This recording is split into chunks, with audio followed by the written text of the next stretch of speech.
Rise and fight.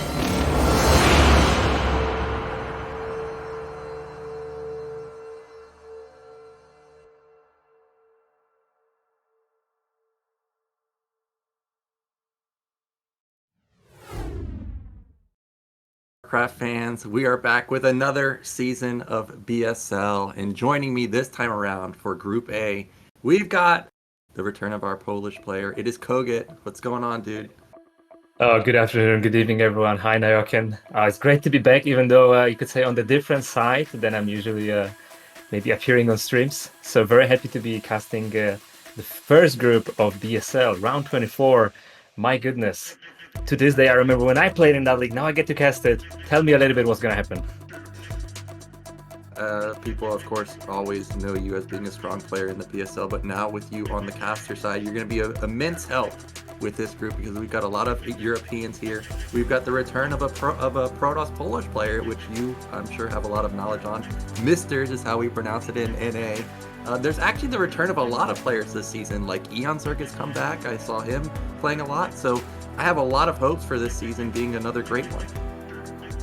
Yeah, exactly. I mean, I was browsing through the groups who qualified, and some surprising names, some old names as well, and also a lot of top players, as usually in the league. So it looks like a very exciting season.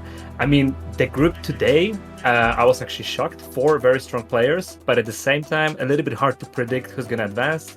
We have all 3 races in a group as well. Yeah, I guess only time will tell who's going to advance. Yeah, this is going to be a strong group, like you were saying. I think the strongest match of the day is the first one we've got right here, which is Hawk versus OyA.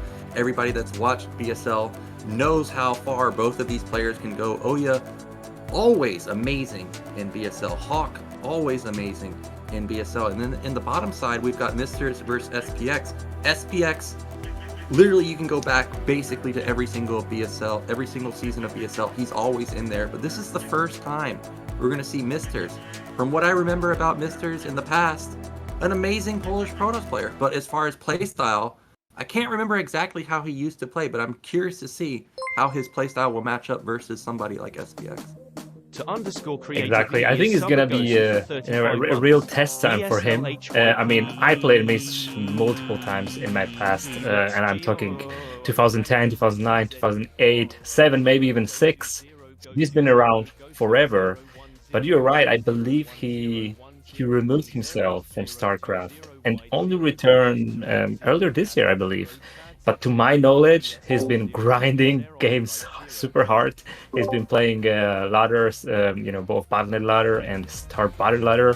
So he definitely has got a lot to show. And I think the expectations are actually also pretty high on him. Really curious to see what he's going to bring. And just one last thing, he has a very enjoyable style to watch. You know, he's definitely a micro player. You know, a great micro. Sometimes he maybe even overly aggressive. So I'm really excited to see his games, both versus Terran, maybe versus Protoss, as well as maybe versus Earth. So I think we're gonna see quite a lot of him today. You can actually get through SPX, but our first matchup is going to be Hawk versus OyA. As you can see, the results speak for themselves on both sides. Hawk, he's very strong, man. Season 8, he got round of 8. Season 13, he got round of 8. He's always a staple in the NA scene, representing NA and the Zerg race. And then meanwhile, on the right side here, I mean, these statistics are pretty crazy. OyA, look at his win rate versus Terran, 80%. He's gone deep multiple times, 4th and 3rd place, and then he got round of 8 in like multiple seasons. And you say his win ratio versus Terran is 80%, but look at his win ratio versus Zerg. That looks really intimidating. I mean, I remember talking to OyA, and he says one of his go-to pro gamers to learn from is actually Bisu. And I would say you can really see that in his win ratio versus Protoss. So I don't know in what shape OyA is. I know Hawk, very top NA player, playing a lot of games consistently. I know OyA had a bit of a break a few seasons ago, but I think now he's been back with vengeance as well. This is, I don't know who to call him for a win here. This is going to be really close. Like you said, I feel like OyA has been gone for a while, but he must have come back recently. No surprise that he'll, of course, make it into BSL, but I would like to see his strategies, because our map pool is going to be, different than usual. Instead of just specific BSL maps, we've got the ASL map pool as our map pool, plus a couple of standard maps mixed in. And our first map is going to be an ASL map. It's Dark Origin. And usually when we see this map, that means that we are ready to get into game one. So let's do that. It's going to be Hawk versus OyA on Dark Origin.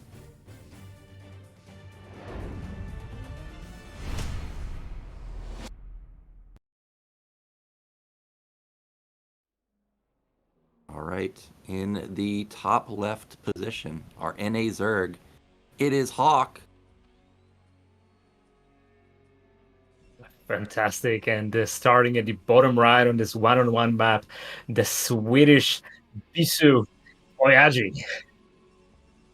All right, well, this is Dark Origin, and I know a lot of Zerg players really do like this map. I know they have a high win rate versus Terran. I remember seeing a lot of games just end with Hydra Bus versus Protoss on this map.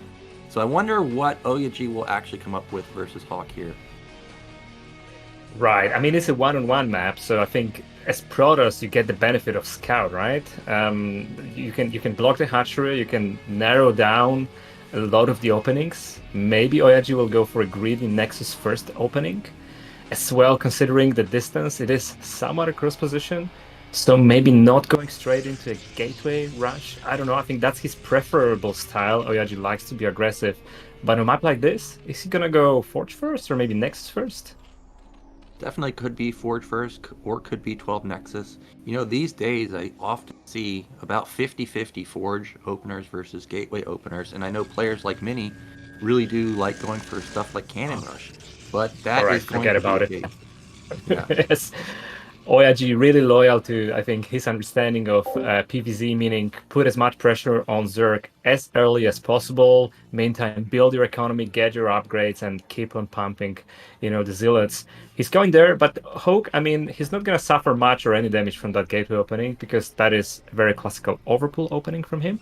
So, very standard so far, it seems like.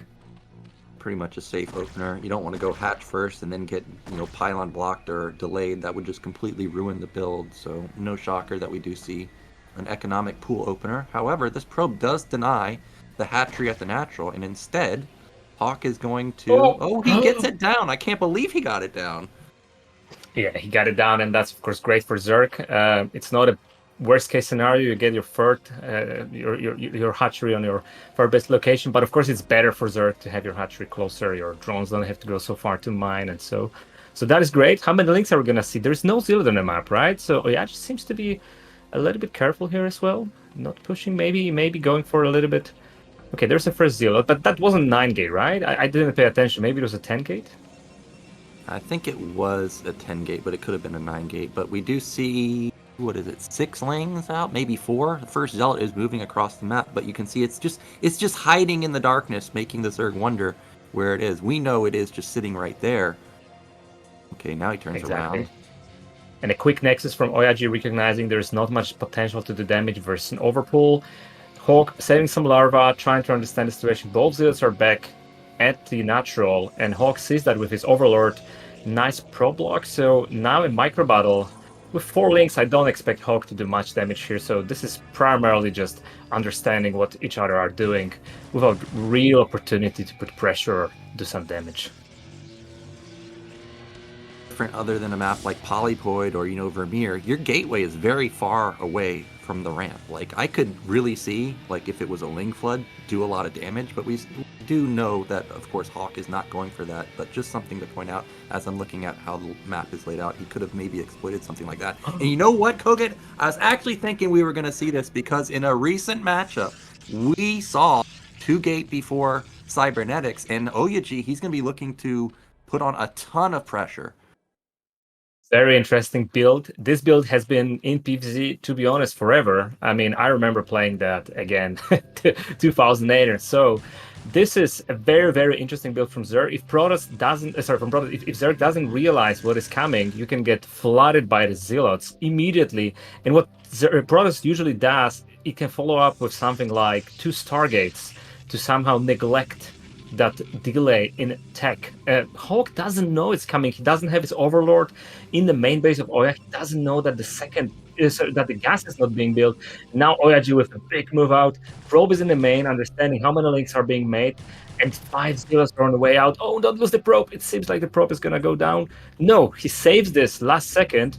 The links are coming back. The cannon is in place, so Hawk didn't try to counterattack. Now all the units are very close to Hawk's base, and he needs to defend. He needs to pump links. You know, I am very surprised that the Overlord never went into the main, and that could really cause Hawk to take critical amounts of damage here. 3 Zealots going into the main, but there's 3 Zealots going into the third base, and the Zealots are on the ramp, and everybody knows how much damage or how many kills those 2 Zealots on a ramp can get. Very risky move by OyA, splitting zeros everywhere, but Hawk was not ready. He didn't make enough links. He over-droned, he has got plenty of economy, but now he's losing drones. He's blocked in his natural. Speed kicked in, but the flood of zeros doesn't stop. His main is blocked. 4 zealots in the third base, and there are just not enough links to micro this. This looks horrible for Hawk. Yeah, if it doesn't end the game right here, it's just going to ruin Hawk's econ. And like you said, he could just go into double Stargate after this. I don't see a Spire in Hawk's main unless it's behind the mineral line. Okay, it is. And the Zealots. Oh my god. OyA knows everything. He's everywhere. The Zealots are harassing the drones. The Zealots are killing links. Oh my god, I don't know if Hawk can really recover from this. He might decide to go all in. Although his economy is pretty good in his natural. He actually droned really hard prior to this. So it doesn't seem that he's so behind as we feel this. Now with so many links, he's going to be able to clean it up nicely. But what's going to be the response from OyA? He needs to be careful with the Spire. Hawk has got 500 minerals, almost 500 gas, so he could easily make 5 mutas straight away. But he spent the money on drones. He goes for a micro hatchery. Yeah, I think this is a smart move from Hawk. He's just going to re-drone up, and you know, OyA doesn't know what Zerg's doing, so he's got to respect that mutas could be coming. He may build multiple cannons. There's 1, 2 right there, plus Stargate. So I think this is a smart move from Hawk to recover his econ, and he's got out enough lings to stop a secondary Zealot attack. Exactly. Only 3 drones in the natural though, so Hawk really needs to prioritize the economy. I think this is good for Hawk because OyA, of course, as I said, has to respect the potential for a muta attack, and Hawk, we know he could have done it, right? Easily could pumped out 5 mutalisks. So OyA is ready with getting cannons, getting this target, but it's just 1 Stargate, so it's not going to be mass Corsair by any means. Do you think it's going to be just a Hydra follow-up, or actually Hawk is considering going for a muta? He's adding a second gas. That, for me, signals that it could be a very hard air play from Zerg. Yeah, it definitely could. I think that we will probably see the standard muta follow-up where it's like, 5 or 6 or something, just enough to kill the probes and then try and transition into normal Hydras. I still don't see Hydrogen anywhere. I still don't see Evolution Chamber anywhere for upgrades. The Scourge are just scouting around, trying to get a read on exactly what Protoss is doing. Yeah, Hawk might feel he's a little bit behind after this opening, to be honest. OyA's tech was a little bit behind. He really pumped a lot of the Zealots. So Hawk might feel that he's, more behind than in reality is. Therefore, now he's taking his time, adding drones, even making a Sunken at this point. So Hawk is a little bit in a defensive posture, I feel like.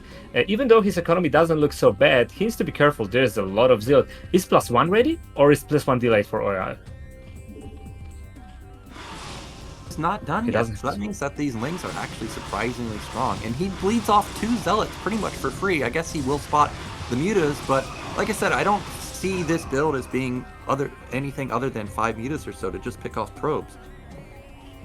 That makes perfect sense. I think we're gonna probably see a Hydra follow-up, but what is OyA's respawn here? I mean, he needs to, again, keep on making Corsairs. He's been making +1 in Cybernetics for a while now, so he's gonna be ready with like 5, 6 Corsairs with +1 attack to fend off, you could say, the base gear, but he's adding Stargate now. Oh my god, I'm not sure if this is the right response, because I mean, Hawk is probably counting on the fact that OyA is going to be overly defensive just to get some more time to pump drones and Hydras. This could catch Hawk off guard. He added the third gas, so there is still potential for going, you could say, a very, very hard Erzerg, but there's 6 hatchery. He's adding Scourge. So actually, is that just a great Hawker read by OyA? Does he really see that this was must muta? He's seen the third gas already with the 2 Zealots as well, so that could have indicated for him that it's going to be a big airplay from Zerg as well. I think he must have seen the third gas, because really, to me, I thought this was just going to be a normal follow-up, but he is reading it perfectly, and Hawk may actually be in a bit of trouble, because you got to remember, Hawk, all he saw was 1 Corsair, 1 Stargate. He thought for sure that this was just going to be normal gateway follow-up, and that is not the case. However, Zerg's econ is absolutely crazy now. Look how many drones he has. He could think about taking a 4th base even. Yeah, 4th base could be an option. Is he adding a Hydrogen now? I think it's a little bit late. I'm a little bit worried for Hawk if there's going to be a big timing.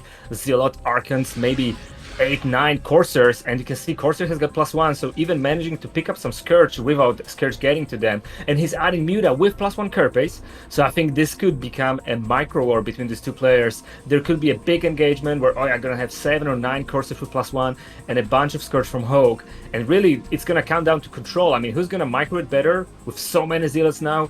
It's gonna be very dangerous for Hawk, but if OyA mismicros, if he gets this Scourge hits on the Corsair, this could also turn immediately for their favor. I think Hawk was surprised to see these Zealots moving across the map along with this new Corsairs. The Scourge, are they going to get the connections? Are on move command. No. However, a couple of them do connect. Actually, there's only 3 Corsairs left over. This attack is a lot of Mutas. Yeah, a lot of. Oh my god, there are a lot of Mutas left. They're so down though. I mean, they almost died, but almost is enough to say that there's 11 Mutas left. They're gonna easily clean up all of this. Zealots, but look at the drones, so many drones fall down. This Zealots has done tremendous amount of damage. Now he's gonna run around to buy some time to make sure he has got a proper response for 11 Mutas on a map. And OyA has been building economy, he's been getting the upgrades. I'm not sure, I think this looks quite even, but the supply may tell a different story. Although it's a lot of damage Mutas, can he really find damage with those going onwards? Yeah, I'm not sure. The supplies, like you said, are dead even. That would generally means that it's in favor of Zerg, but Zerg did not evacuate their drones at all during that attack. He lost a lot there. If there's a secondary attack in like the next minute or so, if we look at what Zerg actually has right now, it's not much, but Protoss is trying to rebuild their Corsair count because he has none right now. Yeah, he has none. I wonder if Hawk is gonna add Lurkers immediately. I'm not sure he's got time to go. Oh, big storm! These Mutas are heavily damaged, but look at this Scourge Flock. I mean, flying over here. He's gonna chase the Corsairs. I don't think 2 cannons is enough to micro this. The Mutas are gonna find damage. If he gets the Corsair, he could at the cannons, but well microed by OyA. He pushes out those, extra Scourge, getting the Corsair, and I think that's really good for Hawk. As long as he can keep the Corsair amount down, these Mutas will always prove to be extremely dangerous, because the High Templars, if they don't have some great anti-air coverage, I mean, they can down in instant hits here. And I think OyA realizes this. His Corsair count is not big enough. He says, okay, I get it. I'm not gonna be able to push out anything since you have many Mutas. I'll just expand in my 4th base. I'm actually really worried for OyA, and the reason I say that is because he's been on 5 gates for a long time, and Zerg knows that. Zerg instantly takes a 4th base after seeing that. OyA's going to try and take his 3rd base, but I don't know how you're going to get that because there's so many Mutas left over, and of course Zerg doesn't necessarily need to be scared of 5-gate production when they have 7 hatcheries. Yeah, Hawk took his swing time to drone back. I mean, his economy is big. I think OyA has to be on the defense for sure. This is a 1-on-1 map, so I mean, this is maybe not the worst scenario for OyA if he can push it into the late game, but I'm not sure if he can hold his 1st base. I mean, imagine if he keeps on trading Storms and Templars for these Mutas. In a minute, there will be 20 or 30 Hydralisks just swarming through those bridges, and OyA will not have any High Templars to hold it. And look at this, even now, I mean, he's chasing away the Zealots. Finally, some Guns arrives with support of High Templars. He'll be able to push big these Mutas, but I'm not sure if the damage is over. 8 Mutalisks can still easily snipe 1 of the High Templars. Yeah, and you were mentioning that Hawk could be going for Lurkers. I don't even know if we have a Robotics. If there's a single Lurker, this game could just end. I still don't see a Robotics. So hopefully Hawk builds a couple of Lurkers, because if he does, it could just instantly end the game. Yeah, I think the Hydrogen was a little bit late for Hawk, so maybe the Lurker aspect is not yet done. But look at OyA, he's actually going out. Very bold move from him. Luckily, the Hydras are a little bit scattered around the map, but with Mutas, of course, he has to respect it. He's gonna go back, and to be honest, now this is a timing where he has to be extremely careful, because Hawk has got a big army. I think the upgrade advantage for OyA seems to be kicking in, though. I don't know if it's just 1 forge or 2 forges, but look at this. No Storm, 0 Dragon Archons pushing back Zerg. But we know this is not going to end well if he tries to engage. So many Hydras coming through the top side, and this is one of the things that makes Dark Origin hard, is coming through those bridges. He's now given up the bridges. Now he's just going to have to be content with sitting at his third base, and that's just going to allow Zerg to easily take this fourth base. But as I say that, OyAG's moving out, and actually there are not as many Hydras as I was anticipating. Those 1-1 upgrades really doing work for OyAG right now. Hulk getting caught a little bit off guard here in this position. His army is scattered. Look at this big storm! Catching a lot of Hydras at the top of the base, and with that amount of goons, if he can add some Zealots, this is a really intimidating Protoss ball of units. Is Hulk overextending here? Did he not consolidate his army in the right time? And despite not many storms, it seems that OyA is just pushing him back with Gateway army. And now that he's on the high ground here, he's not going to be fighting uphill into Hydras anymore. There's still no lurkers. As Zero pointed out, Hawk floating a lot of gas. We see Hawk trying to reinforce with the Hydras. I think he should be able to push this back, because if we look at OyAG's base, he's not rallying any units across the map. Oh, never mind. He's at the rally point of Zerg. This is the OyA we all know. Constant pressure against the Zerg. Really understanding that the power of Zerg is when he gets this economy, gets his upgrades, gets his drones in. Never allow that. Keep on pushing, keep on distracting. And this is exactly what OyA is doing. He picked up the fourth base. Now Lurker aspect is starting, trying to spend all that money, but it doesn't have time to actually recover. The army is moving through the bridges, and seems like he's just gonna be able to walk over it because there's just not enough Protoss to stop him at the choke point. Okay, maybe now just the amount of Hydra pops in to stop him and use the choke to his advantage. I think Hawk will be able to keep this attack at bay, but it bought OyAG time. His Robo's now done. He can start getting observers out. OyAG's main base is mined out, though. Natural's going to be mined out pretty soon, so he does need to consider taking a fourth base pretty soon. What is so interesting, I mean, it seems OyA is winning this game with this big attacks, but look at his supply. How come Hawk is still ahead in supply despite all this venues? Yeah, I don't get it, man. He's just so good with his macro. The goons are again going to engage on this fourth base, and the lurkers may not be able to. Yeah, he doesn't know that there's no observer though, so he's not going to go in, and he's going to lose the hatch. Oh my god, killing the Hatcher again is huge. I think this is exactly what OyA needs. Spend some time for his economy to kick in. There's a lot of Zerg here. OyA has to be careful. He cannot allow this army to get trapped over here. He remade the Mutalists looking for High Templars, but there are no High Templars, only back in the main. OyA just fighting with a Gateway army, and it's just Hulk is not in place with all his units to actually be able to fight back. Picking up 3 High Templars is great. Oh, Storm almost killing a lot of pros. 3 High Templars for 3 Mutas. Perfect exchange for Hulk. Yeah, gets a couple of Templars, still keeps his Mutalist alive. However, OyAG is going to get his fourth base up. The Mutas are now going to spot this, but I don't think they're going to be able to do anything about it. And now it's going to be Protoss base versus Zerg, because still, Hawk is not taking his mid-left base. This looks quite grim to Hawk for Hawk, to be honest. He cannot allow Protoss to just grow on 4 bases like this. But he also doesn't seem to have the production power to quickly catch up in the army. He has got the money, but he needs the hatcheries, he needs the upgrades, he needs some kind of a momentum swing, while OyA is just muckering up. He's got a lot of gateways, his upgrades are 2-1 already, better than Protoss upgrades. And I mean, what is Hulk gonna do now? Should he contain the middle? He should try to go for like a maybe big Hydra Muta swing, but he seems to be adding lurkers, so for me that is an indication that he wants to play a macro game, maybe a little more defensive. Big engagement in the middle. We got another big engagement, lurkers and Hydras setting up. There's not that much storm. Okay, but the storm hits so many Mutalists and lurkers. There's no observer though, so the lurkers may still survive. However, there are so many Dragoons left over. My goodness, this looked like almost a great engagement for Hulk, by the storm at the bottom, and the Hydras were a little bit off the out of the position, engaging you could say the whole army without the support of lurkers. And you know, you pointed it around 10 minutes ago. What happens if Hulk makes an observer? And it's minute 18. I think we see the first observer from OyAG joining the party, and now he's gonna look at these lurkers. I think OyAG's actually done it. He's going to deny. Oh, never mind. He's just going to kill this army finally. That's a lot of expensive units to lose. And, you know, Hawk behind this, it's not like he has Hive. He doesn't have any of those Hive tech upgrades coming in. He's also stuck with just his +2 weapon. Meanwhile, OyAG's already at 2-1. He can continue into +3. And I think OyAG's just done it at this point. Yeah, the Protoss army seems to be too big. Hulk was not able to secure the 4th base again. He didn't put the lurkers. He lost all the lurkers out of position, sadly. Had he had the position there up the ramp, had he counter-routed like this right now, maybe there would be more hope. This is a great move by Hulk, but I'm worried that he's going to be out of money very soon. Around minute or 2, he's going to mine out his main and natural as well. And he's also not already in a position to defend his 3rd base, so it's a little bit of a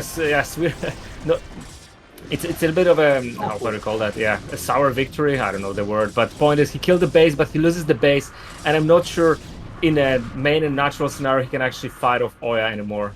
This seems to be snowballing into a disaster for for Hawk. Now that he's lost his base, he's essentially not mining. He's going to lose 3 hatcheries worth of production also. Meanwhile, I realized OyA, he also lost a lot of econ, but he still got 8 gate. He still got this army that can't be killed. Like, he can just back off, save it, and take a base. And now look at supplies. He's up 70 supply.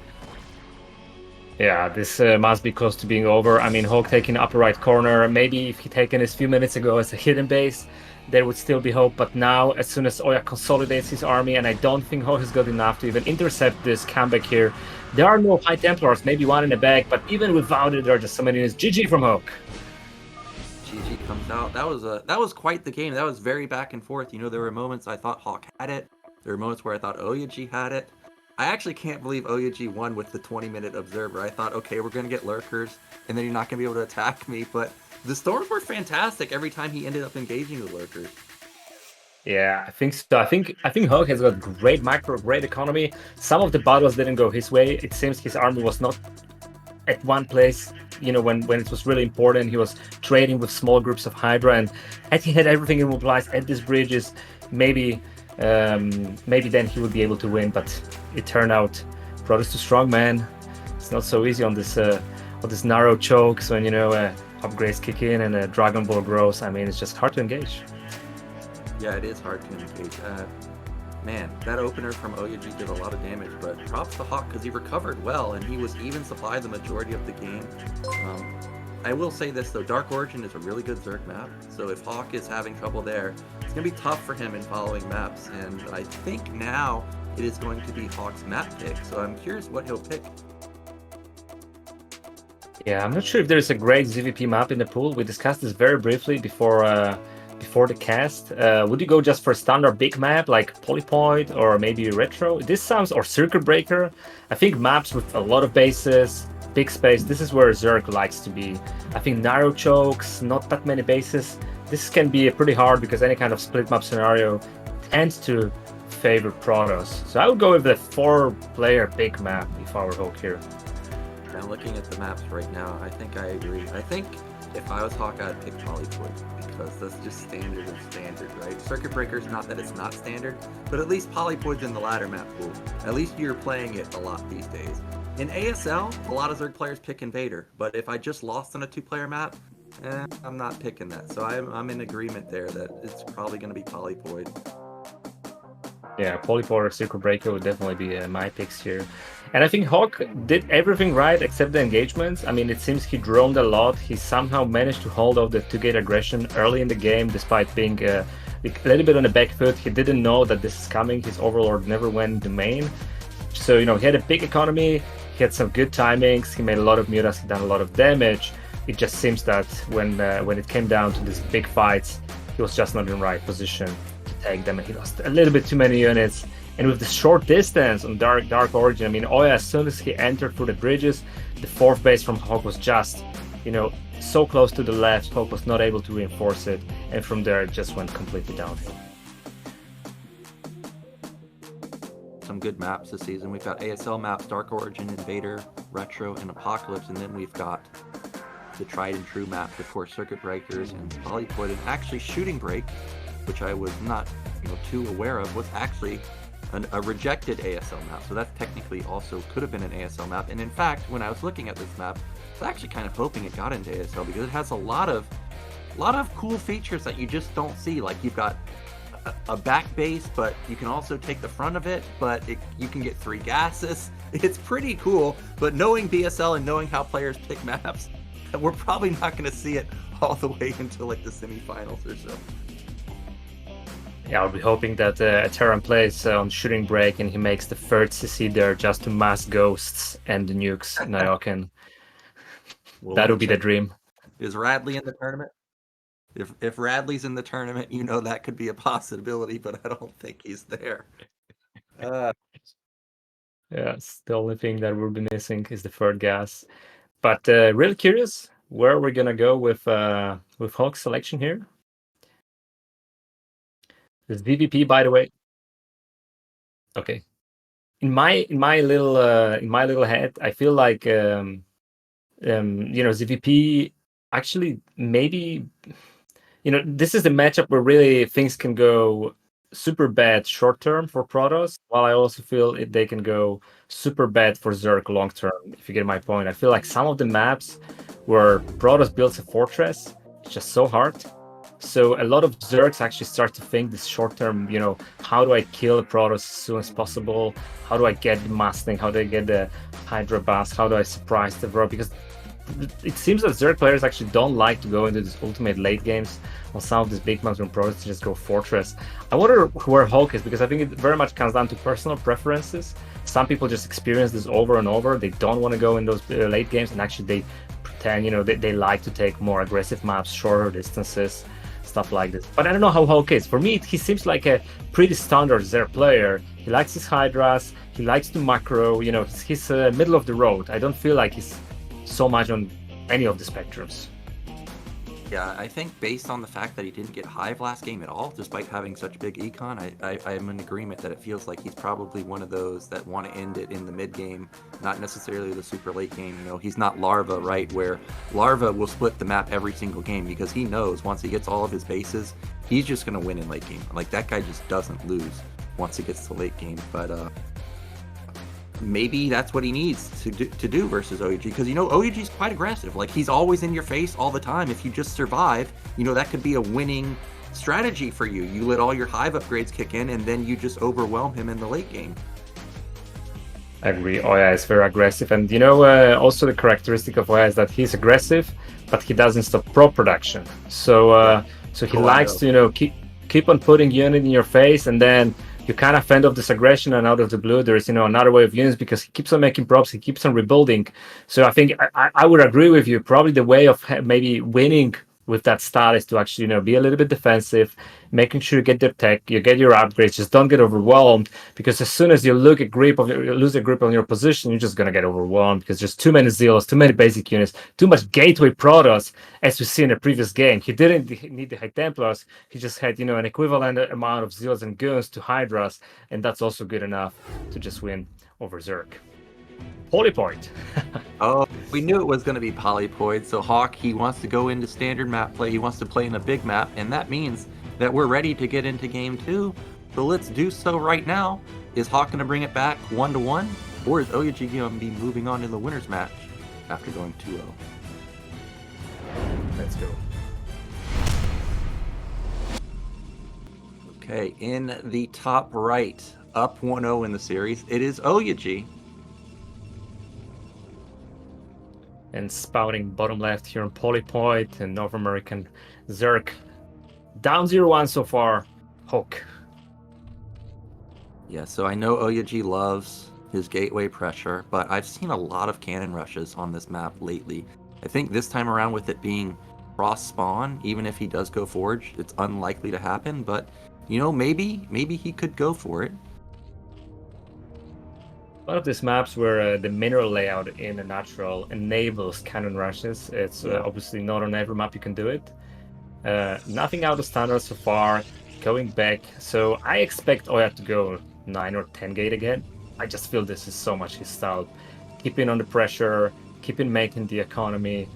Although this is cross position, so if he decides to do so, this is actually a small advantage for Zerg already, because the Zealot is not going to be so fast to do damage. Yep, and there goes that probe, and it is going to be a 9 gate. He actually had a probe queued up and canceled it, so he is going to try and put on pressure, but like you said, it's cross spawn, so already not the most ideal openers for OyA. He is going to go bottom right, not going to see anything there. Actually, he may just he's going to go top left. He scouted mid right and expecting to intercept that Overlord. Now he'll just go top left. And on top of that, Hall going 12 hatch, which might sound greedy, but again, this is cross position. The 9 gate will actually be able to do some damage. Had it been 11 hatch, I don't think anything would be possible. The links just on S0 to enter the drone line. In this situation, OyA will have a slight window, maybe to kill a drone, pressure a little bit, but also upon realizing this, I won't be surprised if OyA just decides to pull back the Zealot and add a net as possible. This should be advantage to Hawk. This is a better build considering its cross position on a big map like Polypoint with a lake in the middle.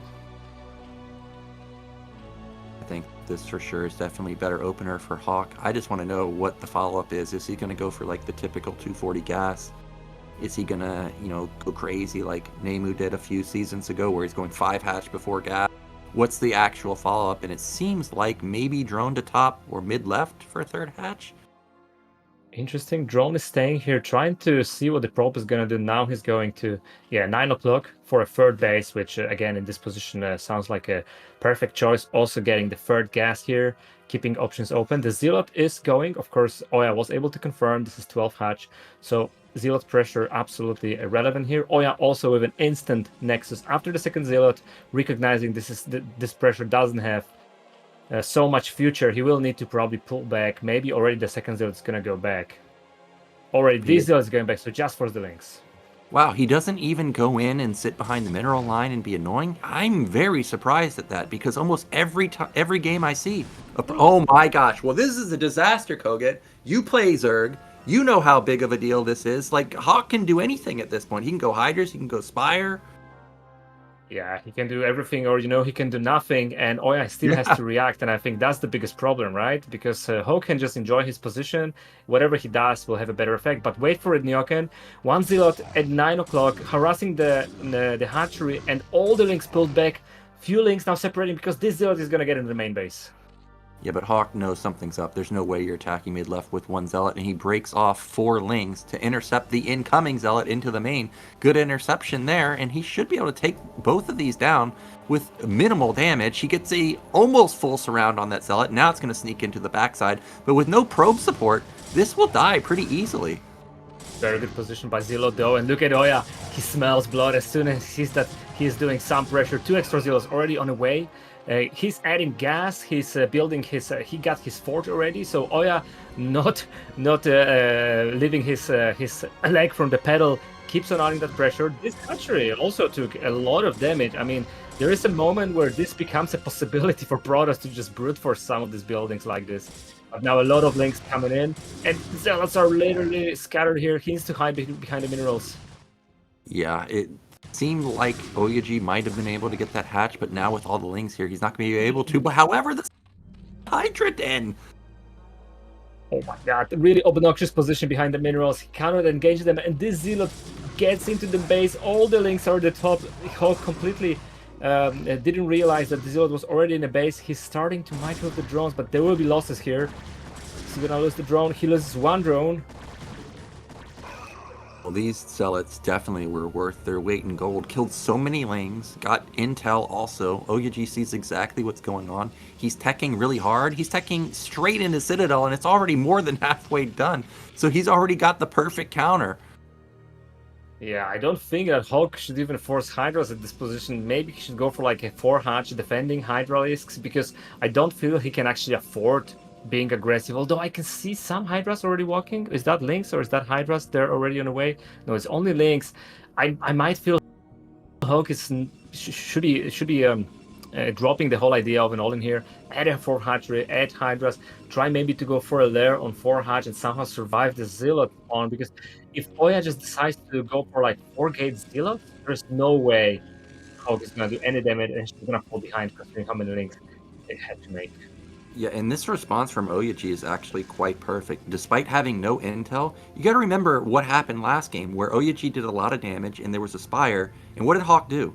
Hawk just powered behind it. So OyA must be thinking, well, you're probably just going to power up again. So he's not overbuilding cannons. He's just powering really hard. He's going to have his 4 gate up, like you said. And Hawk is going to be in a bit of trouble if he doesn't build a lot of Hydras pretty soon. Right, OyA spots the Hydralisk. It has got speed on it as well. OyA is ready, 3 cannons and Zealot speed soon. That's gonna be more than enough to hold it. Some Zealots tried to sneak out to put pressure on Hawk. He will have to split his army to hold it off.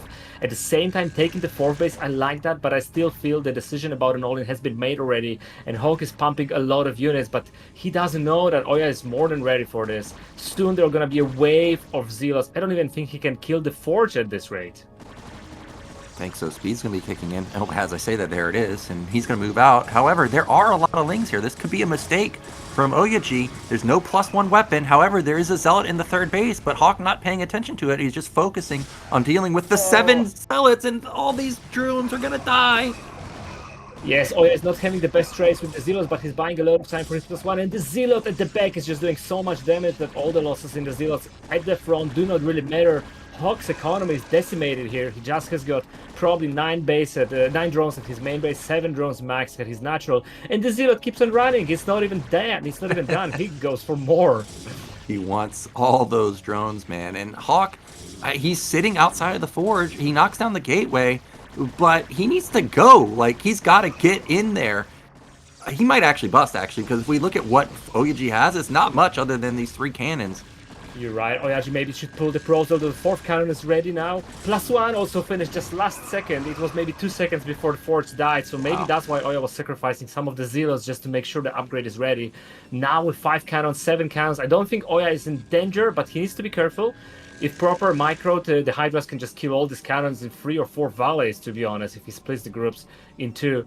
But still, I mean, this is so much OyA favor. The supply says something else. Hawk is, again, for some reason, a big supply advantage. But 8 cannons, +1, this is now or never for Hawk. Yeah, he's droning behind it. I think actually droning is a smart move right here because OyA spent so much money on those cannons. He's definitely feeling the pressure right now, and we know for a fact there's no other units out in the map. So I think this is a smart move to try and transition. You've got 1 billion Hydras. They killed like 10 Zealots pretty much, right, trying to save the Forge. So the army of Protoss is not that big right now. That's true, and had it been not for that 1-0 that killed like 7 drones, I would say Hawk's position would be quite optimal right now. But the fact that OyA has got a full economy, he got his +1, he gets full technology, he needs to add just a few gateways. I'm not sure if he can hold it. I think Storm is also ready. You're probably right, he wasn't able to force it, so that's a good decision to go drones. But I'm not sure if when OyA pushes out with, you know, the infamous 8 gateway timing or similar, can Hawk really hold it? Although 4 bases? Maybe? Fine. OyA still building cannons because he knows he killed so many drones that, hey, you must be trying to all in because how else are you going to come back in this game? Oof. But actually, Hawk's econ is fine. He's got so many Hydras, he can keep Protoss at bay for a long time. Yeah, OyA is, again, as we talked, he always tries to look for an opportunity for pressure. He's trying to land a Storm here. He's going to land the Storm. It's a very good Storm. Zealots with +1 actually doing a lot of damage, but again, losing 1 or 2 almost for free. OyA is trying to sniff a little bit what Hawk is doing. Are you adding more units? Are you droning behind it? I think at this point you should have pretty good understanding that this is not an all-in anymore and that Hawk is droning behind.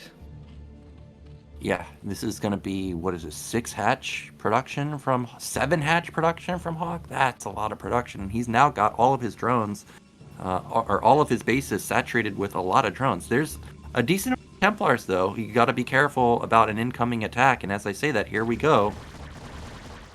Yeah, a lot of Zealots, and this is the moment where Zerg has to be careful. You can easily lose almost all behind this good Storm from OyA. Getting the Zealots spread out, the bottom part of Hydras was not ready to find them, so now it seems both players a little bit uncomfortable with taking an engagement. It's a lot of Zealots, but also Hydras with micro potential can hold it off.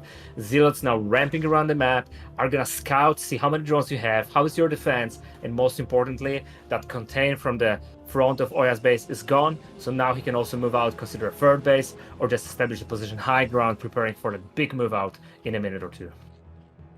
OyA did not just the Zealots, because those Zealots would have just been super dead. And if he lost those also, oh man, I think Hawk would just immediately run away with the game. Instead, he's going to sync him up with some Goons and Templars. The Goon count is not that large right now, but it's 8 gate production for OyA, so that's going to turn into like 15 Goons really quickly. Yeah, exactly, and upgrades are making a difference as well. Hawk doesn't even have an Evo chamber. He's 0-0 on upgrades, while OyA is 1-1 most likely, or is going to be 1-1 very, very soon. He's 1-1 already, so these Hydras are not going to be doing any damage to the Zealots. I'm really worried for Hawk here with 4 High Templars, bunch of Hydras. He needs to flank it. That's what he's doing now. A big engagement is coming. There are no links. Pure Hydras, so he's going to come down to the micro. He's trying to little tickle the Panthers with a huge Storm. Yeah, great storm right there. Kills so many Hydras, and he's going to kill so many Hydras right there with that storm, too. And remember, it's 8K production. However, this is a weird place to attack as Protoss, because you've got the high ground Hydras at the left side, you got high ground Hydras on the right side, and then, of course, you just have the normal rally point coming from the low ground. So I think this is a smart move from OyA to just back off, because so many Hydras were in production. OyA overextended with his Zealots a little bit. They were melted by this Hydras, but still OyA, as you say, very good sense to go back here, save the High Templars, remake some Zealots, and then again, the upgrade advantage, the fact that OyA has got 8 gateways and good economy, he's very quickly able to refill that army with these cheap units. And also, you know, having the High Templars, he's gonna be able to just land the storms on this Hydras. There's +1, that's very good. He needs that. But look at this. Seems like OyA is not so comfortable. He feels like the economy of Hawk is big enough. He made a shuttle. He's adding a third base and attacking at the same time. OyA has to be careful. He's trying to do a lot of things at the same time. And we know how this can end if your army gets trapped once in the middle, where you don't have enough units, and you're being chased by 20 or 30 Hydras. I don't think he's committing with this. I think he's just doing this so he can get that Dark Templar shuttle bomb in the main base right now. Those are some amazing storms, dealing a lot of damage. But like I said, I think this is specifically just a diversion, because if we look in the main, there are 0 Overlords, there are 0 Sunkens, no Hydras, there's nothing here. This can deal catastrophic damage if it goes undetected. You're right. It seems Hawk is slowly getting back into this game. I mean, these engagements are okay for OyA, but I mean, at the end, it's a 4-base Zerg. Now here's the Lurkers. The big fight is happening, but the shuttle has unloaded. OyA has taken it. It's actually a Zealot drop, so it's not going to be Dark Temple, but it's going to make it so hard for Hawk to micro at both fronts at the same time. Yeah, well, at least with it just being Zealots, at least Hawk will see that this is happening, but he has no reaction just yet. He's looking at the movement of the Protoss army to top left. He loses so many drones right there, and all of his Hydras are out of position. Oh no, if he can get the High Templars here, it's a very narrow choke. It's very hard to fight it off as Zerg. He's gonna lose the spawning pool. The High Templar is here. Where's the storm? A big storm hitting multiple Hydras and Lurkers. He's not able, he kills the Observer. He's gonna hold it off. There's one more Observer, sorry. But the army of Protoss is really on top of here, on top of that base. He's got a lot of units. He's gonna be able to clean it up. Yeah, Zerg is going to clean up this army, but Protoss did a lot of damage. Killed so many drones, not just at the main, but also at the third base. And the Zealots, you know, and the shuttle is still alive, so he could come back with a follow-up drop in the near future. OyA also secured his third base at the same time. Look at the focus fire on the drones. He knows these are dead goons, so he wants to just maximize the damage. I don't know how it happens. I mean, he even killed the extractor, but when you look at the supply, just when I started saying this was actually 90 to 90. Now with a round of production for OyA, he just ordered 8 units in his gateway, so he went up in supply. But look at this, he doesn't stop. He keeps on pushing, doesn't allow Zerg to rebuild the drones, all the time adding the pressure. And this is actually a very big army from Protoss. I think he's lacking an Observer. Now it's purely Zealot and High Templars. But can Hawk really hold it? I mean, his army became primarily Lurker. He doesn't have that many Hydras. He's really trying to curl in the ball in here, try to stabilize the game, rebuild his economy, and go for a late game. Yeah, and behind this, OyA is taking his 4th base at top middle. His +2 upgrade, whether it's armor or weapon, should be kicking in pretty soon. This could be a mistake. Those are Lurkers, and you don't have detection, and Lurkers just shred Zealots so quickly. So he is going to back off, but he took a lot of damage there. Meanwhile, we've got another attack at the front, but there's just not enough to actually do something. Exactly, but he's still a good trace for OyA, right? I mean, he's making these attacks look like they're a little bit weak, that maybe it's a mistake, but he throws some storms, goes back without losing too many units, and again, this keeps Hawk on the defense. This keeps Hawk not making drones, but actually remaking units all the time. Although his economy, I mean, not so big. He just got the right amount of drones, but his army actually pretty huge. I mean, he has got at least 25 Hydras, maybe 30 Hydras, and 8 to 10 Lurkers. Again, this is +2 weapon upgrade, but OyA has 2-1 with 2 armor upgrades, and he has 4th base. Hawk has the 4th base, but there's no hive tech, so he's still just going to be stuck on this +2 upgrade power spike. Shuttle got spotted trying to find an opening, but he might actually get in. I think he will get in. I wonder, is it just for Zealots again? But this time Hawk is ready. But look at the attack from the front. Now this time, this is a deflection for the attack in the front. And now Hawk is a little bit overextended. He's not ready. His units are spread very thinly. There's just one lurker on the high ground here. If this High Templars land on the drones or on the Hydras, this actually might as well be over. Hawk has to be very careful. No, the drones all die, and now the Hydras are also on the low ground, landing some juicy storms. I think Hawk is again falling a little bit behind because of the engagements. This is perfect usage of multi-pronged attacks and then abusing all the aggression to get into a good position on the high ground. However, there's just so many Hydras left over. All those storms were amazing, and he still just has so many. There's so many Hydras, you're right. He caught a small group at the bottom. Meantime, I mean, this, I think we could call an overextension at this point. Of course, OyA got his 4th base, but Hawk got his 5th base. He lost a lot of drones, but we know when Zerg gets to 8, 9, 10 hatcheries, we're making 12 drones. I mean, it's just one microcycle, right? So this might actually be pretty okay for Hawk. Look at his supply. He's actually ahead in supply, to my surprise. OyA, for some reason, he's almost mined out from both his bases. So the prolonged 2-base play now is paying back, and now Hawk is for some reason on the offense. OyA doesn't have High Templars, so this Hydras, very simple unit, but it's actually proving to provide a lot of value for the Zerg player. Yeah, but the Protoss units are so strong with the +2 armor upgrades, and Zerg doesn't know about top middle, so he thinks that this is the only base that he needs to worry about, but that's definitely not the case because top middle's up and running. We've even got support pay coming in for some reavers. Yeah, OyA might have realized that he overstepped a little bit with these engagements, and he's thinking already about going into late game as well. I think he knows that Hawk still doesn't have the Spire. I mean, you know, constant pressure, making lurkers, Hydras. OyA was able to kill the spawning pool before, and I mean, I think he knows that Hawk is just investing everything in drone and Hydralisks. So making support bay and adding speed shuttles with 1 or 2 good speed shuttle drops, he could completely wipe whole Hawk's economy, which of course would give him a very, very strong late game. But look at this again. Despite the support bay, we know what OyA is doing. He didn't come here, you know, make fancy moves. He came here to attack. That's exactly what he's doing. He took 2 groups of units and he's engaging in the middle. But so many lurkers. Oh my god, OyA has to be very careful here. This is an awkward move from OyA. He got caught out of position. I think his retreat has been fantastic, layering a couple of storms, but still his army is out of sync. Lurkers are moving into position. If they get onto the high ground and knock down this 3rd base, I don't see how you actually win the fight as Protoss. We're going to have a massive engagement here. Is there enough Hydras? Huge storms again. Oh, this is very close, but it seems like Hawk is actually making this. Again, OyA this time very spread thin. He couldn't connect his units. And I mean, is that what it is? Is that what I'm thinking? I mean, has Hawk actually made it? He may have done it right now because he's got so many Hydras. Oh my gosh, even on the right side of the map coming in. He's coming in from all angles. Plus lurkers are going to be on high ground. Yeah, there's no Templars. That died, and now it's lurkers on high ground plus 1 billion Hydras. I think we're going to game 3. Oh my god, so many Hydras, but don't lose them on the cannons to the right. But I mean, this is a disaster for OyA. He has no army. For some reason, this constant attacks, constant harassment, trying to prove the advantage didn't work at the end, and just the massive Hydras.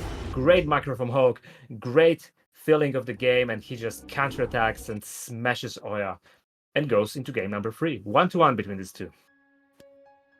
To play from Hawk, because after OyA did so much damage with all of his multi-pronged attacks, I thought, okay, well now OyA's going to get just a massive army and overrun him. But Hawk, he re-droned very well. He balanced his amount of Hydras very well. He had lurkers at a good time. And unfortunately, despite being 4 base versus 5 base at the end, OyA just never really had critical mass on any of his attacks. Yeah, it seems like OyA tried to do one thing too many, right? He was trying to continuously attack and trade units, but at the same time, he was attacking, he was making the shuttles, he was making a 4th base, he was adding cannons, he made a support bay. Maybe that was a little bit too much at the end of the day. What Hawk did? He lost spawning pool, and guess what? He never even rebuilt it. He just decided, I don't need it. I will put all my money in drone and Hydra. And that way he was able to, overcome this constant waves of pressure from OyA. He had enough to hold on the shuttles, and at the end of the day, just when he smelled that OyA's army was not so big, counterattack with everything and won the game quite convincingly. Well done. So we definitely got a series on our hand. The The gamers are very close in skill. Not surprising to me because we knew Hawk and OyA this should have been a slugfest. But coming into game 2, I was thinking maybe we just sit back and let OyA be overly aggressive because we know that's what he wants to do. But Hawk, no, he's just gonna match your aggression with his own aggression. And again, we didn't have Hive Tech at all. It was just 10 hatch Hydra Lurker the whole game. Nyoken now thinking OyA loves his zealots. He loves putting the pressure. What map is he gonna take? Is that gonna be an Apocalypse maybe? Or no, that map I think has got a long rush distance. Maybe Invader is the map that OyA would like to go for. A map that's right up his alley. Apparently, Zero told us that Shooting Break got banned. I guess there's Protoss domination on that map. That map does kind of remind me of Revolver with all the up and downs. And Revolver was very good for Protoss, so I guess not surprisingly, Hawk vetoes that. Although, knowing OyA, I won't be surprised if he just goes for Retro. Nice classic map. You can pump on the units, they don't get stuck. They are just on the line there. You get to opponent's base. You can easily spread your units from the middle to multiple locations. So, yeah, let's see what it's going to be. Oh, it is. I think it is gonna be Apocalypse. This map is very similar to Ascension in what was it, like 2 years ago? And I remember this being a pretty good Protoss map. But I actually do agree with your statement about Retro. And another reason I think Retro could have been a good pick is, remember, Hawk went to 4 base real quick. He went to 5 base real quick.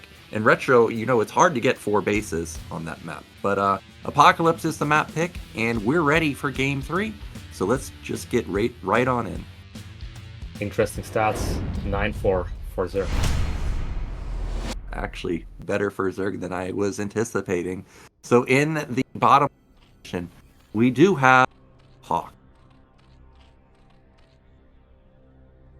And in the red color, now in that game number 3, just losing the second series, we have Swedish OyA.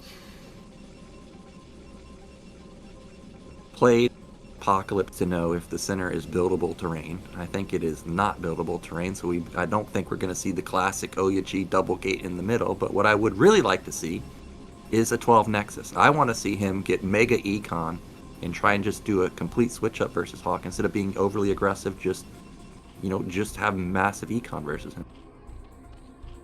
I agree. I think I remember the previous Apocalypse Ascension, right?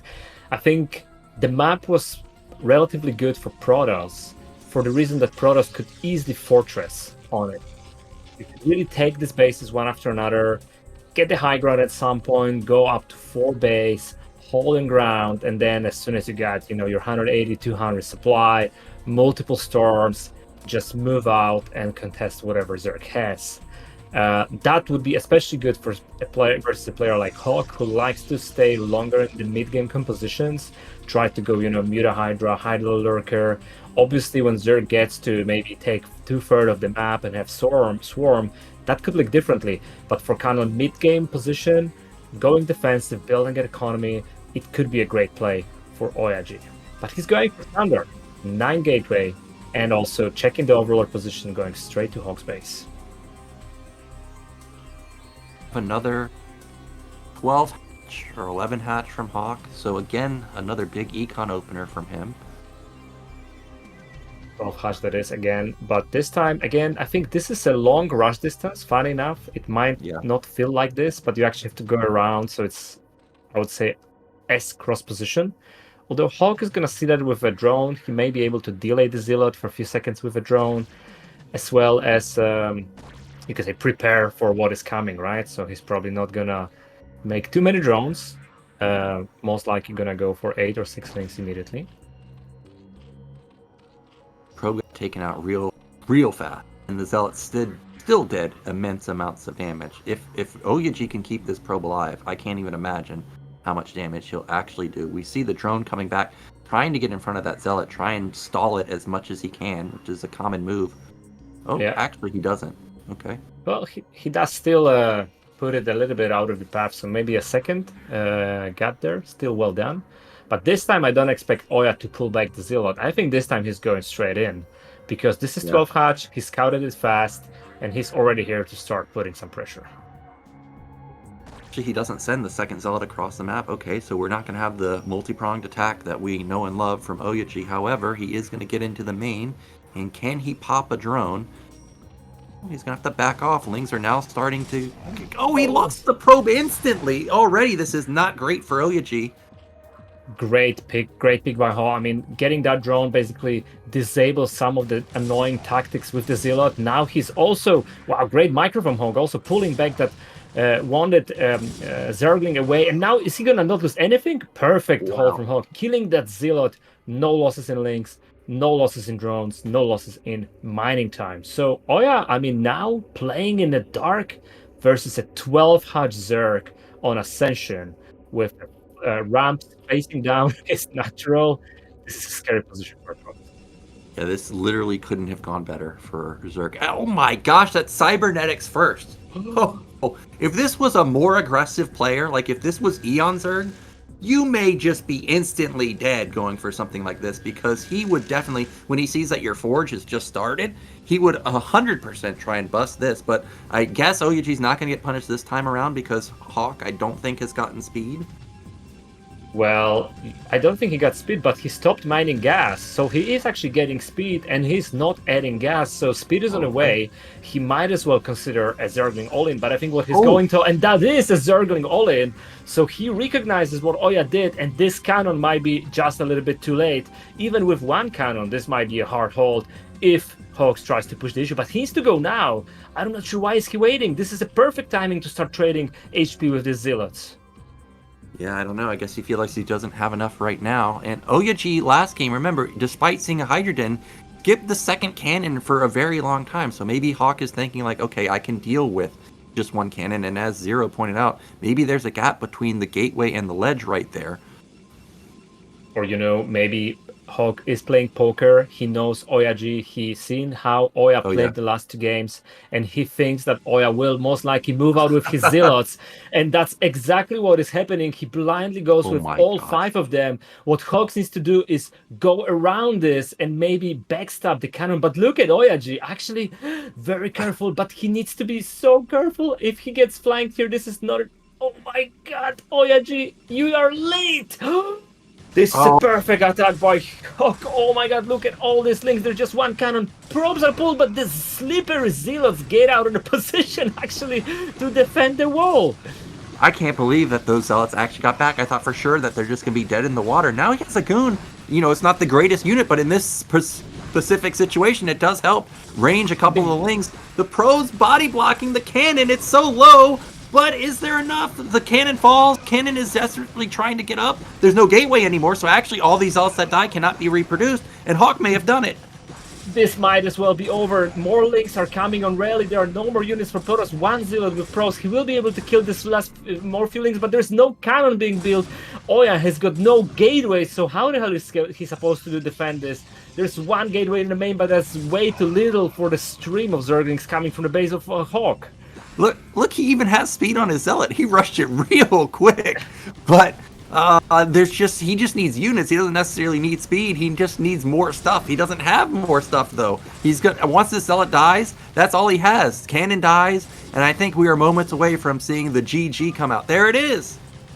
Good game. What a game. I mean, Hogue with the perfect Porco play. OyA was trying to be smart. He didn't know if it's Hydra, if it's Mutahu, and I'm gonna go straight for Zealot aggression. But you know what? Hogue smelled it. He knew exactly what OyA is gonna do.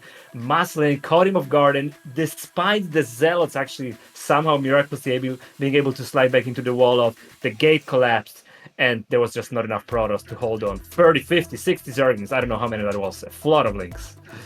Yeah, Hawk mega all in there, but it was the perfect move. And that means that Hawk, he's going to move into the winner's match. He's looking very strong, and obviously he can mix it up, which is going to make him even more dangerous if we have a rematch between those two players. But yeah, OyA will be moving into the losers bracket. We'll be getting into our second match, which is going to be SPX versus MiStrZZZ. But before we get into that match, of course, we've got a break.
All right, we are back, guys. We just saw Hawk move into the winner's match, and OyA unfortunately going to be waiting in the loser's match.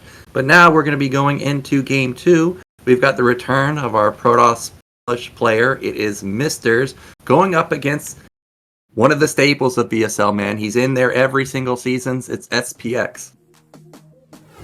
Yeah, really excited to look at the game of these two. I mean, SPX, a Russian powerhouse, of course, has been here forever. Really, really great Terran. Also strong in TVP.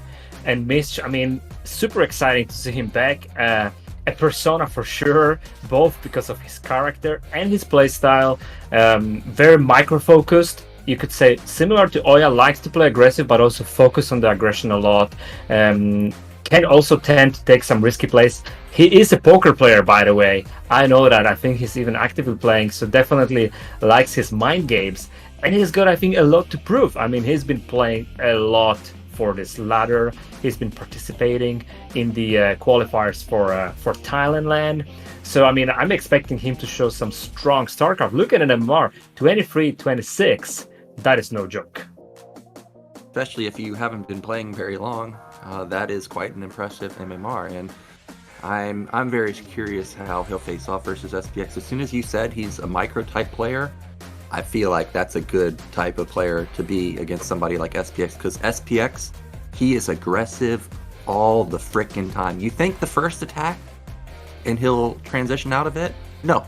Second one's going to be coming. Oh, that one failed? Third one's coming. Fourth one, fifth one. He's just relentless, man. He's going to keep attacking you until he's completely broke out of money. So this should be a very cool series. Yeah, it's like in boxing, right? This will be the two guys going at it, and I tell you, it's not going to go to the 12th round. It's not going to be decided in points. They both, or at least SPX really just wants to end it quickly. But, you know, I haven't seen SPX play in a long time. Maybe he has switched his style up, but we're ready for game 1. We got Dark Origin again, a 2-player map. I know Terran players, they of course love 2-player maps versus Protoss. Let's get into it. SPX versus MiStrZZZ.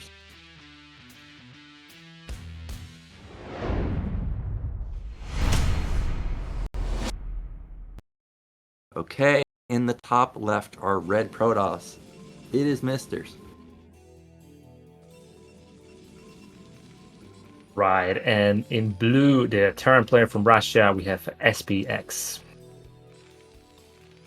The moment I was like, why is that command center not blinking, man? Are we going to have a 5 racks versus Protoss? I don't know how well that's going to go. And we've got shenanigans already. That is a very fast probe. I don't think it's fast enough to be gateway in the main, but this should be right outside the natural. Exactly, it should be right outside the natural, and it could also be a gas steal combined with this. I was just to say that Dark Origin, well, I mean, probably not the best map for aggression. I mean, you have these bridges, it's hard to get through, but who's talking about bridges? I'm going to produce units on your side. I'm not going to even consider going for those. Pylon going up immediately, and that probe is just going to start harassing and trying to get a gas steal soon after. Position of this gateway, he could have built it even closer, but you know, it's not a big deal to have it just a couple of inches back. But actually, it is a big deal for it to be back when it's Terran trying to respond here, because if Terran has to pull SCVs, they're going to have to go a long ways to actually go and kill this. So I don't think actually SPX can pull SCVs to kill this. Even if he spots it, he's just going to have to rely on micro. Here comes the probe. Now, will MiStrZZZ give it away that this is a gas or is a proxy gate? And he does not. Actually, SPX canceled an SCV to get his gas up and running.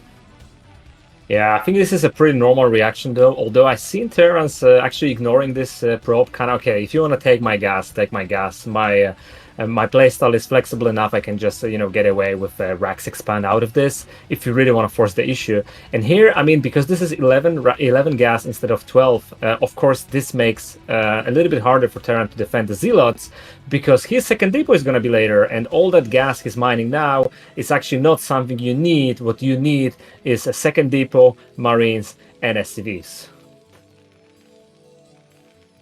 And that probe does Manor Pilot. And that's going to be annoying. There's the depot, like you said, but SPX, he has all this gas, but he does not need to build a factory right now. He needs to build units ASAP. Actually, that sell it feels kind of late. Maybe I'm crazy though, but like the first Marine is already done. The SCV has a lot of money. Like, yeah, he's already started his factory. For it to be a proxy gate, the Zealot seems quite late, but I could be wrong. However, the Zealot. No, I think you're right. Did he forget the Zilla, right? Is that the pressure of playing in the BSL for the first time? I mean, everyone had that, right? Yeah. So is that it? I mean, it feels like SPX is more than ready. Maybe he was pylon blocked, or what happened there? I'm not sure. Maybe we will be able to see that on the replay. But now look at this. MiStrZZZ's got a lot of probes as well. Second Zilla comes in. SPX still needs to be very careful. The two Zillots, 3 Marines though. Perfect wall from SPX. It doesn't feel like he can do a lot of damage, but he will get that SCV, delaying the factory a little bit. And the minor pylon is, of course, super annoying for Terran to handle. Definitely. PX has done a really good job to handle this. Like, he hasn't overreacted with pulling SCVs. Hasn't lost any Marines. This looks really easy to do, like microing your Marines behind a wall and stuff, but it's surprisingly not. That SCV actually survives. It will get taken down now, but he trades his life for 2 Zealots. I would say that is mega worth. And MiStrZZZ really needs to kill some of these Marines, because if he doesn't, that gateway's under threat. Yeah, that gateway is definitely under threat, and he's adding both gateways in the main. He realizes that he might have done something wrong in this game. SPX doesn't stop pumping the Marines. The factory is ready. I mean, imagine if this just transitions into some kind of a 6 Marine tank vulture mine push with an expo behind it. I mean, SPX doesn't really risk much, but will put MiStrZZZ on a lot of pressure. Yeah, and there goes the Marine move out. And what I noticed from SPX is he actually put 3 on gas. So this could be a 2-fact follow-up, knowing how SPX plays, who loves to be aggressive. Especially, yes, he lost some SCVs, but he didn't lose critical amounts of SCVs. Wow, 3-gate. MiStrZZZ really is respecting that this could be a 2-gate.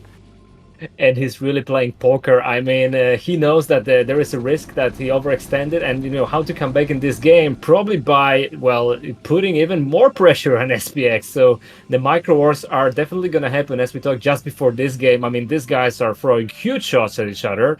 I'm really surprised about SPX gas count though. As you said, it looked like he's going to get a second factory, but he's not getting it, and he's been pumping Vulture as well. So not even a tank. He's going to get a lot of gas out of that.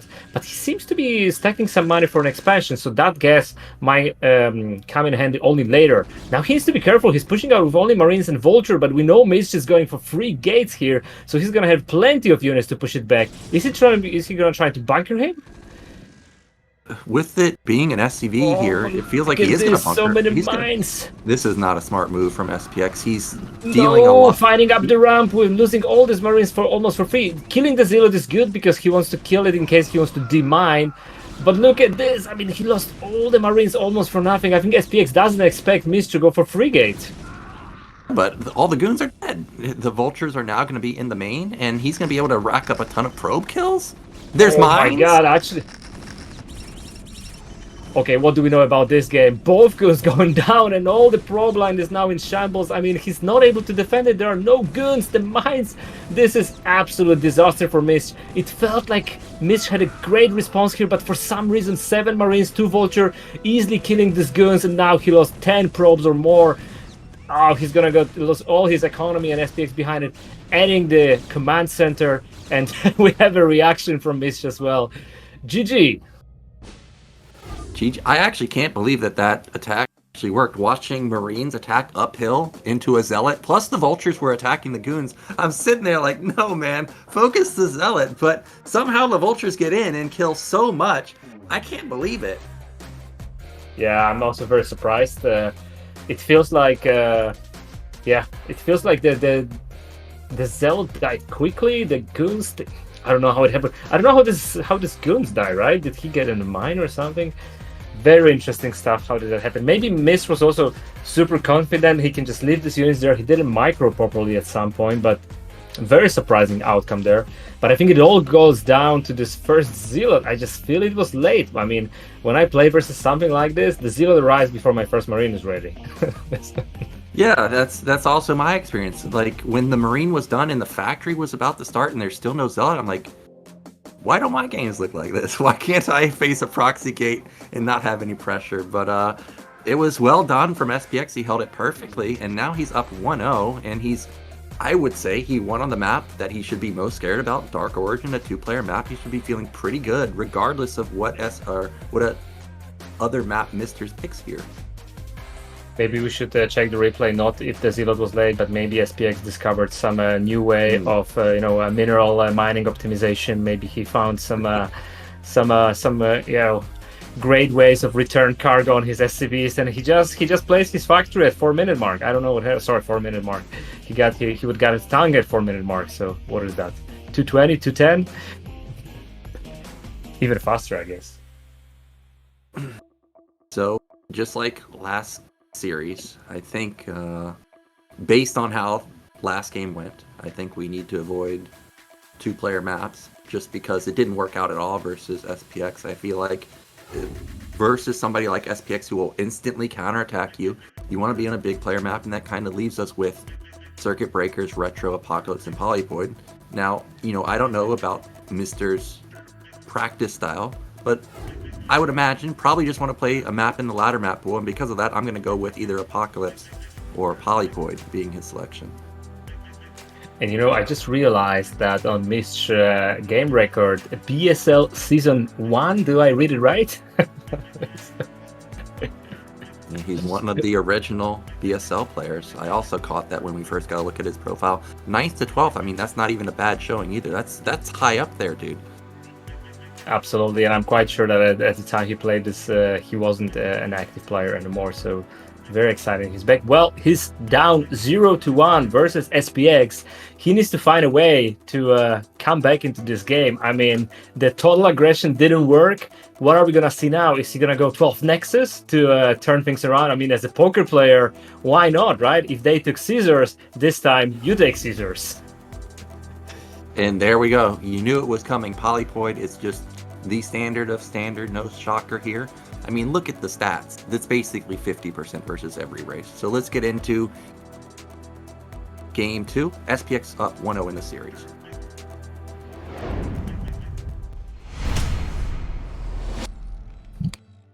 So in the top right, our blue Terran, it is SPX.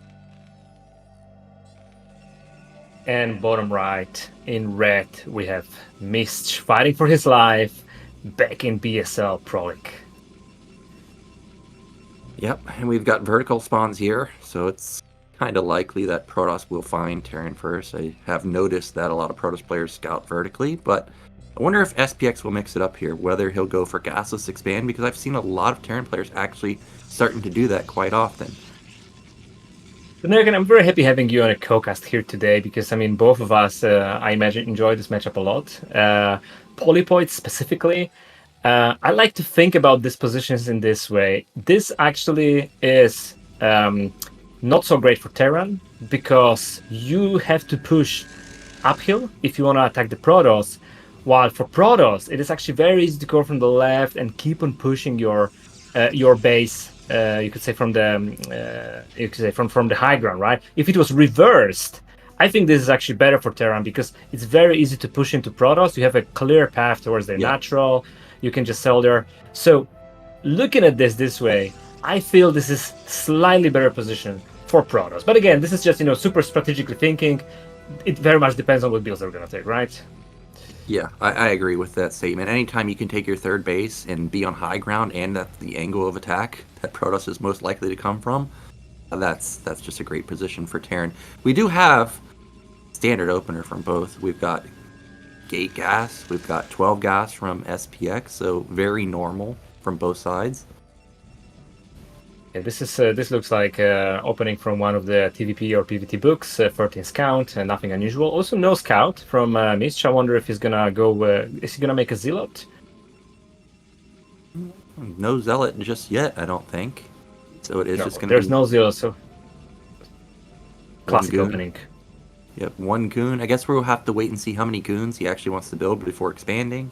I think the classic is, well, the current classic is just the one gate expand. And then sometimes Protoss players don't even get range. We'll see if he actually does go for range. We've got the SCV getting the full scout off. Right, so when I said classic, I was thinking 2006 PVT, right? Very classic. So go for goon, add some range, and take it from there. But he seems to be skipping range a little bit. I wonder is because he's so engaged in that SCV hunt, or is there some other secret? He has banked a lot of minerals. Is he going for the Nexus? Yeah, this seems pretty normal. But I guess versus someone that's old school, SPX of course knows that this is an old school player. You've got to respect that. Hey, I haven't scouted yet either. Maybe there's a probe hidden out on the map, but now he sees the Nexus, so now he knows that it was just a cut of range. He knows exactly what he's against, and he's putting the SCVs on a gas before placing his command center. Nyoken, is that 2-port Wraith? Yeah. 2-port Wraith. I would love to see it. If he makes 2-port Wraith work versus a Protoss player in BSL, I'm a believer in SPX going the entire distance of BSL. I just crowned him the champion at that point. We've seen 7 Marines and 2 Vulture beating 2 Goons and a Zealot on high ground. We might as well see something like this, not? But of course, what we expect more is probably a second factory coming up. Could also be a starport. I mean, there are builds like this as well, but I'm not sure. I think it's a second factory, right? Looking at SPX base. Or no, he's still banking the gas. What is he trying to do there? I think this is FD. Yeah, this looks like FD. He did pull off of gas in his main, at least for a little bit. Now we have the move out right now. But MiStrZZZ has the perfect counter here. He rushed a very fast robo. This was something like 345 robo. He's got a battery coming up. And he's going to have 3 goons, which seems like it's going to be enough. However, this is double battery now. Oh my god, this is getting out mind gamed on your own mind game. SPX seems to be playing some kind of a bizarre semi-aggression build. There's no tank, it's just Marines and Vulture. What is the plan over here? I mean, he doesn't have a tank trying to engage this. This looks really shaky by Terran. He's at least trying to put the mines, but the mines are at most gonna contain. I think he's lucky that MiStrZZZ made the 2 batteries. I think that's the most damage he got out of this. But the command center, it's only now placed, so SPX is actually really behind economically, and there's no tank to really support this contain going onwards, and Robo is already done. He's skipping the observatory though. That's very interesting. Yeah, but overall this was a good hold from MiStrZZZ. He's in a fine position.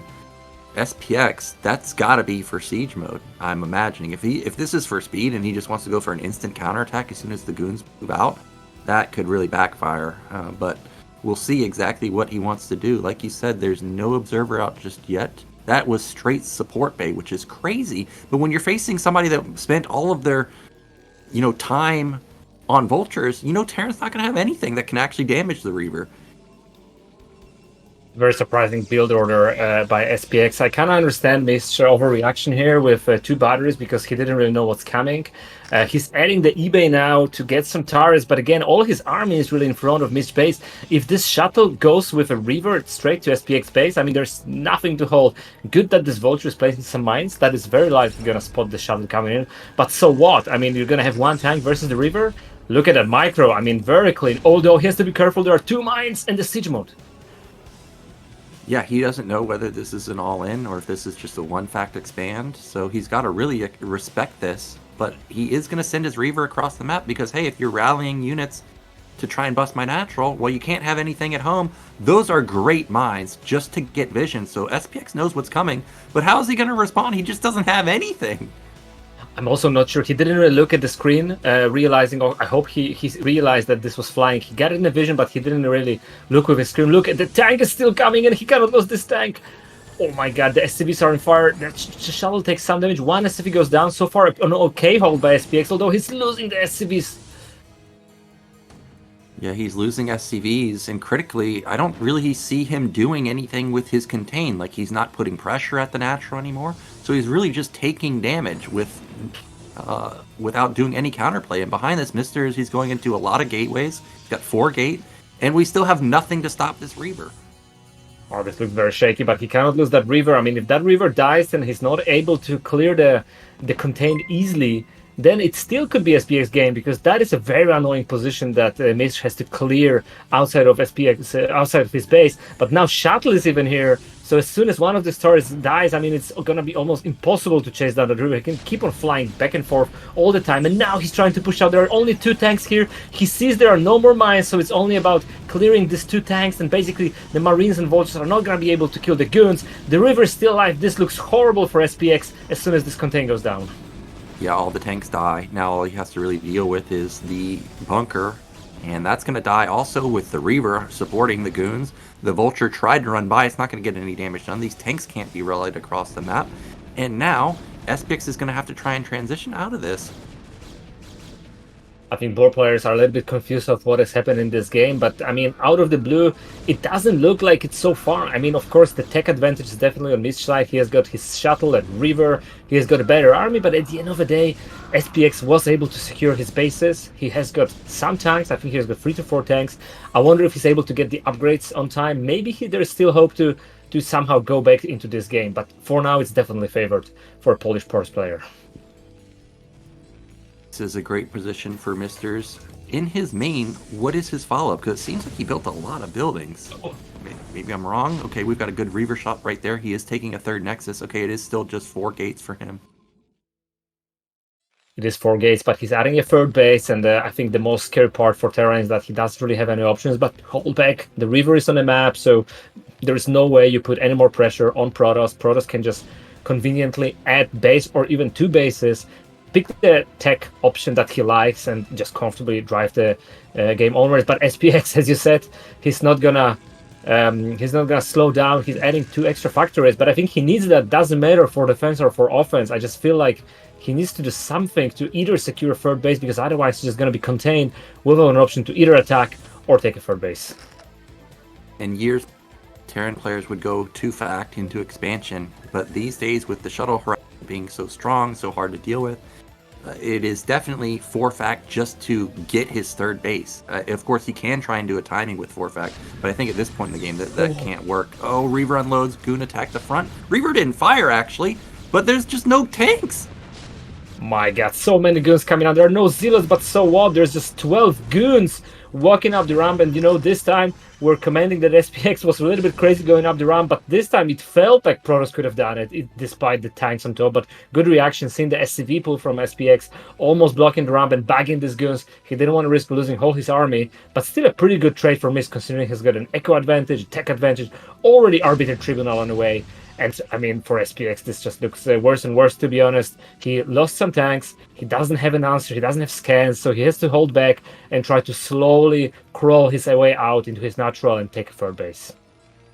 SPX, after getting that trade, feels like he's going to be able to have enough stuff to actually take a 3rd base, so he puts down a command center.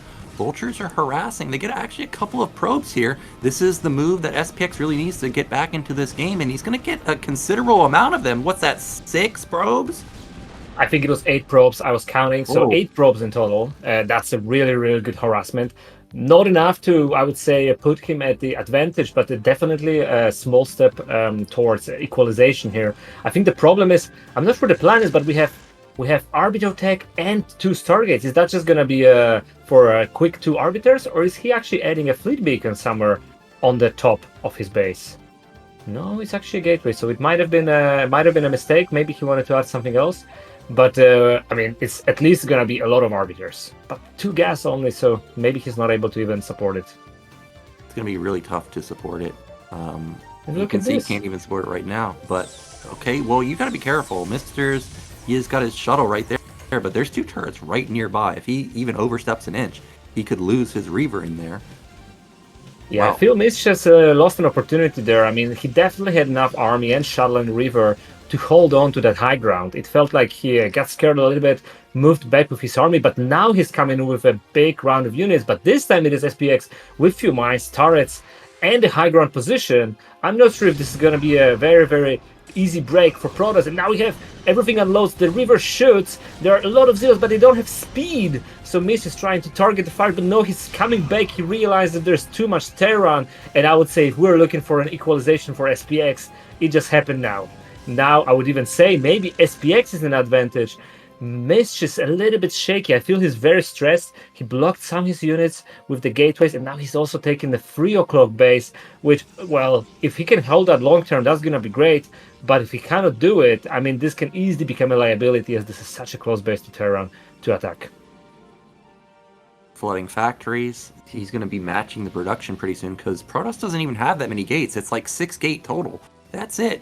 Yes, I realize he's got double Stargate, but there isn't a crazy amount of arbiters just yet. It's just 1. However, I gotta say, this base at mid-right is a little ambitious from MiStrZZZ. If he loses 1 fight and SPX knows about it, that base is instantly dead.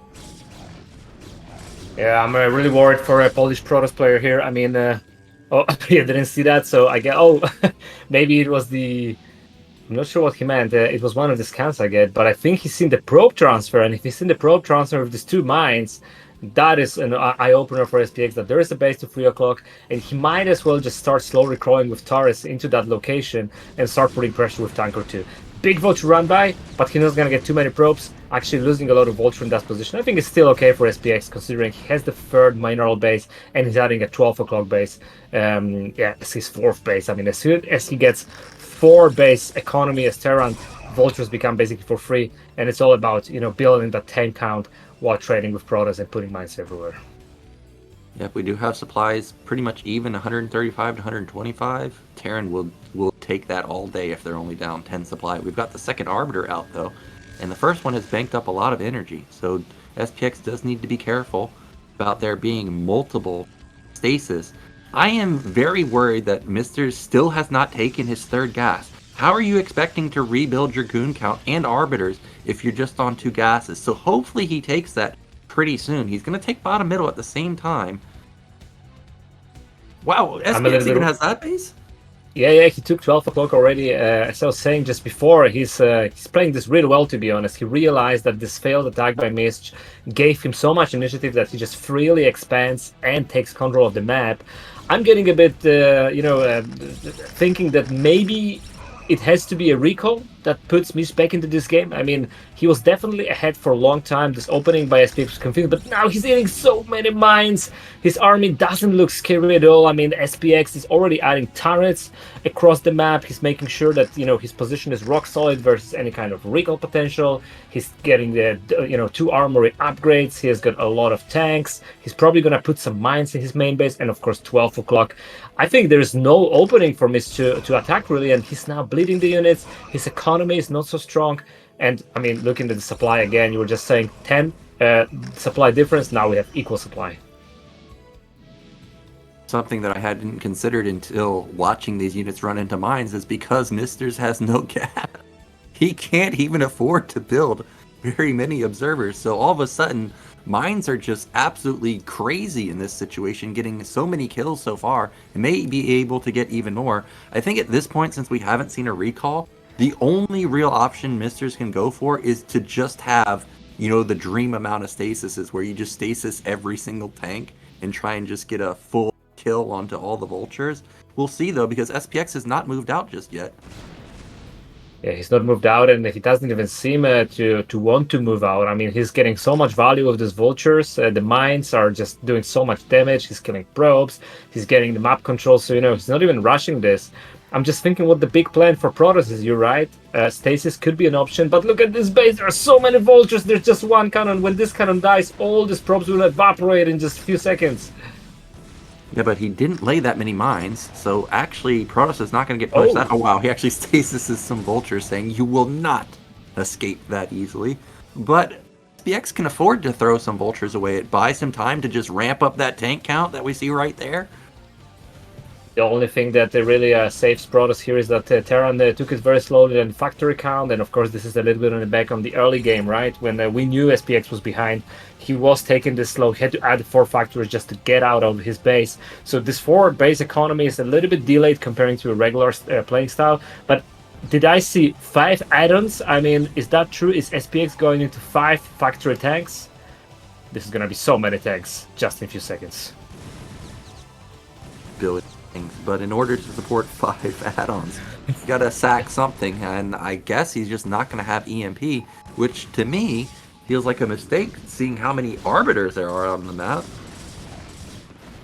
Yeah, there are many arbiters. I don't think Mish is going for a recall. I hope he realizes that SPX is ready for that. What I also find interesting is I believe SPX still didn't figure out that Mish has got 3 o'clock. And there was a probe transfer, but it was very easy to miss it. There is absolutely no attention to this base. I'm quite sure that SPX is going to add his 5th command center soon. And maybe he's going to scout with that 5th command center floating over these cannons to realize that this base is already half mined. Yeah, SPX may be thinking he's in a better position than he is. Like if he scanned bottom middle and just saw 5 probes there, you know, essentially mining that base, he may be thinking, well, this guy's just mega all in. I just max out on tanks and win. But we know that's not the case because MiStrZZZ has a lot of econ on the right side of the map. MiStrZZZ does need to ramp up his gateway count. Like, it's still extremely low. What's it, like 10 versus 8 factories? Now, those were some good Zealot clears right there, getting a lot of vultures. That is true, but I mean, I think as we've seen the Protoss army not being so big for majority of the time, that's a lot of tanks. That's probably around 20, 24 tanks. But what we talked about, I mean, he had these 2 targets for a while, and I think he added quite a few arbiters, and most of them are maxed at this point. There's only 1 vessel. He's adding more factories even. I'm not sure. I mean, how are you going to engage this turn if he doesn't have an EMP and you get 3 or 4 EMPs on top of your army? You might as well lose that tank, and without the gas to quickly rebuild it, this could still also go into Protoss' hands. I mean, and he's moving on the middle of the map. There are no vultures. Where are the vultures? Oh no, this is such a mistake from Terran. This is a horrible engagement that he took, and now with the EMPs and no... this is a disaster. The best possible scenario for Protoss. Even though the army of Protoss doesn't look so bad, he got in huge stasis fields on everything from Terra, and SPX is forced to push back. A massive overstep from SPX. I don't know why he was there. Also, he was almost sitting on top of mines. You definitely don't want to do that. And he is going to get punished. These 20 tanks or whatever he built up, well, half of them are about to die in the center, and there's no way to save them. He's down 50 supply. I don't know what happened there. Maybe he was distracted somewhere else. Maybe he was investing in extra microcircle. But this is a disaster. I mean, the only thing going for SPX is it feels like when all these tanks unfreeze, does MiStrZZZ actually has enough to kill it? Because, okay, I think he has got enough of extra zealots from the bottom. Look at these tanks popping. There's nothing to save them. So many zealots clearing all that army, and out of the blue, Terran plummets in supply. 130 versus 180. This is a perfect position for Protoss. Clearing more and more units, and these arbiters, they still have a ton of EMPs ready. Yeah, they still have so much energy available for the stasis. Stasis, sorry. There goes another one right there. MiStrZZZ hasn't really even reinforced his army, and he still has more than enough to just shut down everything. He's also taken all of bottom left, so he has a ton of bases now. Just really needs to flood more gateways. That's it, and this is his game to take. Absolutely. He denied the top left base as well. I mean, he's seen the command center being built there. SPX seems to be trying what I call now a turtle mode. I mean, you know that feeling, Nyoken, when you lose your big army, you're thinking, okay, my next plan is probably to take my half of the map, because I'm never going to be able to go out on the map when there are 5, 6, or 7 arbiters with EMP. And that may be SPX plan, but I think Mish is ready for this. He's now railing all his units to top left, making sure to cut the connection between 2 bases, not allow the Terran to establish a foothold at the top left part of the map and split the map in half. The gate starting to get built at bottom left. We've got Terran trying to get the center of the map so he can slowly creep to top left and secure it, but he's still down 60 supply. I don't even know what his upgrades are. Are they even heavily upgraded? Okay, he is at 3-2, so he does have good upgrades. He finally finds mid-right, but at this point, mid-right's probably basically mined out. Yeah, it's over or maybe 40% left there, and I think he just scanned and found out that this base is there. But again, these tanks are so exposed. There's so many arbiters, and there's a ramp. So how are you gonna reinforce these tanks if Protoss just throws units at you and starts to stasis everything? Protoss engagement is not the greatest right here. There's not that much on the left side. Arbiters and units coming from the right side, they'll be able to knock down these tanks. Well, actually, I guess when you have this many stasis, it doesn't matter how many units you actually have, because he still knocks down everything. My goodness, this is looking grim for SPX. A lot of tanks again, but I imagine there's another arbiter that can just be. But look at the mines! Oh, okay, he actually saves the tanks because of the stasis here. But I mean, there's just not enough of SPX. He has got a lot of tanks to the left. He needs to push back. Maybe he has got one more chance to try and rebuild his army. He still has got a lot of the bank. It's not gonna be easy. This is primarily goons, so he will be able to clean this up. But so what? What is the next step? Protoss has got all map now. The entire map, and even though SPX has 5 add-ons, he's basically mining one gas, because main and natural are going to be mined out. Only gas income for him is top middle, so he's going to have to spend the majority of his money just rebuilding vultures, and that's just not a way to win versus mass arbiter. He's going to try to continue attacking mid-right, but at this point, like I said, it's so far gone, you might as well just try and secure your side of the left. Yeah, exactly. And I think what really worries me is that there are just so many arbiters, and we know how much value you can juice out of this if there's no EMP or Goliaths to slowly clean them. Every time SPX move in, he just gets stasis, and a bunch of Protoss units comes in. Zealots, they just trade so much better than the Terran can allow at this point. And it seems he's trying to push the issue to 3 o'clock, but again, as this base maybe was a liability in the beginning of the game, now it's actually a very, very strong fortress for Protoss. The ramp is narrow, so many arbiters, there's almost no way for Terran to punish this base. Finally, some Goliaths, so let's see if we can start clearing some of these arbiters, but it might be a little bit too late. That's 7 arbiters. That's a crazy amount of stasis. There's just no way you can actually engage this army. SPX desperately needs some EMPs here, because he's got to eliminate the stasis before they land. There's no way he can win with even if he had 100 tanks. I don't think he can win because of how many stasis there are. Yeah, 100 tanks doesn't matter, right? As long as you can get 20 DMPs, your whole army is basically decimated here. SPX moving to left, so he's probably going to try to go for this plan of splitting them up, which I think is the right choice. There's no need to push the issue to the right side, considering whole Protoss army was there, and you can see all the units of both players gravitating to the left side. Although Mish is maybe looking to recall? No, I thought he's going to try to consolidate for recall. I think he's moving everything to the left, and again, this looks clever for Terran if he secures the high ground, but the problem is there are no turrets, so as soon as 7, 8, 10 arbiters fly in, they're just going to stasis half of the units, and afterwards the ground army is going to come in and clear the rest. Look at how many Goliaths are there, but again, few stasis and the Goliaths are just gone. Of them. Now we've got Zealots just running on top of the tanks, Goons running on top of the tanks. That's only 2 stasis. We know he's got like 10 more. Where are the remaining stasis? There's one right there. Oh, huge stasis. Yeah, all Protoss army died before, but still, I mean, it doesn't matter. So what? There are 5 goons if there are just 3 tanks and 10 arbiters flying over them, right? Yeah, the arbiters can start killing tanks by themselves. Well, yeah. Say SPX is kind of holding on right here, trying to salvage this army, but he needs to scramble to get more stuff over there. And I think this is the moment where Protoss realized the arbiter count is so high that we see +1 air being made without carriers. So these arbiters are gonna increase in power very soon to be able to clear these tanks. Stasis is finished. It seems like SPX might be able to salvage this. There's just only one Goliath though, so again, if it gets stasis, then you just start cleaning all that army of arbiters, and this is so annoying for Terran to deal with.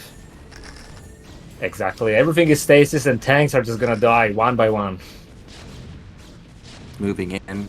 This could be the last hurrah for for SPX, but actually there's not a lot of Protoss army left over. Maybe he can hold, but there's still no Goliath to actually kill the Arbiters. Okay, there we go. SPX actually has a sizable army. He's got a sizable army. I think Mish might have overmade some probes. It seems like he's got a full economy running in almost all his bases. Yeah, and he's still making probes, in fact, at his natural here. He just made a probe there. I feel he's like at 80 or 90 probes because he is in 190 supplies, but there's basically nothing. I mean, I hope he's not gonna GG in this position with these comments of mini nukes. But I mean, this is crazy. There's like 7 arbiters, 107 supplies. Where is Protoss army? Did he make like 120 probes? Like, Protoss perma-mapped, but he just doesn't have that much. I guess you got to consider that there's like 40 supply in the air with arbiters, right? So actually the ground army is not that strong. SPX has actually gotten top left, and he's got kind of a solid defense. He's got mines in good positions. He's got tanks on the high ground. Yeah, the dream scenario for Terran was definitely to split them up. I mean, after this first engagement where he lost all his tanks almost for nothing, and considering that the arbiter count is so high, I mean, I cannot imagine SPX actually trying to attack this base. I thought he's just gonna go back and try to defend, but he's actually keep on pushing. Maybe, no, they're just way too much Protoss. Although they are so stuck. I wonder how the stasis are gonna be. His stasis is, you could say, the wrong part, because now this is impossible for Zealous to go through, but there's just so much Protoss here. So much Protoss and lack of detection. Yeah, this was definitely, again, an overstep from SPX, but I was gonna say he's killing some arbiters, but I forgot those things have 5 million HP. They're still alive. Yeah, and they are +1 arbiters now, right? So I wonder if he's making +2 attack, or is he gonna transition to carriers? Oh, he made armor for arbiters. That is an interesting choice. So invincible arbiters, maybe also for recall later. But look at this. I mean, SPX keep on pushing the meta. I mean, there's just not enough pros. He's maxed out with 10 arbiters and 5 guns. Where is Protoss army? Protoss just doesn't have an army. The units get unstasis. Terran may actually be able to hold this. Vultures deal decent damage, I guess, but now with goons actually getting mixed into the fray, they should be able to easily take down these vultures. Another stasis goes down, but look at the arbiter count now. It's at 3. Terran can actually deal with 3 arbiters. Yeah, 4 arbiters here, I think. I wonder if he's remaining at 6 arbiters. So 6 is, again, of course, super painful. And again, I mean, how does he break through here? I mean, he needs to consolidate his army, maybe go for a recall in the top left. But I think, of course, SPX is, again, trying to push the issue all the time. He's not letting Mish think about recalls. He wants to fight on his terms, but again, there's just so much stasis. I mean, this looks so risky for SPX. He's playing on the verge of losing his 120 supplies to 200. Everything unfreezes. There's so many goons and so many freaking arbiters. He's making a turret. That's gonna help a lot. But so what if everything still gets stasis? Protection, 5 tanks or 4 tanks trying to hold the line, and they may actually hold it, but they don't hit air, so the arbiters will clean it up. Only good thing for SPX that he keeps on mining the top bases, but now it seems like maybe that was the nail to the coffin. SPX went down to 95 supply, and we know this is much easier to reinforce this for Protoss. He actually made a fleet beacon.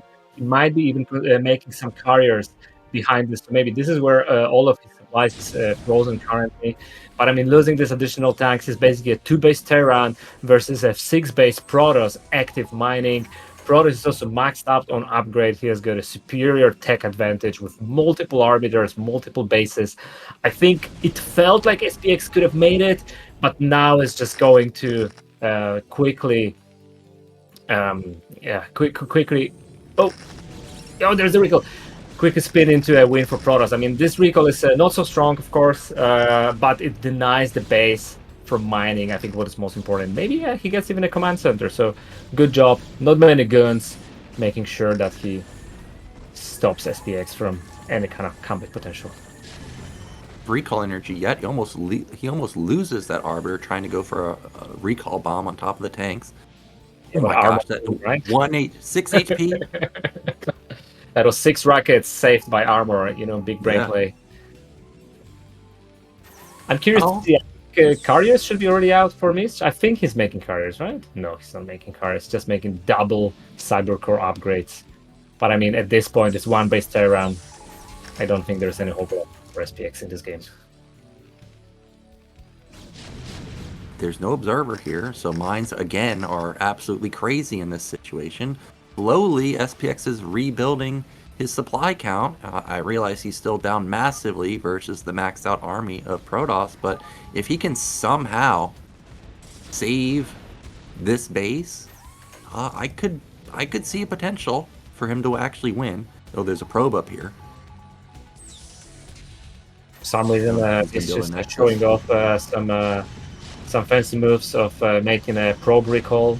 Maybe he tried to do it to deflect one of the siege attacks, but we knew this is not gonna work well. Now, I mean, he's obviously giving up this position again. I mean, he can recall again, obviously, and try and contest it, but I mean, I think maybe it's easier for Miss to just use all these arbiters and stasis every individual tank. He has got so much. Okay, now he's going for a carrier switch, and I'm not sure if SPX has got so much to answer this. I mean, imagine Protoss puts all his army between these two bases. The problem is Terran cannot really reinforce the top left, right? If Protoss really pushes the issue, oh, the big recall on top of the mines, kills a lot of tanks. This Protoss army is gonna die, but for what? He can rebuild easily. He's also going for a front here. There's not enough Terran. This might be it. He also stasis some of the SCVs. Make sure he cannot mine anymore. And I think we can see GG here. And he's gonna tie the series 1-1. And we're gonna go to game 3 in a second soon. Gotta be it. There's just he stasis all the SCVs. There it is, GG. So well done from our Protoss. He is gonna tie it up 1-1. There were moments there where I thought, wow, SPX is going to win 2-0, especially when we saw him have legitimately like 35 tanks, but the stasises were too strong. I think SPX fall a victim of, when you're behind as Terran in like early mid game and you feel you have to slowly crawl yourself out. I think he might have felt that Protoss was bigger and stronger for a lot of that time, right? Had he pushed more decisively, maybe he found 3 o'clock. I think he had a really moment of glory there. He could have easily closed it. But he waited so long and then losing these tanks. And I think the game just slowly started to be war of attrition. And not having enough EMPs, not having anti-air, just snowball of arbiters and stasis. That gave me his game back to him.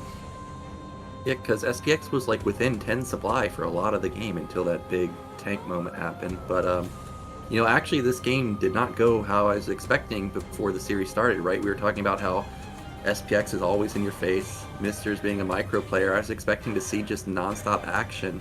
Now, of course, that happened, around the 20-minute mark, but I didn't even think we were going to get to the 20-minute mark. So I'm excited to see that we may actually get into another split map scenario in Game 3. So, Nyoken, you're Terran, I'm Terran. What is your loser map pick? I mean... Circuit Breakers, man. Circuit Breakers. So I would hate to go for Circuit. You hate? How can you hate Circuit Breaker? What? Well, I think I understand. You like your 4 bases, and I agree. 4 bases is very nice. But I like my 4 bases, but I like to start active. I like to get to that 4 base position actively, and then when the game settles and it's late game, of course, Circuit Breakers. That'll be nicer for me. I think knowing SPX. I mean, in my view, there can be only one map, and I think he's gonna go for a retro, the closest to Fighting Spirit. Easy third base, simple map you can build. I think there's a lot of buildable terrain. I imagine, just easy, relaxed map, no shenanigans. 4-player also, so no nexus on your on the what do you call that? Oh, sorry, what is this? I thought we had seen that. I was thinking about no pylon in your base. But I think we have a map, and I think it's a 1-on-1 map, actually. So we're going to have nothing different than Invader. Yeah, Invader is a fine map. It's a 2-player map, so I don't know if I would pick that as Terran. But, he held it very well, or he held the aggression very well. I'm old, but walls are good in Terran versus Protoss, and this map is wallable. I know it can be walled. So SPX could just wall off from the get-go and then not even have to deal with it or deal with Zealot aggression. We'll see what he actually wants to go for, though.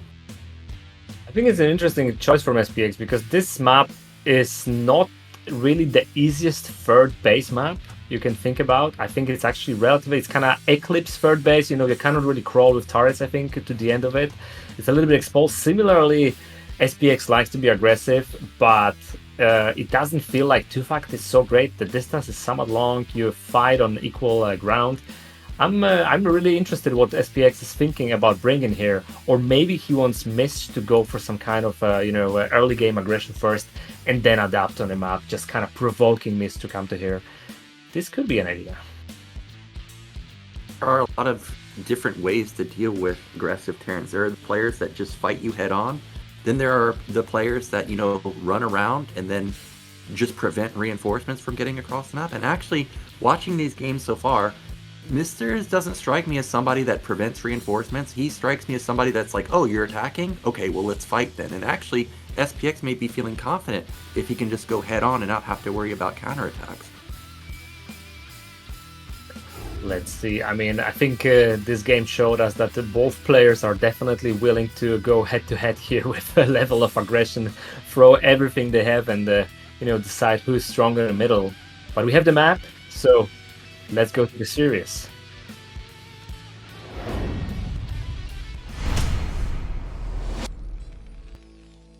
Hey, in the top left, we have our blue Terran. It's SPX. And bottom right, we have the Polish Protoss, MiStrZZZ. I'm on bottom. See if he's actually going to send out an early probe like he did on Dark Origin. So far, doesn't seem like it. So maybe he's not going to be playing into SPX's hands. Also kind of wondering, why did you pick a 2-player map versus me? And he's just going to play normal. Yeah, I think he must be very disappointed about that game one. At the same time, I think both players should feel much more relaxed now. You know, there is always that pressure. You are the first group playing, the league just starts, you're just on a stream, so there's always that tension. I think both players were quite nervous the first two games, but after two series like this, you should be quite relaxed, go for your standard builds, try to play, your best game, and I wouldn't be surprised if this is what we're going to both players. I kind of expect both players going for some early expansions and following up with whatever they see from the opponent.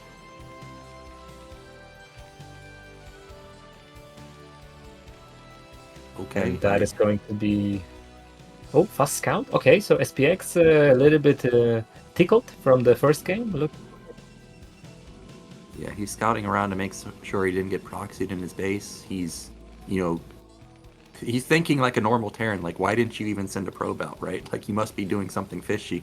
But that's not the case. He's actually just playing normal, just getting his econ a little bit better, or a little bit up and running a little bit better with the probe mining a few extra seconds. Yeah, and we know it's not 12 next as well, but of course SPX has to validate that. This map again seems like a relatively long distance for rushing, so that could have been an option, but Mish realizing last game went pretty well for him, and we know this was also on the back of a very unorthodox build from SPX, but he's going, I think, for the same build, so no probe scouts so far, building cybernetics, and seeing how the game develops. Yep, again, this was no Zealot, I don't think, from our Protoss.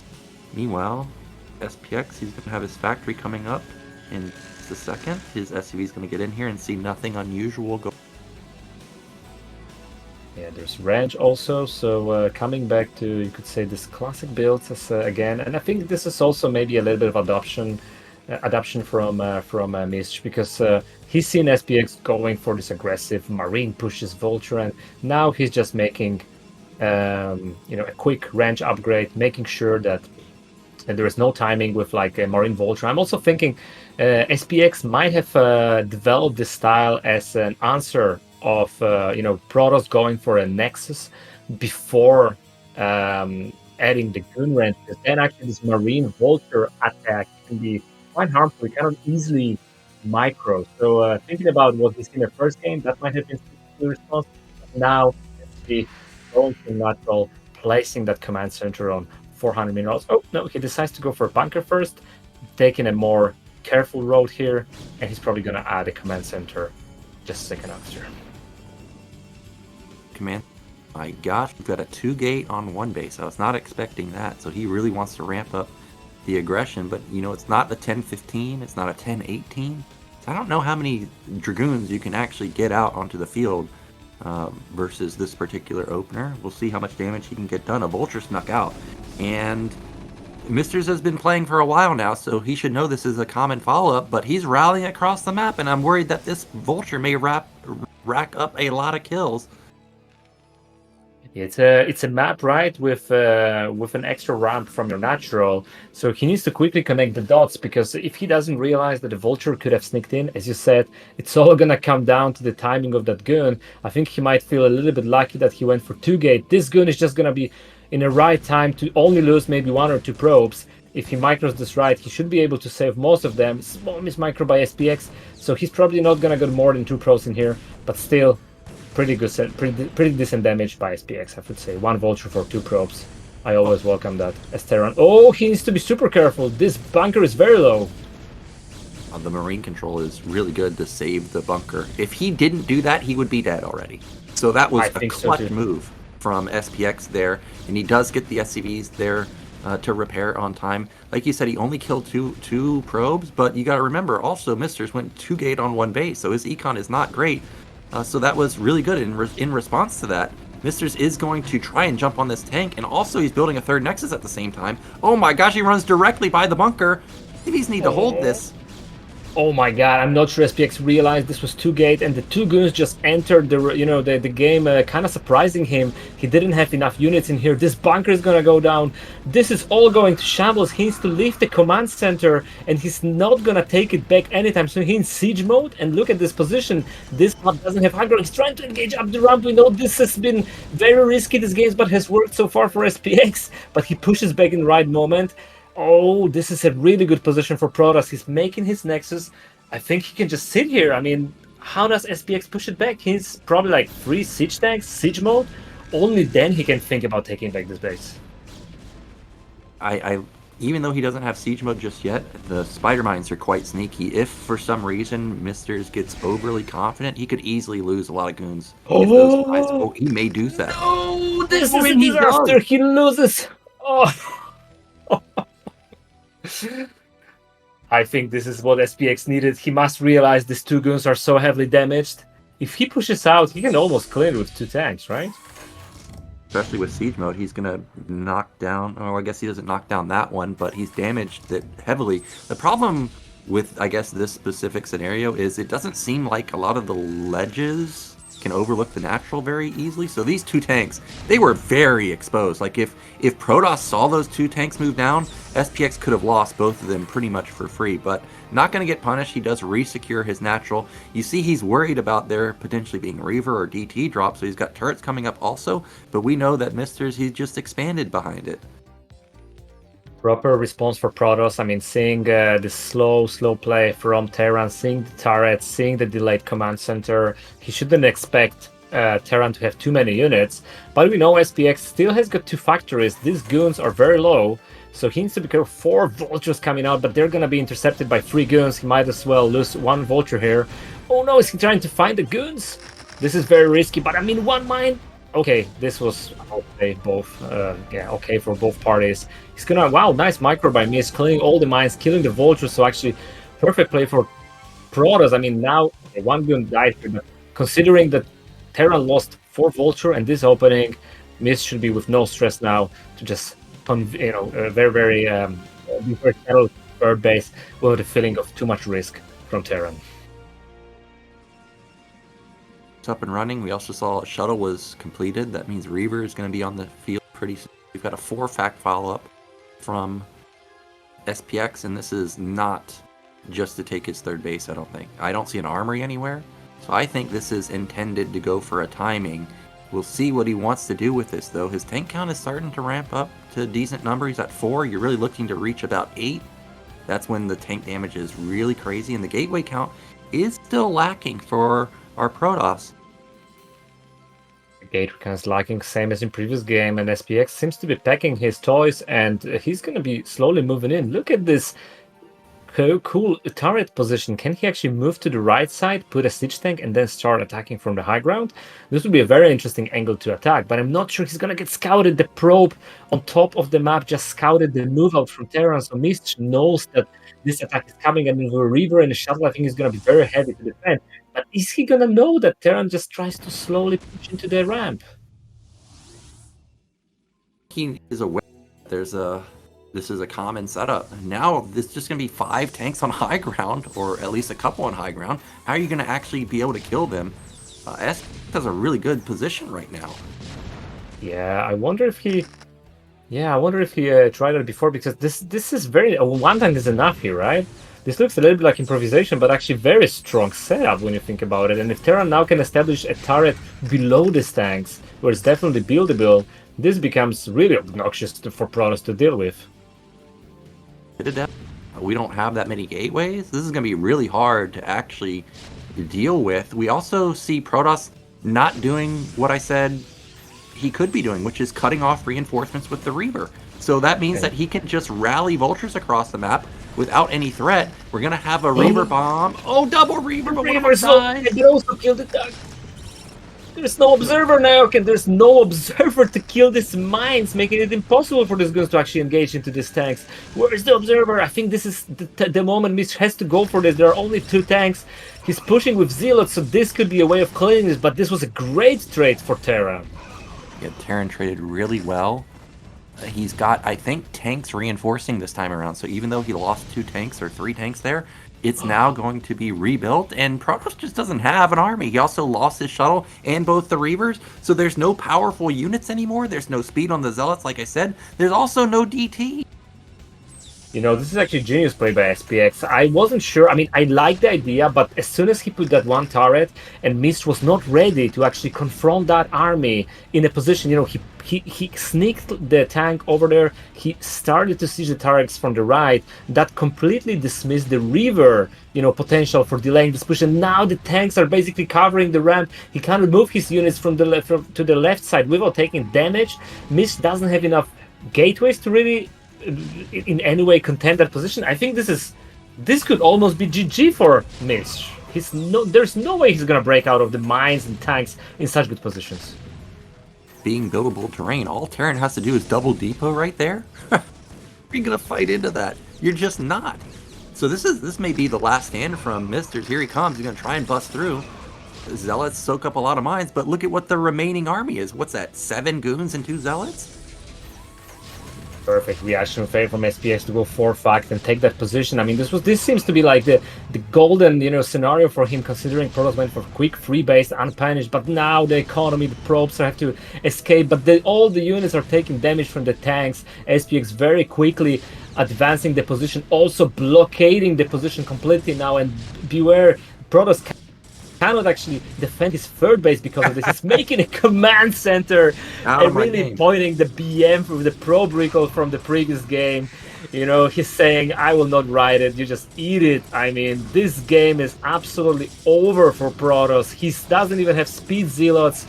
Terran is now going to harass the third base from Protoss. He's going to try the one last attack. There are no mines, so maybe he can do it, but there's no speed on the zealots, so these zealots are almost not going to get to the tanks.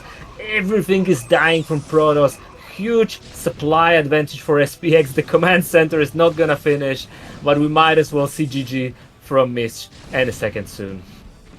Protoss not giving up just yet because he's got a Nexus going up at bottom left. This game is donezo. There it is, GG, and that means SPX. He will be moving into the winners match to face off versus Hog. Oh, no, really impressive push. Really impressive push by SPX. Great turret there, deflecting the Reavers, slowly but surely putting the positions in right places. Basically left no option for him. He had to engage that army prior to that army actually getting to that position. He should have attacked it, not let it, but he didn't know. He didn't see it. He didn't have an observer in time. So yeah, just a bad call and quickly snowballed out of control for Protoss. Well, of course, he's not out of it just yet. He'd still be in the losers bracket, but that's a tough bracket to come out of, especially when your opponent is already going to be OyA. So we're going to be going into a break, and then we'll be back with our winners match, which is going to be Hawk versus SPX.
Welcome back, everybody. We are now getting into our winners match, and this is going to be a good one. We've got Hawk, who looked really strong earlier versus OyA, and then SPX coming off of solid wins versus Misters. Yeah, and we're going to have TVZ, my favorite matchup. This time, hopefully, we can see Tupor Rave. I think we should also be happy for our viewers. It's a great matchup to watch for sure. And again, I mean, Hoke, I've seen him with some super strong Muta Micro in the past. SPX, definitely a creative TVZ player, but he can also go for solid bio play here. So we can expect anything out of this too.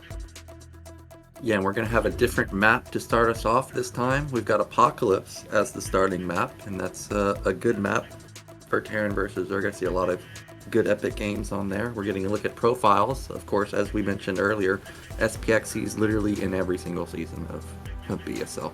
Meanwhile, Hawk in every single season of BSL too, but he goes a little bit further, generally a round of 8 player, and he's looking to move into the round of 16 again this season.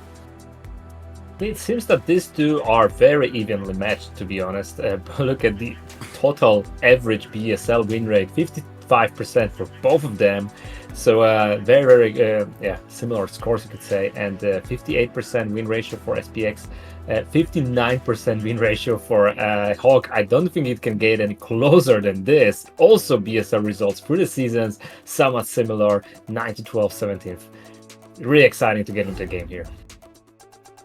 Yep, and as I stated, first map is going to be Apocalypse. I don't know if this is a 2-port Wraith map, but maybe it could be if he spawns bottom left. So let's get into it as our first game, Hawk versus SPX on Apocalypse.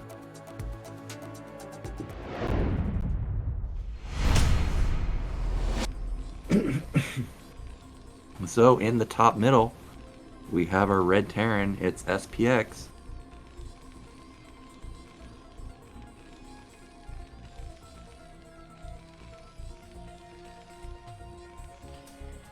All right, and here at the bottom right, as Blue Zerg, we have Hawk.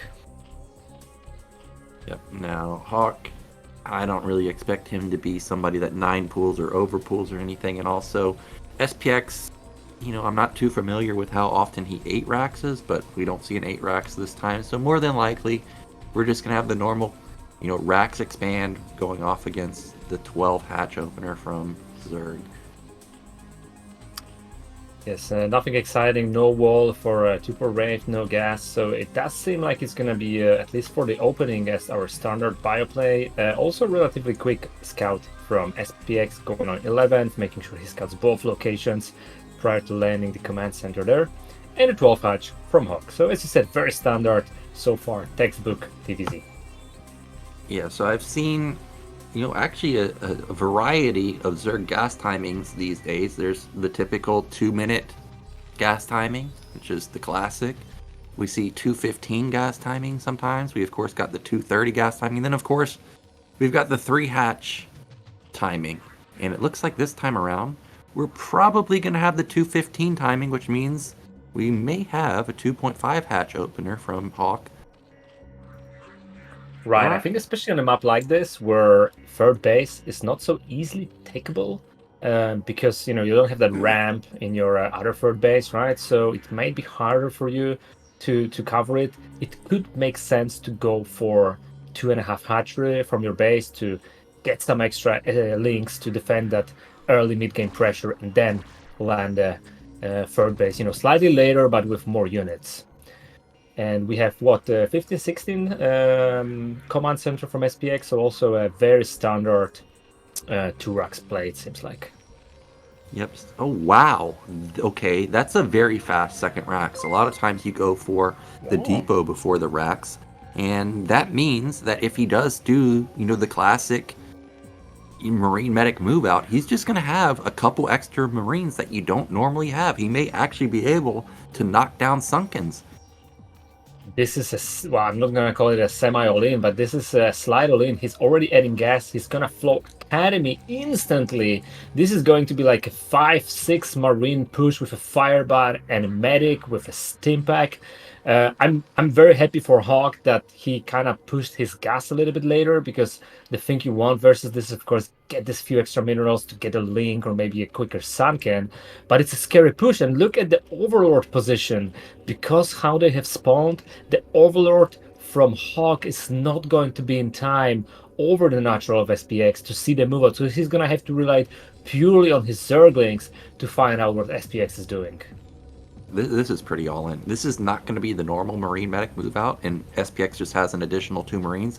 This is going to be, I'm moving out with the typical amount of Marines and Medics, except it's just going to be 20 to 30 seconds faster. And this should catch Hawk off guard. He shouldn't have Sunkens in time. Like, this may be panic where he needs to build a lot of links just to hold. We'll see, though. The Medics are going to be being built in just a second, and Hawk, he needs to really figure out what this is, because if he doesn't figure it out in the next couple seconds, he might just instantly lose. Exactly. No SCV's been made for a long time. He cut there completely. I expect the medic and a firebot, right? I think coming out of this barracks, and now this SCV also taking some of this link scouting away. 2 medics and Marines, actually. So no firebot. Speed is done, but now he has to react instantly. He needs to add a sunken. And look at that SCV. Is he gonna be able to delay this? This is so huge. Any second he gets on this drone. Whoa! Oh my god, had he delayed that sunken by extra 1 or 2 seconds, I don't think there would be hope for Hawk actually to even defend it. He needs to make Zerglings now to try and hold this. He should put all Larva into Zergling, otherwise he might just die. Yeah, I think he may be dead, because 10's about to finish. Sunken just started, and okay, SPX, if you're going to go, you got to go right now. And he stems for it. There's not that many lings. Good micro. I think this game's over, kogeT. He needs to push all the drones instantly. Maybe there's a chance, but Firebots also get into the place just after the drone, just after the Marines, and the Sunken goes down. There's just 1 Sunken, but all the bio is still here. The drones go down. Hawk is just not enough to hold this push, and a great mind game from SPX in game number 1, giving him a 1-0 lead instantly. Wow, I was not expecting that. That's a legit slick build. You know, I don't think I've ever thought of that before. Generally, when I think about how can I make a Marine Medic timing faster, I just think to myself, well, I got to get the Academy faster. It never occurred to me that I should also get a second Rax before my second depot, and that game was over in an instant. You know, Nyoken, not just your second barrack before your second depot, but because you have delayed your depot so much, and because you are supply blocked, you're gonna throw your gas and academy prior to your second depot almost being completed. So this was a really, really sharp timing from SPX. And as I said, had this sunken been done 5 seconds earlier, probably Hawk holds, and he's got a huge advantage, almost unrecoverable for SPX if Muras come in. But this worked perfectly, and we're heading into game number 2 with 1-0 lead for SPX.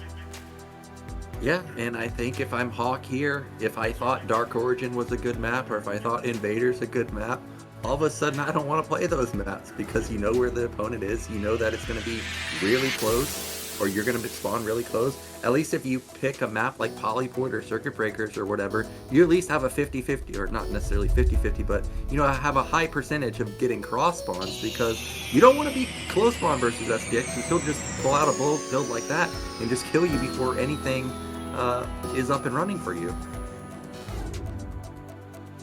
Yes, and the map is going to be Dark Origin, so what a pick. I think the difference though is he's gonna have that Overlord in position, so maybe this time he will be able to spot what is coming, but let's get into the game and see what this to bring to us.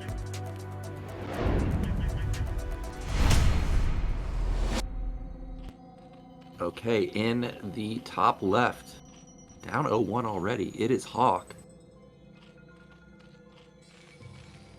And bottom right of Dark Origin, we have SPX 1-0 lead already after an instant series game number 1, Marine Medic Rush.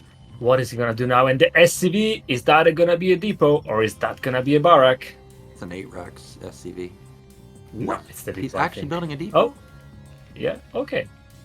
That's a really fast depot though. Like, that was a 52-second depot. Can you do that on a map like this without cutting an SCV? This feels like he must have cut an SCV, but you know, maybe I'm crazy, but that was a really fast depot. Right, felt a little bit fast, but I think if he optimized sound mirrors, it is doable. Although you're right, he sent that SCV fast, so maybe a slight. But I didn't feel he capped an SCV. Maybe he was just a little bit too early. Not sure about that. Anyhow, SCX changing his appetite for risk a little bit. He's gonna go for a. Well, let's see what he's gonna go for. This might as well be a gas build, but so far a secure wall off at his natural.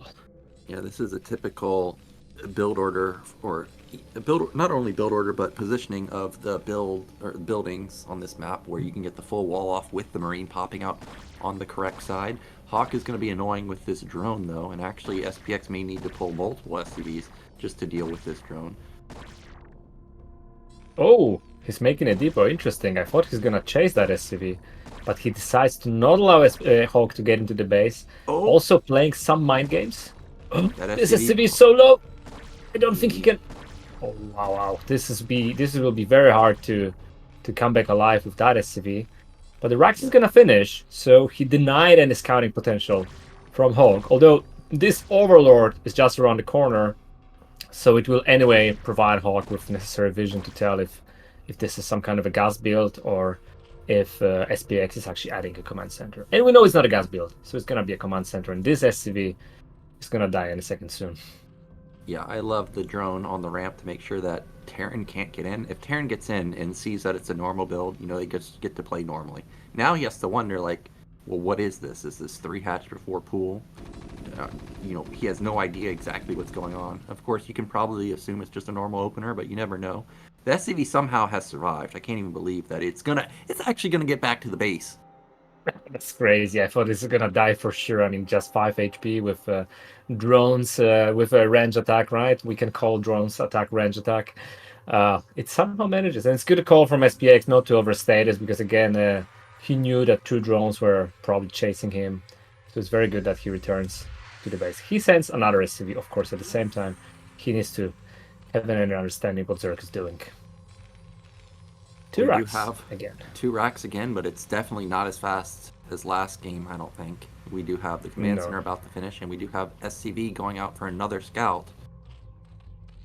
Yes, this is kind of SPX that we've seen also in games versus Mist. So he kind of delays his build. He made 2 depots before the command center. There's definitely no economical advantage in the choice he has, but Hawk also has to think about it. Okay, why was your command center a little bit later? Why didn't you make so many Marines? Have you made a quick gas? Are you maybe going for some kind of a hybrid build where you're adding Marines, but in reality you're making some Valkyries in the back? So it makes your opponent a little bit suspicious about what you're doing, because the timings are a little bit off. You haven't been able to scout fully, and Zerg has to guess. I guess that's true. I didn't think of it from Zerg's perspective. We do have, I think that's an eBay going down in the bottom side of SPX's main, so he rushed Academy to get his fast upgrades. Now he's going to be getting his weapon upgrades relatively quickly. Meanwhile, Hawk has his 3rd hatch in his main. This is just the safe move. You don't want to put a 3rd hatch out onto the map and then it just get canceled by a Marine medic move out. And we have 6 links, I believe, with speed kicked in. So again, a very standard textbook play from Hawk, making sure any kind of move out can be, or I think it's 8 links. He can put pressure on SPX if he wants to move out, try maybe to run by. Although with this kind of a wall of, there's probably not that much that he can do. And I think SPX adding the eBay so fast, and also having, you can say, a small delay in the buildings, I'm not sure if he's going to be so aggressive, but it seems like he will. He's adding a 3rd barrack, and also he has cut SCVs significantly at this point. So I wonder what is his plan, because this is a map, this is a big map, this is very signaled that he's coming in. Look at that depot, this is so low, he needs to push SCVs. I don't think he can hold it. Oh, luckily he has that fire bat there. I don't know why he has a random fire bat behind a wall, but it was actually critical for holding that. Meanwhile, okay, are those Sunkens really not done? And he had to build Lings? So he didn't even get out his Mutilus? Oh my god, this is another situation where the time was so off. Maybe Hulk was thinking that this is some kind of a big push. He didn't expect it to come so late. He made so many links, and you could say the fact that he killed the depot, I would say that gave him some advantage. But at the end of the day, SPX doesn't have to be bothered by turrets, and he's even making a factory before adding the turrets. What is happening? I don't know what's going on here, but SPX is doing a good job with it. Is that depot going to die again? Okay, thankfully he pushes it back with Marines. I feel he could almost push it, right? I mean, maybe he would have lost 4 or 5 links, but it would still be worth killing the depot. This small army here, I mean, I'm curious what SPX is thinking. As soon as mutas are out, this is going to be wiped out in 2 volleys. Yeah, Terran needs to get the hell out of here if he wants to save this army. Like, he definitely cannot engage.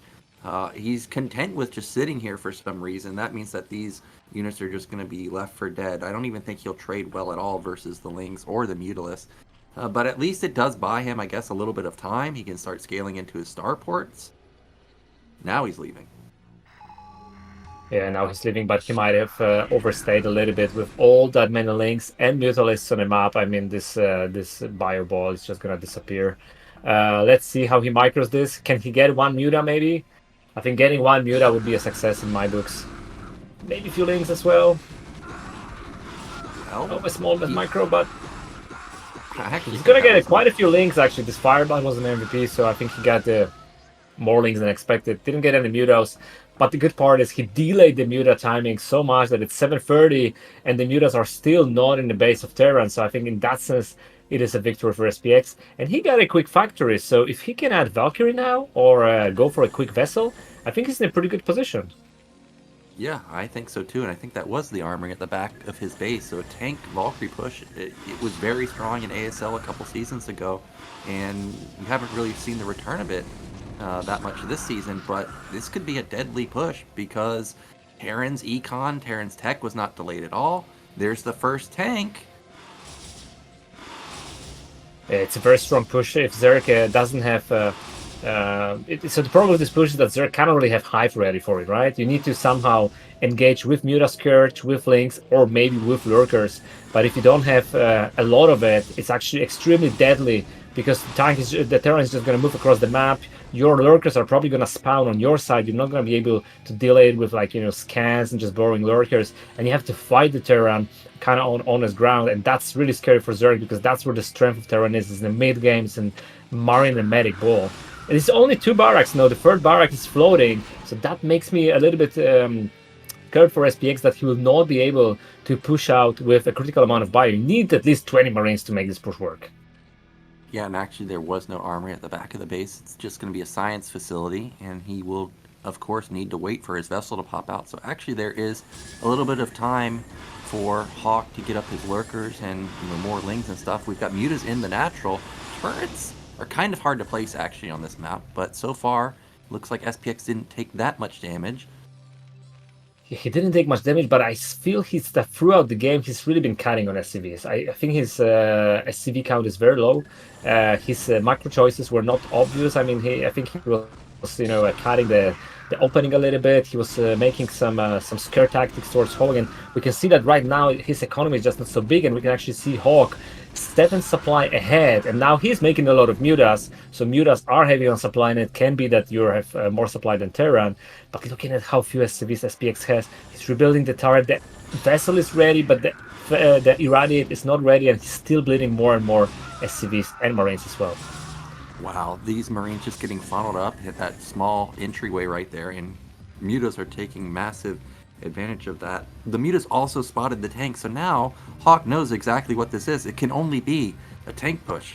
So Hawk has multiple options. He can either go Defiler, which just will shut it down instantly, or he can just build 1 billion Hydras and Lurkers and just crush it. That's what I would go for, especially after I killed so many Marines. Yeah, he needs to be careful not to overrate mutas, though. He seems to be adding some mutas, but we know that they expire like a yogurt. I mean, as soon as there are 2 vessels there, they're just gonna not do much. The Defiler amount is almost down, though, and SPX is so behind on the unit count that I feel this Defiler is actually gonna be in time to hold on any push from SPX. He seems to be getting ready, but as soon as he moves out, he's gonna get backstabbed on this SCVs, and there's just not so much Terran. It feels like he needs to go now. That is his chance. He needs to land some incredible EMPs on these mutas, make sure they all die. But look at the tank is dying. This is horrible news for SPX. Yeah, and actually he got very lucky to even get across the bridges with those Marines. If there was any amount of links to support the Mutas, the Marines probably don't even make it across the bridge. But this is Dark Origin, where the third base is quite exposed. If he can keep one tank alive, get off a nice Irradiate on the Mutas, he may be able to actually push through, and there's the nice Irradiate. Holy smokes, that does a lot of damage, but the Marines are stuck. Wow, huge shots from this lurk, and I thought Hawk doesn't have more, but 5 lurkers arrive, and there's links and more mutas in the back. It seems that SPX just doesn't have enough army. I mean, there's just not enough marine and medics to actually be able to go for this. So what, you have vessels, so what, you have a tank. Zerg can just outmass you with links and mutas at this point. Yeah, and Terran's now kind of just going all in. He's got 6 racks. That means he really wants to end the game. The Defiler is going to be out in just a moment, though, and we only have 1 Irradiate, so I don't see how this can actually work for SPX. Without there being a 3rd command center going up, I don't know how else he can get it back into this game unless he goes for like a Doom drop, but he's only got 1 starport, so that can't happen either.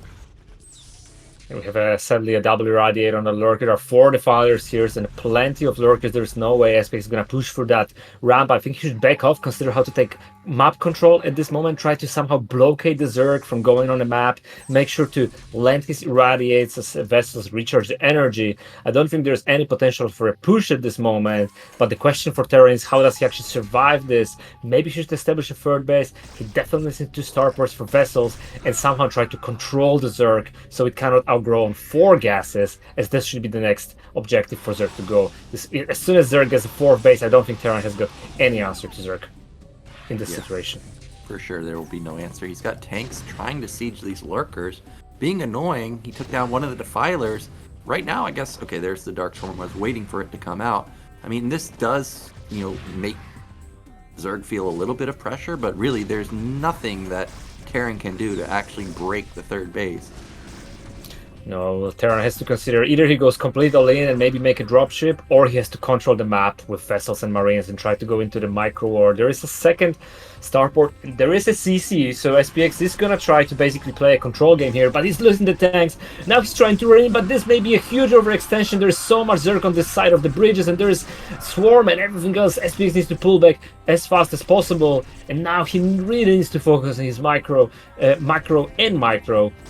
and try to basically limit the growth rate of Zerg. But I'm really worried. I mean, it's 95 supply versus 77. It feels like if Hoax takes everything and just goes in the middle with a couple of swarms, SPX will not be able to hold him back. Yeah, I'm waiting for the juicy plagues to come in, but we haven't seen any just yet. He does have double starports, so his vessel count can start ramping up to critical mass pretty quickly. We've even got the physics lab coming onto the science facility, so it seems that instead of drops, he wants to be going into BCs this game, and we've got triple evolution chamber from Zerg. This could actually mean a Hydras at some point, but I mean, I think the biggest problem for SPX is he really doesn't have economy. I mean, his SCV count is super low at this point, and it's great that he has got this army here and all the tech, but at some point you need the mass of Marines and Medic, because you will be losing these groups all over the map, and he just gets so few SCVs in his natural base that I feel like this longer this game goes, Hawk will just be able to snowball, just gonna run with links everywhere, and this is the drop, so that is an idea, but I'm actually quite sure that Hawk is ready. I feel like he's got a big group of units in his main base, and as well, this is not a convenient angle to attack, and we have a first plague that we're talking about actually getting over all that bio, so this bio has to go back, otherwise even few links will completely devastate it. Well, SPX does have his 3rd base. He needs to get the dropships out in the middle of the map. I thought he was going to go to the right side and then try and come through the top and then go towards the main. Oh, he's got quadruple drops. Okay. This can be game-changing damage. If Zerg moves out right now as the drops come in, this could be exactly what SPX was looking for. This is definitely the last opportunity for SPX. There's not that much army in the base. There are some links. He really needs to be decisively going in, ignore everything. This is his last chance. If he lands this drop, and if Hawk is not ready, there is the Defiler, but he doesn't have the energy to actually load a lot of Hydras unload. The Firebats are really taking great shots on the Zergis. The Marines actually unload almost untouched. There is so much Zerg coming by, but Terran is going to do a lot of damage before all that bio dies. Yeah, this is a great angle. Look at this, how the Lurkers really can't get in there. The Hydra, he focuses down the Lurker. There's no Dark Swarm either, so the Marines are just shredding everything. I'm looking to see if the at the same... Firebat. Oh, the Firebat killed all the drones! If there was like a... drones. If SPX was attacking the third base right now, he may be able to just end the game, but I don't see any movement in the center of the map. But this was great damage. Perfect. I mean, seriously, this drop was the last thing I feel SPX could have done, considering that Hydras are not being added to the composition. And Hydra Defiler is so deadly for versus SK Terran that SPX couldn't have done anything. But with the 4 dropships, killing all economy, and the fact that Hawk only now adds his 4th base, maybe there is a glimmer of hope. SPX actually getting up in supply, but you can see he's got so much gas because his SCV count has been so low. He can't even afford. Oh, 2 vessels died because they were previously plagued, and SPX has to consider how is he gonna hold the Hydra Defiler composition as Hawk is transitioned completely, also having 3 Evo Chambers.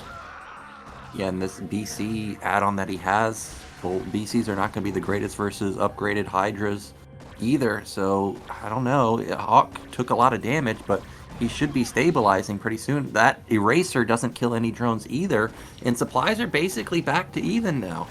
Oh no.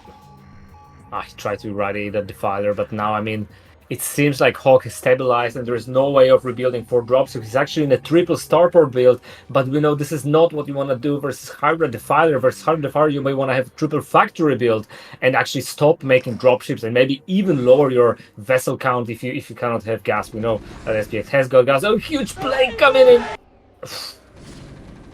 And that is a juicy catch-up right there. Hits the entire army, and now Terran has to just run around with these 1 HP Marines waiting for it to disappear so they can heal back up. Hawk now has his 4th base up and running, just needs to transfer some drones, which he has, and take that gas, and he'll be good to... Damn, that is so many drones! Yeah, Hawk is playing ZVP here almost. I mean, he's got a very healthy economy. I feel like SPX lost the momentum completely. He's actually adding a 4th base. Oh, I was talking about losing the momentum. There you go. There is a drop in a very nice position. There is not that much Hawk. I mean, I'm thinking that he should be more active on the map at this point, considering how much army he has. Additional swarm, really gonna be easily able to defend this drop. The drop is gonna die. Oh, he's gonna go back with 7 HP. That's a great save there. But there's no way that SPX can pressure this base because Swarm plus Hydra is always going to be able to save it from any amount of Marine medics. Yeah, Dark Origin is one of the maps where if you secure the center, you can shut down the middle bases, whether it's with Siege in this particular scenario, or Storm, or something of that nature. But because there's no tanks here, this base can just continuously mine pretty easily. There's also not critical mass vessels anywhere to just non-stop irradiate. We've got Ultralisk Cavern coming down for Hawk. Remember, he has triple Evolution Chamber, and he should be hitting +2. Oh, actually, he does have +2 armor now already. It upgrades are great for Hawk, so he can afford these transitions, and I think his economy is also so great. Oh, I think this is gonna die. Yeah, the dropship is also gonna die. I mean, I'm a little bit worried that the supply tells the story of this game. This is the moment I was scared of. I mean, Hawk realizes that there's just not that much terror on the map, and he can just pressure, and he can take the center of the map. And as you said, once Zerg is on the center, he can both defend his bases and very easily threaten the bases of Terran. As soon as the swarm goes up, how is SPX ever going to defend his bases? There's just not enough Terran. Vessels, they are not good versus Hydras. Swarm is there just around the corner, and I feel with the next rally of units, and Hawk seems to have a lot of rally in his base, SPX might be forced to tap out. Yeah, Terran's basically mined out once his 3rd base goes down, so he must hold here, otherwise he will be knocked out of the game.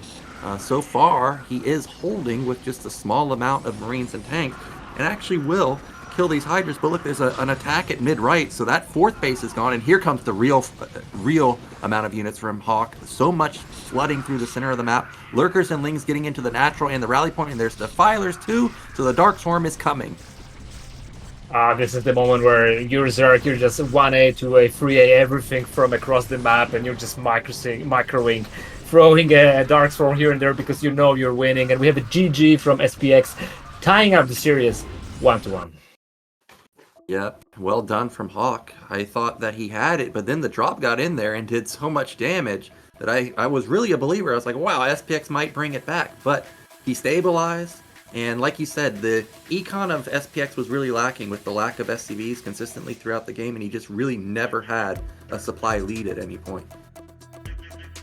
Exactly, really clutch drop there. I mean, I also believe that it could have happened.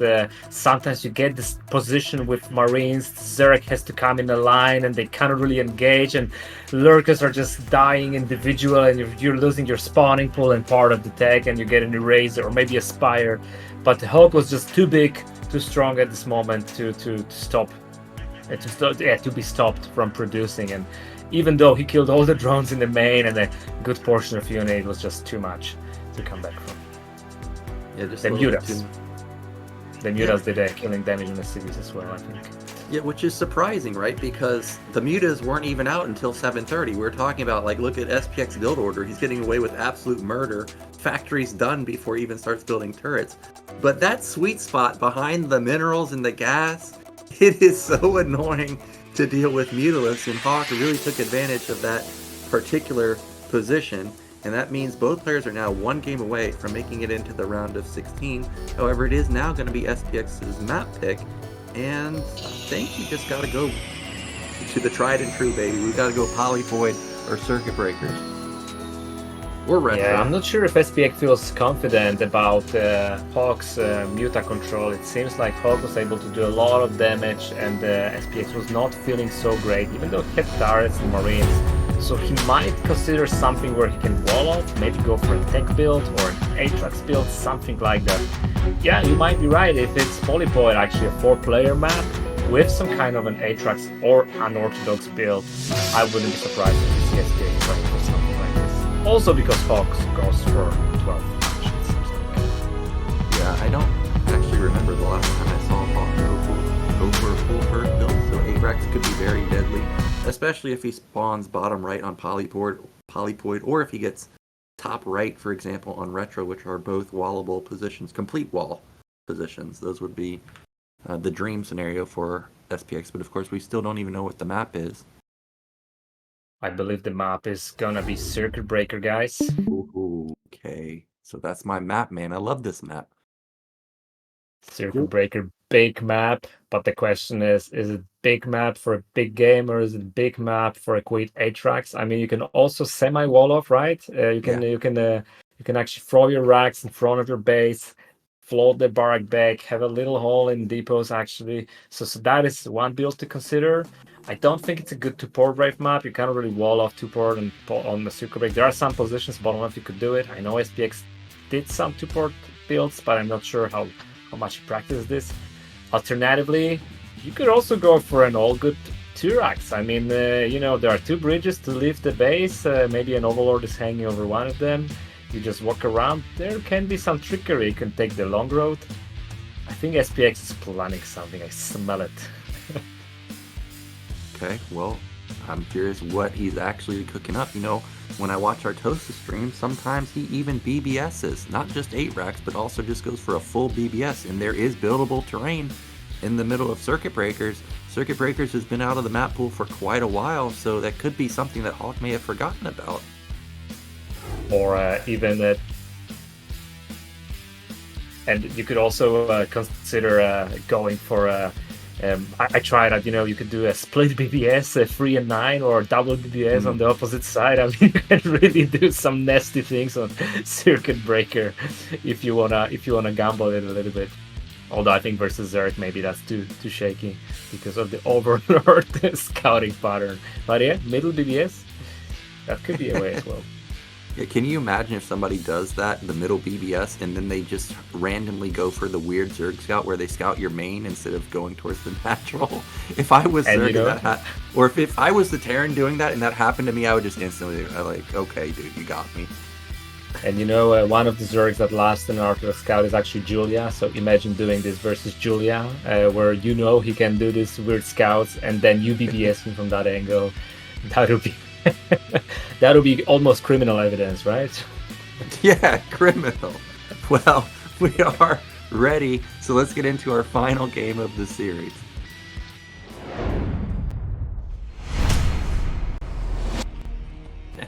Okay, well, in the bottom right, we have Mr. Hawk.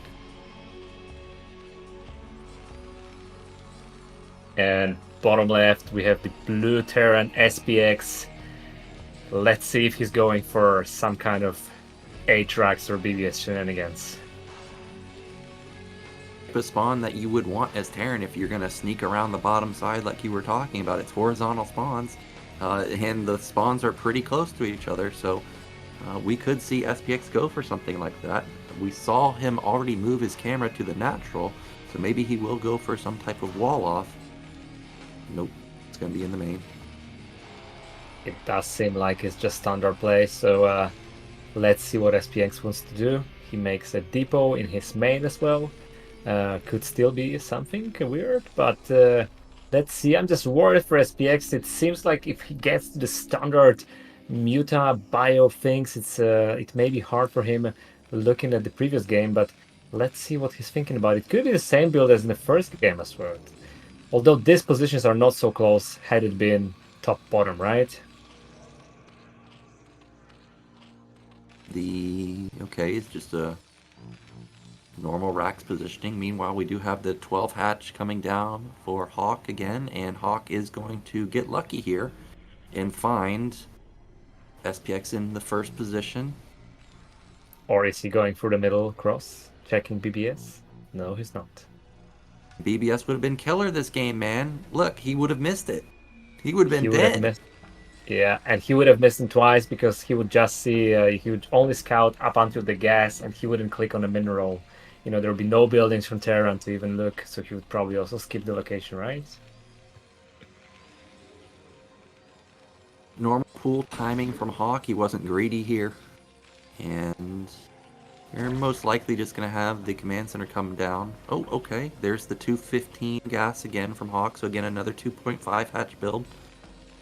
And the doubles count from SPX. I'm a little bit surprised. Okay, yeah, he's coming back with the other SCV. Or what is that second SCV doing? I think he's seen the drone scout. So, oh, okay, he didn't know if it was maybe a cross scout. But now he's coming back. Okay, so he realized that the Zerg must be bottom right. And 17 command center. So very standard. I mean, if there's the most standard Terran build, that's probably 17 CC. So just after the second depot, adding your CC. And yeah, what is going to be the follow-up? Is it going to be the second barrack? Or is it going to be some kind of a gas play? Maybe fast academy? Okay, so we have a fast gas play, but is that going to be a fast range or fast +1? What do you think, Nyoken? Bay timing. A 3-minute gas, that's definitely got eBay written all over it. So SPX should be mixing it up this time, rushing his +1 weapon upgrade instead. And there is the eBay as expected. Yeah, so SPX going for a bit more, you could say, conventional game. You know, not this time, not trying to fake too many things, not trying to be too tricky. He's getting his upgrades fast. He will try to have solid defense versus Mutalisks. And yeah, this time also I think this position is pretty good turret placements, right? You can put a lot of turrets as Terran on top of your natural. And therefore, you know, it's not so easy for Zerg to just snipe your SCVs like in the previous game. The SCV is still alive, seeing what Zerg's doing, only 4 links, so nothing out of ordinary. Now Hawk adds the third hatchery. I don't think SPX seen that, but considering he did this the last 2 games, he might as well expect Hawk to do it. Do still have no additional barracks from SPX right now, just content with building non-stop Marines out of his 1 barracks. We've got the Academy about to finish, and he should be rushing his stim in range pretty soon. SCV finally gets taken down. He needs to be careful. Is that it? Yeah, it's going to be a depot. I was just thinking he needs to be careful because 430 kicked in, and you know what that means, Nyoken. Speed is done, so he needs to be super careful with just 6 Marines, but Hawk is not trying to push initial, though he will be a little bit annoying. Oh, does he get a Marine? Wow, great micro by Hawk. Picking up a Marine like this, and we know SPX only has got 1 barrack, so it's not easy to rebuild them. He leaves 1 SCV as part of the wall to not risk it too much, but I mean, if this was Eon Zerg, there will be probably already 12 flicks coming by. Medic is in, so he will be feeling much more secure now as he puts it as part of the wall. It's a modified circuit breakers, because did you see that gas at bottom right? The natural? It's no longer at the top side of the mineral patches. It's actually safe Well, actually, I guess also in the bottom left here, that gas is also safe, so no longer is it easy pickings for the Zerg players with the Mutalisk. We also have ramp changes, too. Wow, yeah, I see that. And also have some wall of locations and other stuff, nice convenience things. Yeah, so updated version. Also, mineral line looks different. I was commenting about the ease of building turrets, and this also looks great, but a bit of a different turret placement, I would say. And we have this free hatch muta timing, so yeah, accelerated mutalisks, but not like typical 6-minute mutalisks, but still with a third hatchery. And SPX actually a little bit ahead with the turret timing, almost, I would say. So take it very slowly, very safely. Just needs to defend his turret at the barracks, because it's 7 mutas usually instead of 6 mutas. Zerg has got that 1 extra muta because of the third hatchery. Had a good build, but then he hit the dreaded 44 out of 44.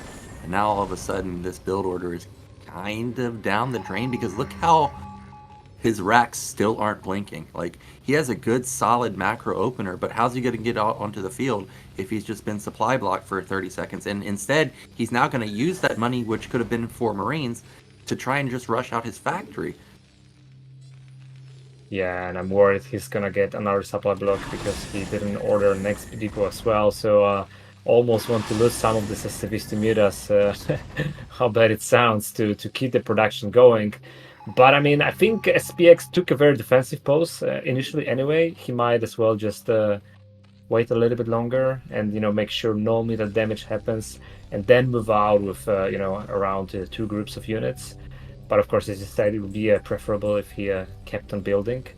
Hawk, though, doesn't know that this supply block happened, so he takes it, you know, carefully. He knows that Terran should move out here, but look how small this Terran army is. If Hawk realizes this, he can actually just kill it with just mutas. If I was Zerg there and saw you only have 8 Marines at 7:30, I'd be like, well, what the hell is this? You must be rushing Valkyrie, right? I mean, it wouldn't be that far off, because we do have the fast starports, but yeah, SPX's army is extremely small, and Hawk doesn't really have to worry about any incoming attack anytime soon, at least for the next 2 minutes or so. But what worries me is that SPX doesn't seem to have any desire to move out, but Hawk is not really adding a Queen Nest. He's only now adding the Hydroden. He's not adding the Queens, he's making a lot of mutas, kind of, you know, getting ready to fight Terran in the middle of the map. But SPX realized that, and he just pushed back, and with the 2 starport timing and just sitting in base, this actually may be a good decision for SPX, because as soon as vessels come out, all these extra mutas and links, whatever Zerg made, are becoming almost redundant. Yeah, that's look at how a lot of mutas. What's that, 20 mutas or so? That's a ton of mutas. Like, yeah, 17, 80 mutas, and yeah. Okay, this is going to be a critical moment. Hawk's probably going to try to force some kind of a fight, maybe go into the main and kill some turrets, but I mean, this is not good. I mean, Terran, when he takes all his forces, he will be able to defend his mutas, and now he's trying to engage the barracks, so he's going to kill these turrets very quickly. SPX, what is he doing? He needs to go back. This is too many mutas to try and backstab the Zerg, considering you're just in your natural. I think he has to be very careful, but Hawk, for some reason, also a little bit undecisive, not wanting to push the issue. He expects the Terran to be out on the map, but he doesn't know how few Marines are there, right? There's only 10 Marines, he would just sit on those Raxes and just kill them. He could even sack his 3rd base and still be fine. But now he's just going to try and intercept these intercept these Marine medics in the center of the map, and he'll just be able to wipe them, or he should be able to. Oh man, those medics are way too... Wow, actually, Hawk is not confident that he can engage that. Yeah, I think Hawk expects Terran to have got more army, but for some reason there's no more army. He thought maybe it's somewhere else. He didn't have a full look at it. He just realized the army is there because he didn't see so many Marines, but we know SPX suffered some supply blocks while beating his army. So as Hawk taking, you could say, a long run here, and he wants to go to the late game, secure his 3rd base, secure his 3rd gas, and continue from there. And I think that is great news for SPX, who now gets his vessels, and as soon as the irradiates are out, again, all this flock of mutas becomes way weaker had it been used over the last 1 or 2 minutes. A couple vessels are out now. Irradiate out on the field in just a second. Just needs about 10 more seconds for the energy. But if Hawk wasn't going to engage the first time into the Marine Medic, I didn't feel like he would engage there. And there's not that many lurkers actually at top right. There's what, 3? So double irradiate could open up the ramp. Yeah, there are only 3 lurkers and the vessels would have energy. I think Hawk missed a huge opportunity there. Now, considering that he didn't kill these units and SPX actually got quite fast starports and quite fast science vessels, this could be a very good situation for SPX because Zerg also delayed his tech significantly. And as you said, now Bio has connected. It's it's around 24 Marines, I would say. Also upgraded well. I don't think Zerg can attack this anymore. I don't think so either. He still doesn't know how many lurkers there are. Okay, he doesn't care how many lurkers there are. He's just going to go for it. Oh, yeah, the moves from the backside. The Lings are not helping, though. If the lurker falls, this could be trouble, but it still reigns supreme so far. Lings and lurkers in the back. Is there enough? Remember, SPX rushed his eBay, so these Marine Medic could have +1 armor.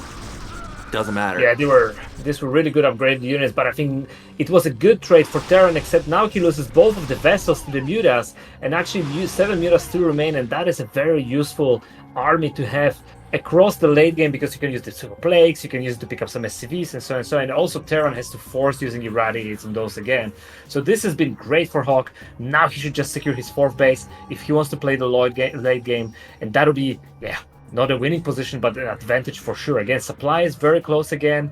Hawk is adding micro hatcheries. He's got a very healthy drone count. He has got his upgrades going as well. So yet again, it feels like SPX is slowly falling behind. But this attack now, he needs to defend this somehow. I mean, there's not that much Zerg again, and 7 Mutas. Oh, he's dropping the Mutas again. He somehow needs to defend it. I hope there is Nidus channel already in the base. Yes, Nidus, but I still haven't seen a Defiler anywhere. Okay, now Lurker's going to be connecting with the Nidus, so this should be a saved base, but SPX still not out of it just yet. Okay, he's not going to wait for that to get completely killed off from a Radiate. If SPX runs to the mineral line, he may actually be able to take out this base. So many lurkers, though. I think it's going to be very hard to engage these lurkers. I mean, he's hitting them in the wall and he's bleeding so many units. But it might actually be a good trade for Terran, except there's 2 extra. Yeah, perfect. Okay, so Hawk again cleans this, and now the vessels are in danger. The few Mutas are gonna kill all the vessels, and this is horrible for Terran, because what are you gonna do now? A 4 dropship? 1 dropship is not gonna cut it if you were already in Zerg base and couldn't kill it. And it even instantly gets spotted by Hawk, so he should be able to shut this down. He does pop the Nidus. Imagine if he had popped the Nidus before making that initial attack, but now it's kind of just an unsynced up attack. Hawk should be able to fend this off. He instantly rebuilt a Nidus in response. Gets a dropship as well. And what's the plan from SPX? I think he's adding a 3rd command center, and again, Hawk still doesn't have his 4th base, so I mean, as long as this is free base Zerg, you can somehow contain him. Oh, there's a drop in the main, and there are fire blasts against all the drones are gonna go down, and Hawk is not ready for this. Yeah, the Nidus, sending all the units through the Nidus to top right meant that he had an open main, and now SPX is going to take advantage of it. He's in the sweet spot with the fire bats. Goodbye, drones. See you later. Drone grill. And the spire is going to go down, and we know what that means. No Scourge. More dropships are going to come. Wow, this is so bad for Hawk. He was in such a great position. First with the Mutas, he didn't engage, then he secured his fair base. He cleaned two bio balls from SPX, but for some reason this one drop now did so much damage. Kill the Spire, kill all the drones, that game is even. SPX also taking his 3rd base, so he's not all in with this. He's going to have good econ pretty soon. Those Marines are just so strong. They even get away, and they're going to still be annoying. Meanwhile, SPX has now started moving out in the center of the map. I don't know how many vessels he has there, but I can't believe how much damage this is dealing. No, this is crazy damage, and if he's gonna circle around the lurker again, he actually will be able to kill this pounding pool. I don't think Hawk is gonna allow it, but there's nothing to defend this, and look at there's a round of units coming from SPX in the middle of the map, so if he joins the forces there, there's no army actually in front of the base, there are just 2 Sunkens. He had to plague the Marines to take them out. That's how ridiculous those Marines were. Hawk has finally killed the army off, but the damage was ridiculous, and there's going to be another drop. No, another drop. Is he gonna? No. This was, I would say, very unlucky for SPX and very lucky for Hawk. I mean, come on. Had this drone landed, this might as well be GG. But now there are vessels, and there's no Spire now, Nyoken. What are you gonna do about vessels? He's gonna critically move over his defilers, but one of them gets irradiated instantly. The other one doesn't have energy, so he busts up here. There's a lot of Marines. There's no Firebat, so I guess for now... Oh, there's another Defiler. The Defiler popped out. The Nidus died, and the last remaining Defiler gets irradiated. There's not much bio here, but it's surviving. It's so close. I mean, you can say that SPX is putting everything he has into microing this position, and because there are no Scourges, I mean, he can always come in, irradiate the key units, and then bio becomes uncontested. The play comes in. This is great for Hawk. I mean, he's still in the game. SPX just established his third base. It's just so hard for Zerg to defend all these threats from all the angles, especially when you don't have the units. I mean, why did this die? Did he lose? Did he lose this? Oh, there were 2 Marines. I didn't see that. Okay. There are 2 Marines in there, and now he's gonna finally claim this bio, but again, the momentum, the initiative is totally on the SPX side. Army gets cleaned up, but we've got another army move out from SPX. Hawk is desperately trying to stabilize all of his bases. SPX taking another base. I don't know about that one. That's very far forward. That feels like that could get punished instantly. Vessels are not going to get punished, though. There was no critical plague, there was no Scourge connection, and we have a sizable amount of units moving towards the natural. There's no Nidus connection right now. He may be able to bust through. There's Firebats now mixed in. There are Firebats, and there's not much Zerg. I mean, there's one Swarm, but so what? He defense mages the Firebats, so that will be able to take on the Lurker if he really needs to do it. There are 2 Firebats. I mean, this looks like GG. I don't think Hawk has got enough to hold it, even though it's not that big of a viable. There's just nothing from Hawk to hold. There's no Nidus channel. He's moving his units from main base, but these 2 Firebats are really supreme. He's gonna lose all the drones. There are no drones in the main base, so basically almost all of his economy is wiped out. He's gonna lose the hatchery here before this gets cleaned up, and I actually don't think Zerg can even go down this ramp anymore. I think so either. I think SPX has done it. He's got a critical mass of vessels. It's like at 4. His army is ridiculously strong. It's heavily upgraded. He's killing lurkers for free. He's got Firebats mixed in. The Defiler dies. Yeah, there's not much Hawk left. Sorry, there's no coordination. It's very hard when Zerg doesn't have all the tools needed to work in ZBT. You kind of need to have Skirt, the Lurker, the Defiler, the economy. You need to have a little bit of everything. Then it's fine. If you just get 6 Defilers, you might swarm all your base, but it doesn't matter because you're never gonna kill the Marines. Yeah, six Defilers. That's a lot of catch-up potential, but doesn't actually kill any of the units. Now we've got Marines in the main. If he kills the spawning pool, that's it. Spawning pool is dead, the drones are dead, Hawk is dead, so it's gonna look like SPX after really tough games, but he's gonna be the one advancing into round of 16 from this game. Hawk is struggling to even get anything going. More Defilers pop out, but it doesn't matter because Zerg on one base is basically, you know, like a limb itself, but without a body, without all the other organs. You cannot do anything. You can just crawl in a ball and, you know, the opponent is just gonna beat you to death. The vessels are flying over the base, the drones are dying, the main is being basically surrendered at this point, and there is more army from SPX coming to the top right corner, putting pressure. So what, I'm getting plagued. I have more Marines than you have Lynx, drones, and everything combined. Place. This isn't even the real army of SPX. He has like 1 billion units at his rally point, but there's the GG, and that means SPX. He makes it out in first place. Wow, that was I don't want to say it was surprising, but this game has got a lot of turn of events, right? I mean, at first it looked like Hawk just had a solid grip on what SPX was doing. SPX very well waited it out. He didn't take the fights in good moments, and then added the vessels, and the key dropship kind of started to snowball the game into his favor. And there you go, 2-1 out of nothing. So good job to SPX. We have the first round of 16 contender.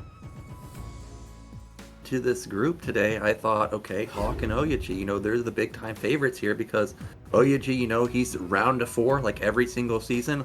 Hawk, he's round of 8 every single season. Now we're in a scenario where one of them are just going to be gone.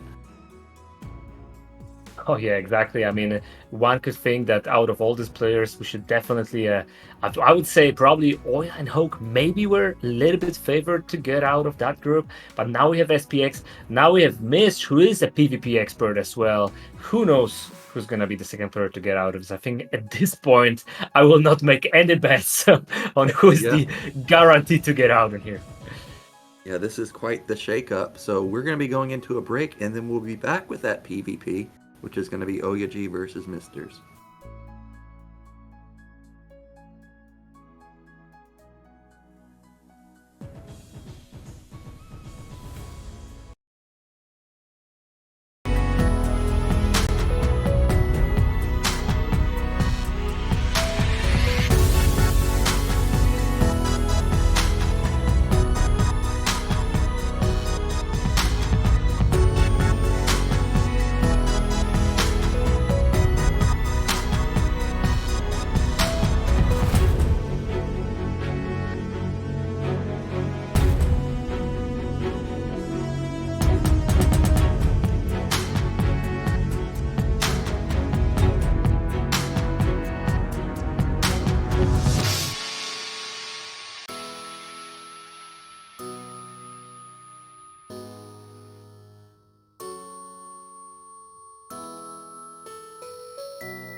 Alrighty, we're back and we're about to get into our losers match, which is going to be a PvP. OyA fell to Hawk earlier, MiStrZZZ fell to SPX, and now they are on their last lives in the round of 24. And I don't know about you, Nyoken, but I would hate to, be on my kind of lifeline here on PvP in loser bracket, because this matchup, I mean, we know from players like Bonyth that you can basically come back from any position if you mic yourself out with a Reaver or guns. But there are some things, I mean, you can get a frigate gun, you can get EDT. There are options when one player can just get ahead with some simple decisions. So Yeah, these two players, I mean, both very tricky, both very aggressive. This can be anything again. Definitely could be anything. You know, I was watching in a Pro League, what was it, a week ago? I saw Raz versus Bo, where I tuned in, and Raz has 5 gateways on 2 bases. You can literally pull out anything in this matchup. Exactly. There could be proxy, there could be DT, there could be Masgoons, there could be standard. And I think out of these two, probably OyA the more standard player, but I also wouldn't be surprised if he slides in, you know, maybe a Dark Templar build, or maybe a 3 or 4 Gagoon, something similar. That definitely wouldn't surprise me. And again, for the series, our first map is going to be on Apocalypse, and that's a 3-player map, and Apocalypse seems to be a map where a lot of aggression happens. We may see a lot of, you know, zealot pressure. Somebody could go for something like a 2-gate. Yeah, definitely no ramp at the entrance. That is something that is it's easier to scout, right? It's not so easy to deny the scout like on ramp. So players may have to be honest in the opening, but as soon as that timing closes, as soon as you get the probe out of there could be different things happening, and then you ride some kind of a goon attack from the top of the ramp, you know, or pressure on even ground. That could definitely happen, as it's harder to defend if you don't have a ramp and you don't have an adequate army to counter. At least we know OyA has insane zealot micro. So far, we haven't seen enough from Misters to make that determination, but I hope someone does get aggressive here and just try and end it quickly, try and test each other's multi-path. He is definitely someone that likes to live in the chaos, so if anybody's going to do it, I would bet money on OyA. But, you know, also, OyA could be thinking, like, hey, you know, I'm the better player, I've been playing longer, I go farther in BSL, so maybe I just play safe here versus Misters, and maybe Misters can exploit that and go for something greedy. But let's find out, because our players are ready. It's time to get into Apocalypse.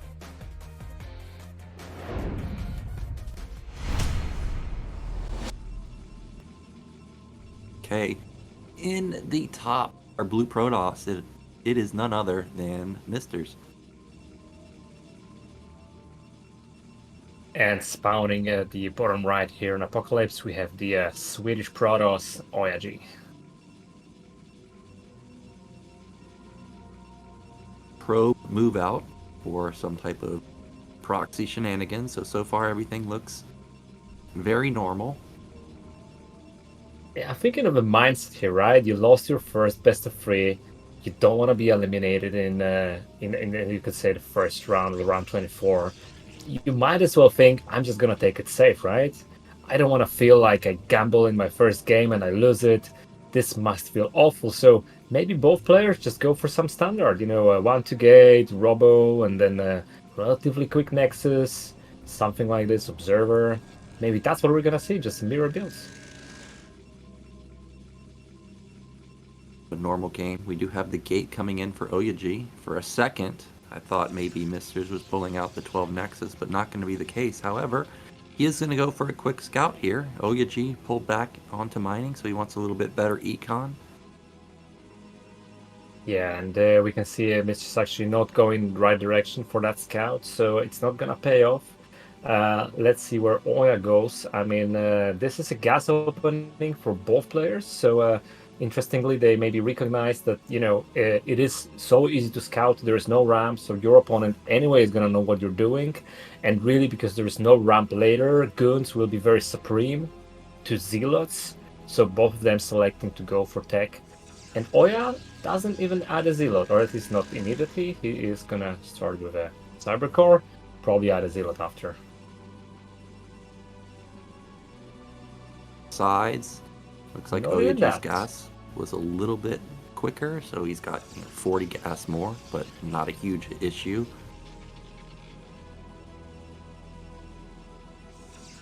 And we do have Misters with the Zealot first, because it's about to pop out in just a second.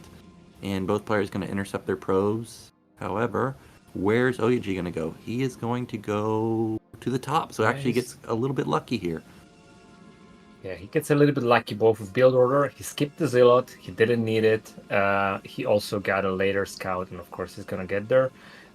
Miss trying to put a Mother Pylon, but doesn't seem like it's gonna work.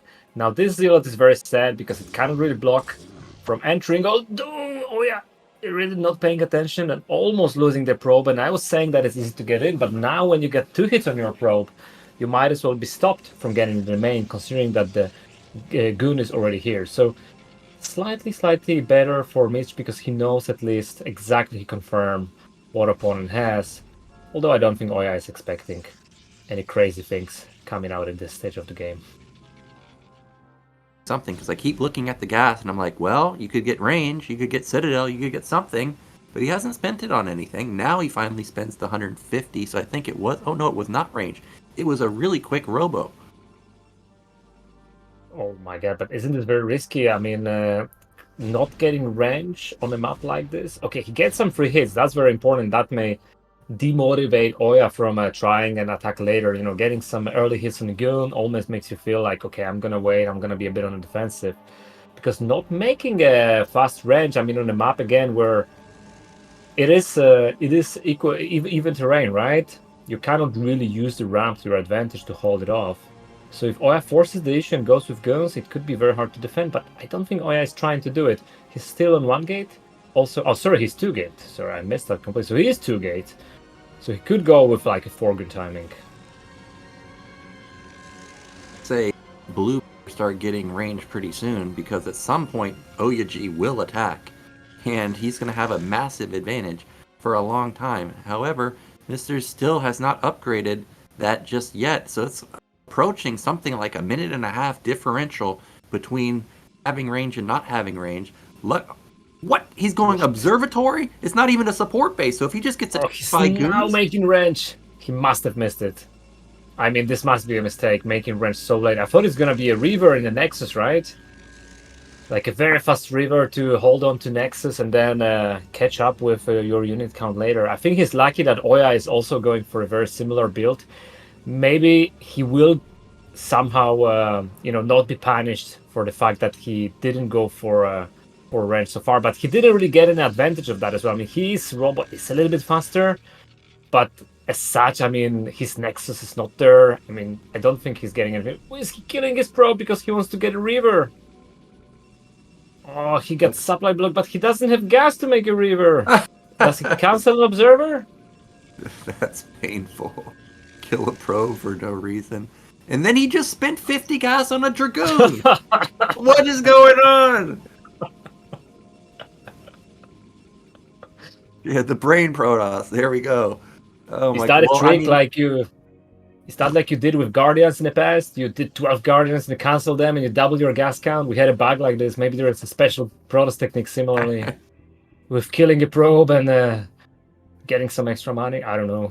Okay, he's gonna lose that Observer. This is so painful. No, good reaction. Super good reaction, but OyA is going with a big round of goons and the range is not ready. There is no Reaver. OyA has got way more goons. Oh my god, I'm actually super worried for Mitch now. I mean, he killed his probe, he made an Observer.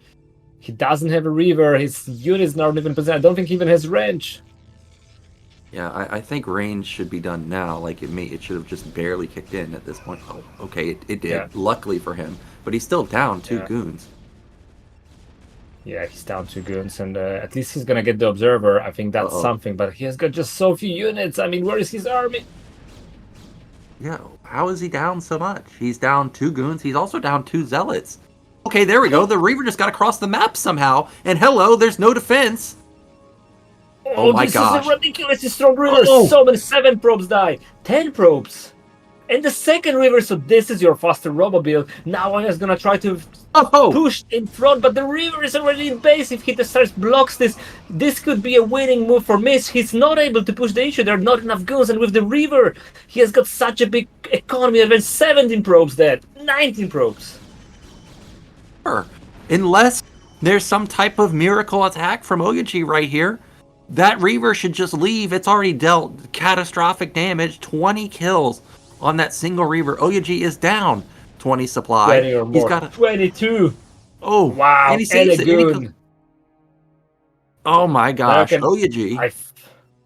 I think this game is over. I don't think he can do anything. How can you ever come back from such a probe deficit? He's not even mining. He's got a handful of probes, maybe 10 or 12, nothing more. He's not able to attack, but now he's pushing out. Isn't the mistake? I mean, why is he pushing out? He doesn't need to do it, but he's killing even more probes. 27 kills on that river, 28. OyA must be banging on his desk now. I mean, this must be so painful. GG. GG comes out. I thought that MiStrZZZ was so dead, man. Like, the build order was just so jacked up, but that Reaver came out of nowhere. The second Reaver was at the perfect time to defend. And now, what do you do as OyA? Because you're literally one game from being knocked out. Wow, I'm really impressed. I mean, we didn't see that Reaver coming so fast. He went for Observer, and then we were like, where does he spend that gas? He must have already had that gas. So the Reaver was already making? I don't know what was happening there, but for some reason that Reaver was really fast. I mean, it was so fast that when OyA came in with the mass Goon army, the Reaver was basically flying into his main. Definitely caught him off guard. I mean, it caught the casters off guard too. I even have full vision of the map, and I didn't see it. Well, that was interesting gameplay, but now we've got OyA's map pick. You know, we've been talking about how players generally probably want to pick 4-player map, but I think OyA is someone that really wants to be in your face, and because of that, I think Dark Origin or Invader is what he should pick. Yeah, I don't know what you should pick. I mean, this is PvP again. Imagine taking a 4-player map with a ramp and getting some proxy gates or a DT, or I don't know. I feel OyA should trust his macro and just play it safe, right? I don't know if he overextended a little bit in this game. I mean, considering he just went with a 2-gate Observer Goon, I mean, even if this was just a standard build from MiStrZZZ, it feels like he would have been able to hold it, right? It wasn't overly all-in from OyA, so the best case scenario, OyA should be hoping for an equal battle. It wasn't an equal battle because there was a Reaver backstabbing him, right? So he kind of maybe overextended. He was hoping for something different, but maybe he should have just seen it and go back and try to, you know, macro up, realizing that pros didn't have a Nexus. I don't know. There was something off there. There was definitely something off. You see that the guy's down 2 goons. You don't have a Nexus. You don't see Reaver. You see that the Observer timing was similar. Alarm bells should have been going off, but it was well done from MiStrZZZ. Definitely caught OyA off guard, and now he's 1 game away from moving into the Deciders match versus Hawk. And I think we have made a decision on the map, and it is none other than the tried and true Polypoid. Alright, so Polypoid is going to be our map, and we are going to be starting the match soon. I mean, it is a 4-player map, so depending on scouting, there could be some... I think being 1 up by MiStrZZZ, he could try something now. But let's see. I mean, I think OyA is just going to try and play it safe. I mean, what else do you do being 0-1 in PvP on a 4-player map? I think it would be crazy to go for some kind of a DT or a big goon all-in. Never know. I've seen a lot of players win with DTs. It's definitely a common build. But yeah, I agree that it's probably just going to be safe opener like we saw last game. So let's get into game 2, see if MiStrZZZ can do it and actually knock out OyA.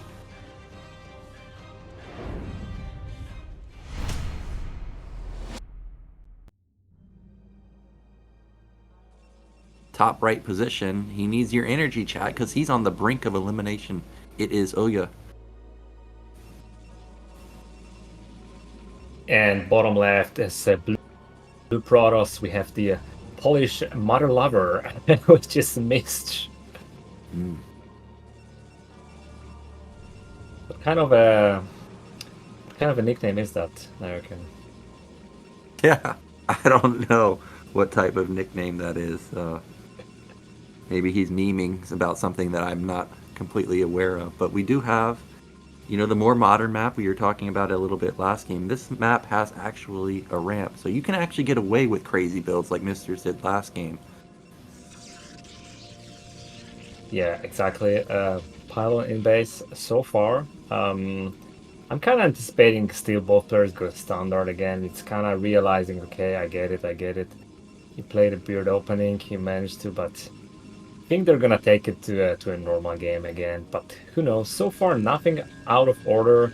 Again, I'm thinking about the positions, same as we had in discussion in TVP. So again, if you're OyA and you want to check what Mist is doing, you kind of have to calculate that you have to engage onto that big ramp, right? And it's always uncomfortable because if the other player has got, you could say, the even amount of army, you get this first volley, it's high ground, you may be actually chased back or you may even lose a game on bringer, but okay, I think I know what Mitch is doing. It's gonna be a 2-gate opening and that's gonna be on both sides.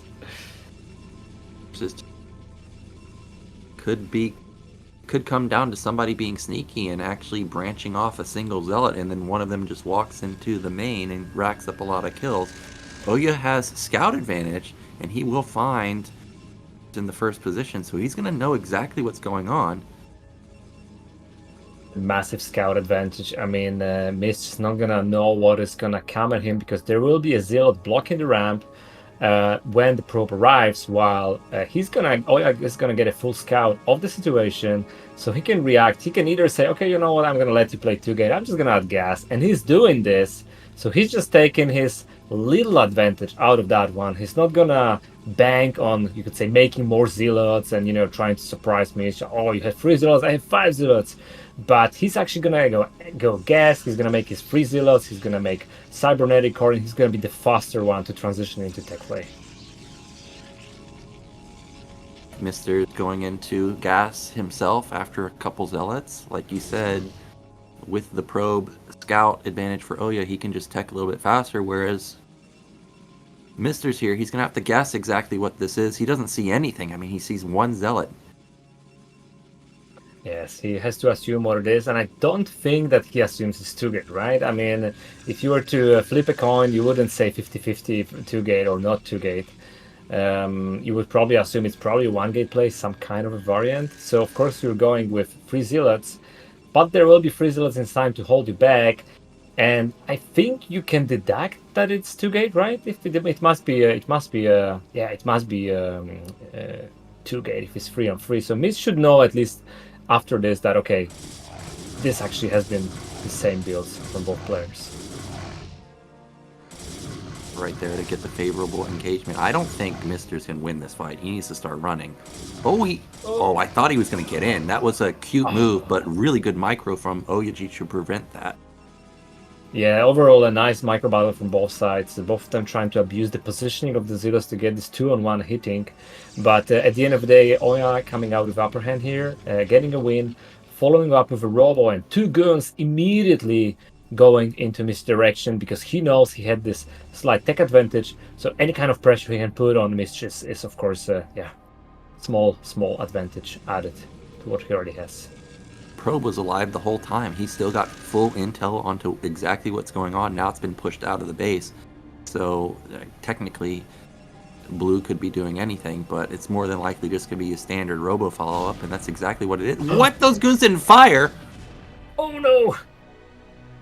Wow, OyA misplaying this a little bit. He didn't realize that the 2 goons would be already there. He expected maybe that he's got a slightly bigger timing advantage on these 2 goons. So getting some damage on that goon, not so great for him. But still, he has got a robo advantage. I feel he also has got more probes. It seems he's been adding more probes through that time. And seems like he's gonna back down now. He's gonna send 1 goon to make sure there's no nexus being added behind this, while continuing to add probably Observer into Shell into River. Just there, and he was in between making a Reaver or Observer. Okay. He definitely would have Observer, gone for the Observer first. Yeah, he's just gone straight support base, so he is going to rush that Reaver, whereas I think Mr.'s is kind of obligated to go Observer because he has no idea what this is. It could be anything. Right. Although, you know, being one up, right, you might as well just cut some corners and think, okay, you know what, I'm winning this. I might as well just go for Reaver as well. No, he is of course going for Observer, which is the right choice. I agree with you. I mean, you shouldn't play like this. If you play like this, you will just lose at times. Oh, coming here with a Zealot. That Zealot will be caught by Dragoons. It's just slower than Dragoons, so Dragoons will be easily able to catch it at some point. So that's -2 Zealots on the full length. And actually, OyA adding Zealots. We have 5 Zealots, so it's gonna be a big timing. Zealot, Goon, Reaver timing coming out of him. He's gonna try to push, but there's 6 Zealots from me as well. So both players kind of trying to prepare for a timing attack. But we also see a Nexus being added, so it's a Zealot Reaver drop, same as MiStrZZZ in first game. And wait a second, is he ready to handle this, or is he out of position? Tight timing. He needs to get back into his main. But even if he gets back into the main with some defense, we know the defense is just Zealots. Okay, there we go. There's 2 Goons. Wow. Oh, actually gets pushed back. Class defense. The range just finished as Shuttle entered the base, so that was also important. He could have, land some of these extra shots, show the range is done.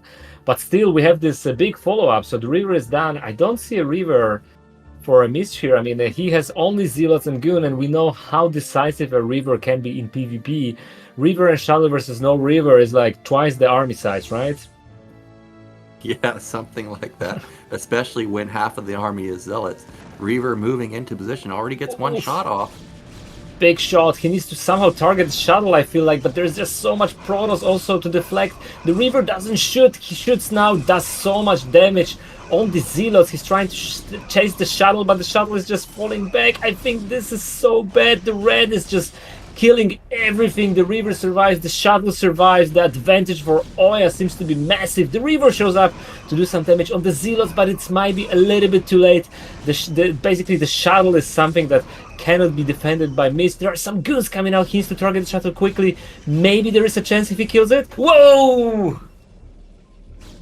That's a game-saving move right there to actually kill the Shuttle and the Reaver. So Misters won't just be instantly killed. If he hadn't have gotten that Reaver kill, he would have been in big time trouble. But now both players are going to transfer into mid-game with a second base.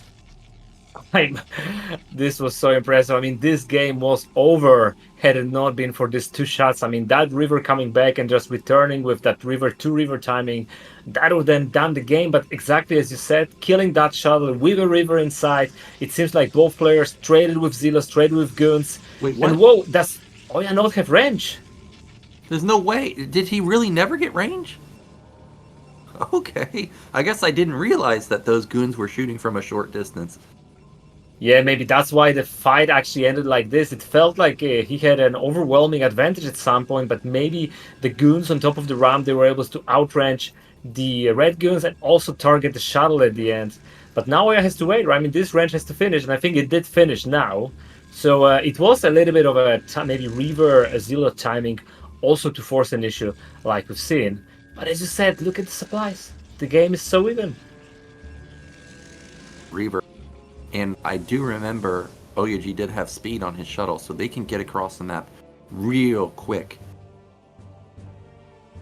Essential that Mish puts some pylons or probes to get some extra vision, as he does. So there is a chance he's gonna spot this Reaver coming from the top. There are 2 Goons in a mirror line, so I doubt that OyA will try to force it and get in to harass, although it is possible. But now probe scouts it, so Mish should have enough time to counter this. No, he's not gonna do it. It's too risky. Losing this Reaver or even getting too much damage on this Shuttle is not worth even killing 2 probes.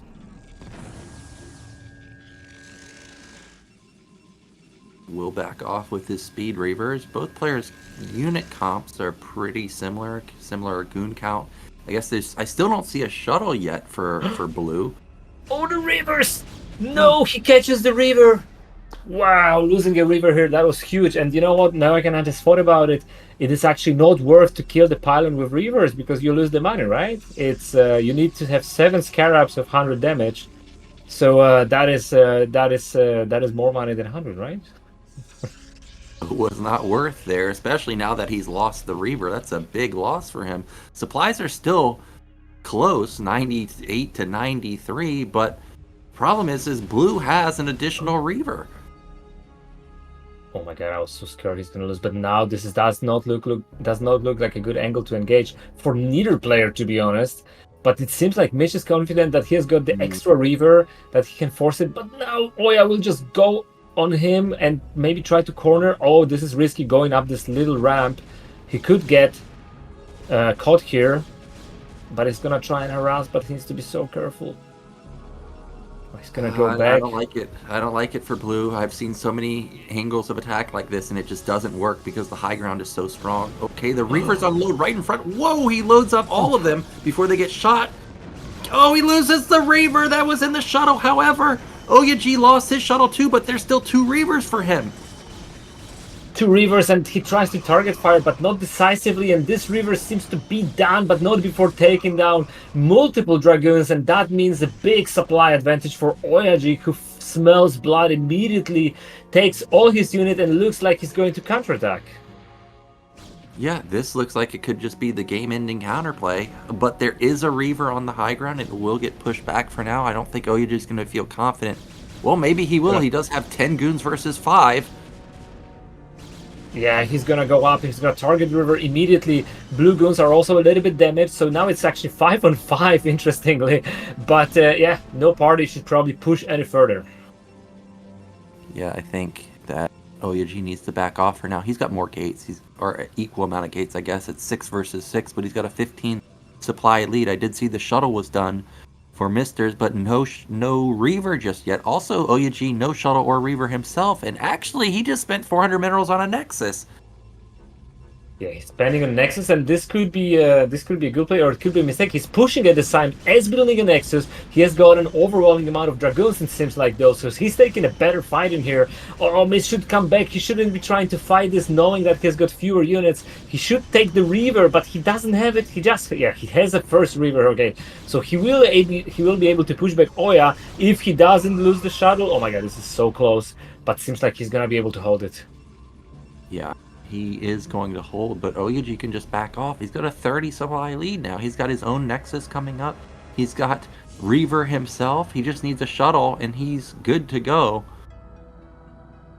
Maybe Miss should think about... Oh, that was almost a cancel, you could say. I think he's going to try and harass with that Reaver, because what else are you to do? You know your army is...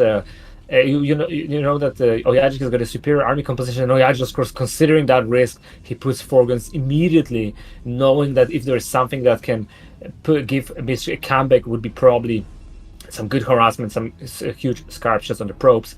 But no, that's not what Mish seems to be doing. Although yes, he's flying the shuttle at the bottom, so he's gonna try and maybe poke into this. But look at this army in the middle. It could be a huge overextension for that for these goons on the high ground. He could get sandwiched there if all these goons join forces from right. And from this shuttle is so close. No, this is gonna go down. And this is a crucial moment. All goons from OyA now collapsing on this position from both sides, sandwiching him. And I think this might be the equalizing game for OyA, because there's just too much Protoss and only on one side.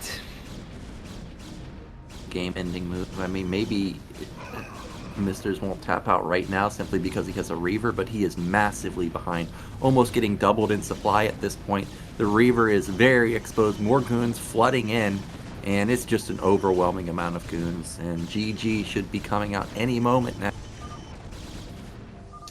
There it is. We have GG, and again, we're gonna go down to a decider here. So these two finding out in the PvP. Great series so far, great micro, great build orders. I don't know what to expect of the third game. I think all my predictions were wrong, which I'm happy about, because at least we have some exciting games. But I think for these guys, this must be nerve-wracking. I realized, did you know that every series has gone to Game 3? Every single one has been 2-1. I can't believe that we've had no 2-0s. But the games have been really close each time. The games have been really close, and I think when you looked at the group in the beginning, it was so hard to tell who could advance, and I think that's exactly what we see. I mean, if you were trying to play some odds games on this, you would lose all your money. I mean, I tell you, it's impossible to predict. The players are so close. Yeah, but we just have to watch the games and stop guessing, I guess. That should be a confidence booster to OyA now that he's struck back in game 2. It's now, of course, going to be Mr.'s map pick. But yeah, this has been very close, very unexpectedly close, I would say, at least in my opinion.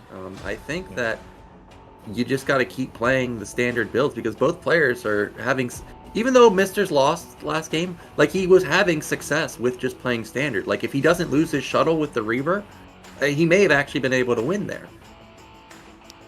Nyoken, I have learned something from these games though, and that is Goon Range is a bad upgrade. I mean, you don't make Goon Range, you win the game. We've seen that in both of these games. So the one who's gonna delay it more this time seems to be the one in advantage. Yeah, it seems to not matter that much. I couldn't believe that OyA skipped range. I thought for sure he had it, and then we go back. You know, it was actually so late to the point that I thought to myself, did he just click weapon upgrade on air? Like, there's no way, right? But it wasn't. There definitely wasn't. Yeah, maybe we're gonna see some fake air upgrade this time, you know, trying to prove the point, and then a little Citadel of Adun warping on the other side of the map. Who knows if that's maybe what we're gonna see. But again, I stopped predicting. I think these two are gonna take it to micro at the end of the day, and it's gonna be River Goon versus River Goon. Well, we're waiting for there's map. But while we wait, of course, we're looking at the stats. As you mentioned earlier, OyA's win rate is just crazy versus the Argentinian, 80% win rate. And then actually 51% win rate versus Protoss, which seems, you know, like, wow, it's way worse. But if you think about the Protoss players that he's playing in BSL, Bonyth and Dewalt, to have any sort of win rate versus Protoss is amazing. That is so true. I think we have some very strong Protoss players, especially in BSL, and yeah, many champions being Protoss. I think the map will be Invader, so that will be a one-on-one map, interestingly. So let's see where that's gonna bring us.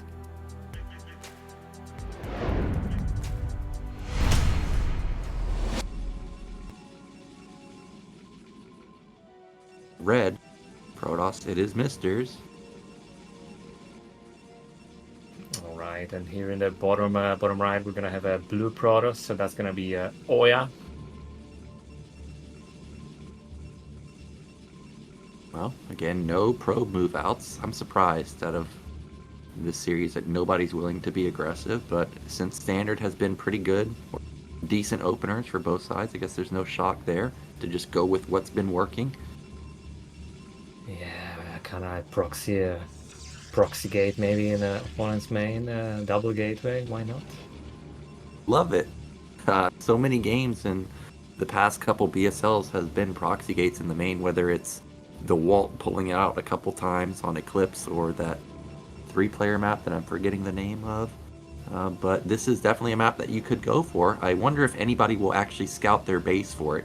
So far, neither player has done so, so it could have been a sneaky play. Oh, there we go. OyA is looking for it, so he wouldn't have fallen to it. Yes, exactly. I was thinking that if there was a player to check it, that's probably going to be OyA. And he, in fact, does check it. So he's confident that if he plays it out, he should be in an advantage. But what we see, 11 gas. So same play on both sides. Looking to tag. And again, I think this is a little bit on the backside. It's a 2-player map, so you will get your probe in time to see what your opponent is doing. And if you go for a 2-gate, of course, you can just react with a similar build and just be slightly ahead. So very understandable build choices from both players. Then but this time around, OyA with the faster scout.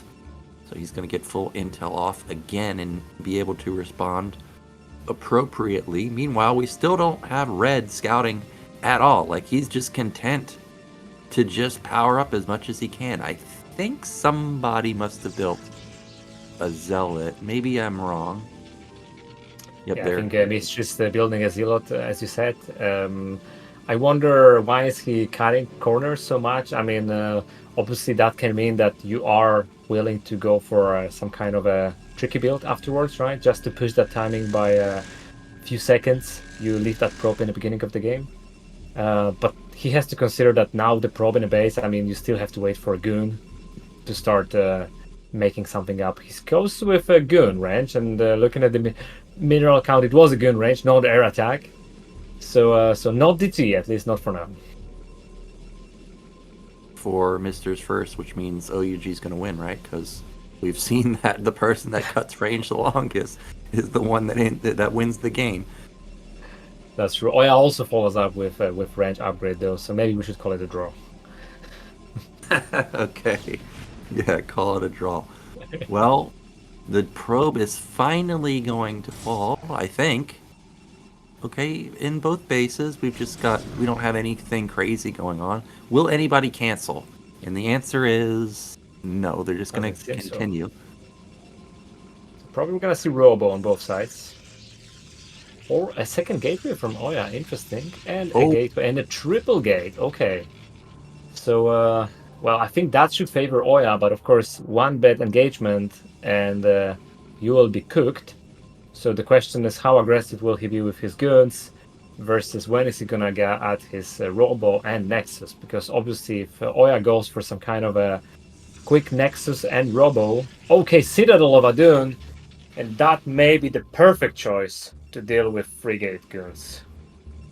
Wondering what G must be thinking here, because Protoss hasn't scouted him at all, and you know it's a two-player map, and you're not going to scout at all, especially in a matchup where there's so many builds that you could pull out, whether it's DT, Reaver, 3-gate, 12 Nexus. You would have expected to be scouted at some point. So he must think that this extra money must be going into something that's aggressive, and he's right, because the DT follow-up is going to be a great counter to the 3-gate.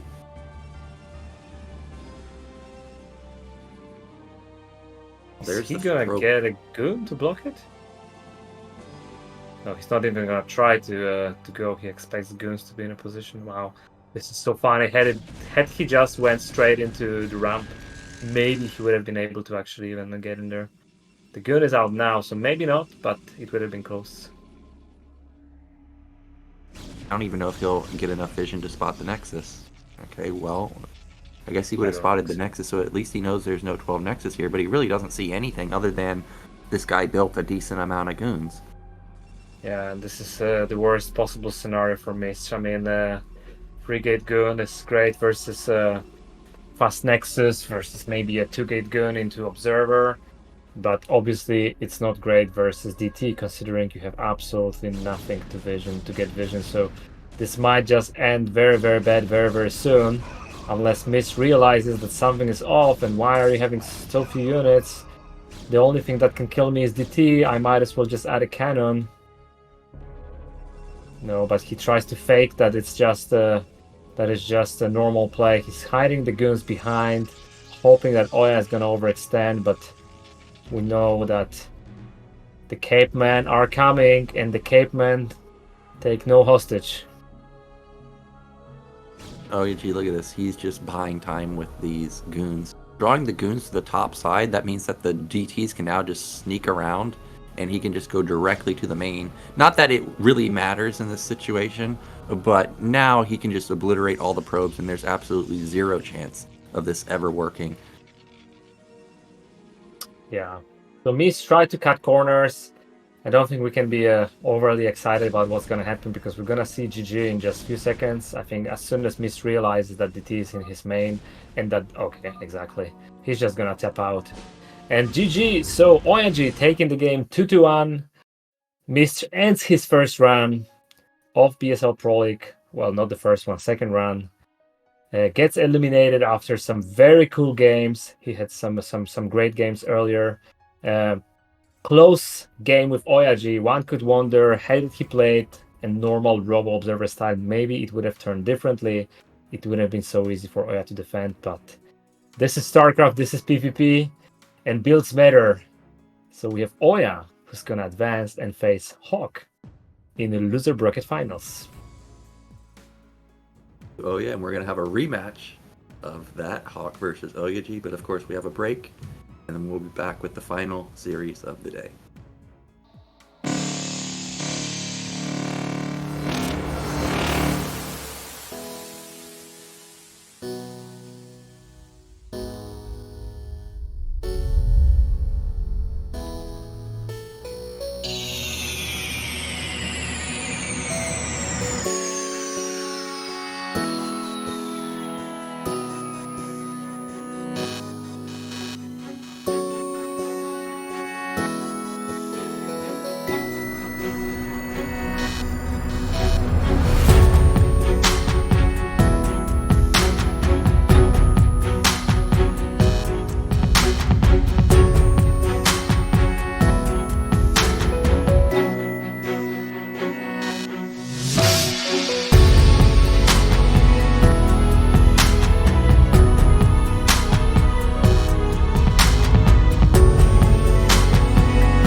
And it's now time to get into our losers match. As we stated just a moment ago, this is a rematch from the first series of the day, OyA versus Hawk. And both players on the brink of elimination. I can't believe it, but one of them have got to go. That's true, Nyoken, and I'm actually really excited about that one. I think both of these two, I mean, masters in their matchups. So Hawk, extremely good macro, great micro, you know, great sense of balancing the economy and these hydras. I mean, we've seen some super tight games.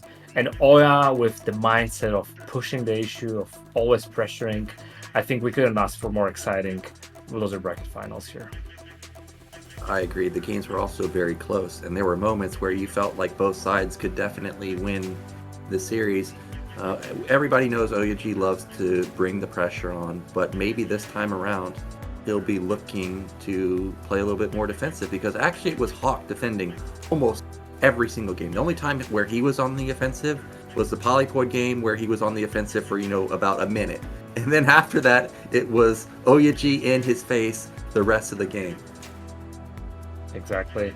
Yeah, I think I wonder if players are going to adjust based on what we've seen in the first games, right? Because if you know your opponent is going to play like this, you can actually relatively easily counter it, right? Just thinking, okay, I'm just going to take a little bit step back, more echo, more tech, more defense, and you should be able to work it out somehow. But I mean, these players, high caliber, great tactics, great build order preparation. So yeah, looking forward to what's going to be. And the first map is going to be a circuit breaker, so also a big map for ZVP, especially multiple bases, great late game potential, good defensive capabilities as well, so many different styles that can play out.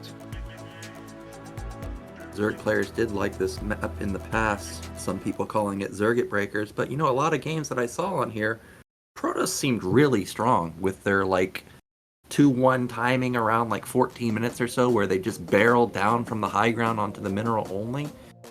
That's definitely something that OyA could try to exploit, that timing, because he was consistently hitting his upgrades, and we know Hawk likes to live on the edge of just staying on lair with lurker hydras forever. So we'll see if Hawk will actually try to adapt and, you know, actually go hive tech. I don't know. Yeah, first things first, he has to survive through the initial aggression from OyA. As we know, if there's one thing for sure, is there's gonna be pressure and it's gonna be fast, and then probably Hawk is gonna show true colors if he gets to this big mid game on the economy he likes. I think that's his best playing field. But again, we've seen the games being very close. The rematch is just around the corner. I think the players are ready, and we're getting ourselves into game number 1 on Circuit Breaker.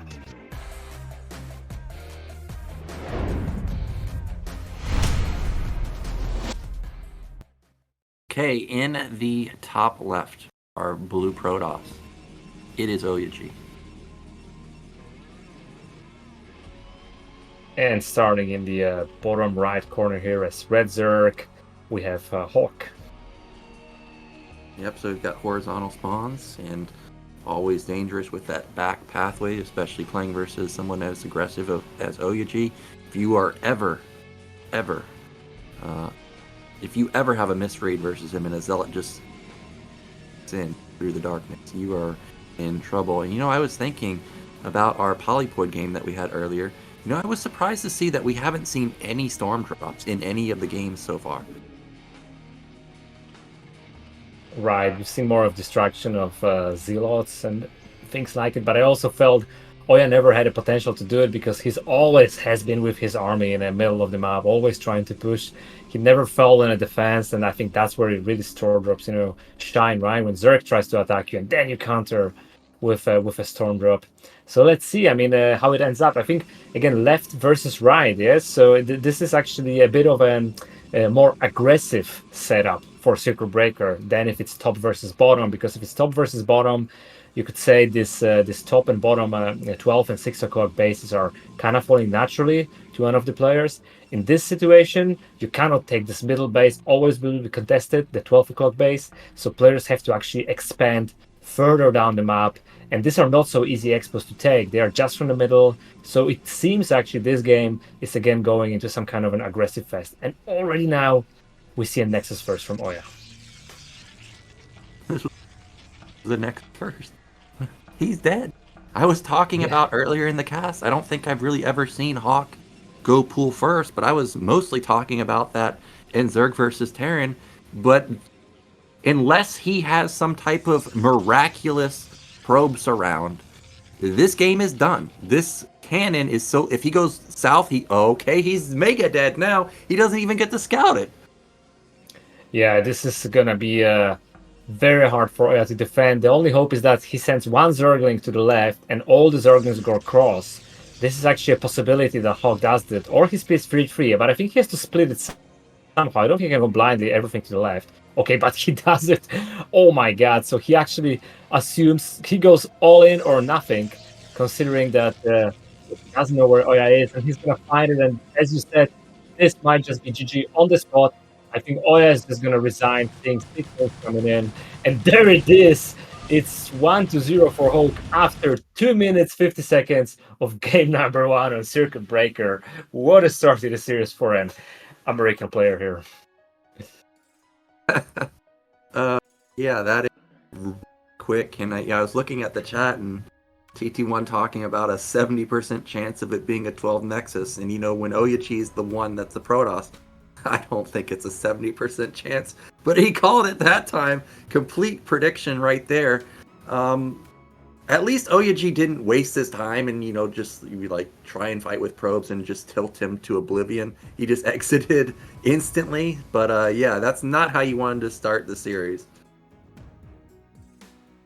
Yeah, it's very upsetting for OyA. I mean, you have to kind of recollect the nerves after this. I mean, you want it to be, you wanted to make it a little bit easier on yourself. You wanted to get a small advantage. I mean, come on, just give it to me.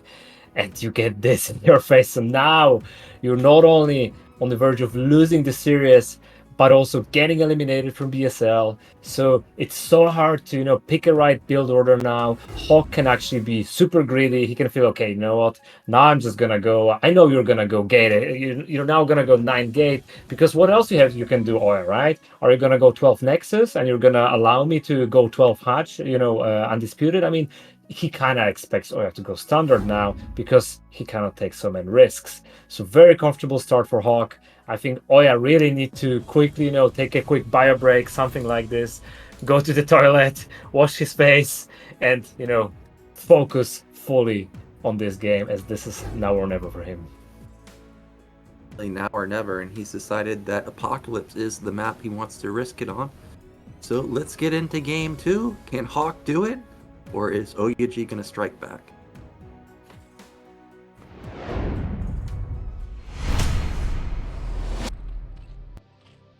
Okay, in the top middle, 1 game from making it into 16. It's Hawk. And starting in the bottom left, and we have as red Protoss. Currently 0-1 in the series. OyA. I really hope that we don't see 12 Nexus again, because there was a recent series that I just watched where one of the players played greedy back-to-back and they got punished 2 games in a row. I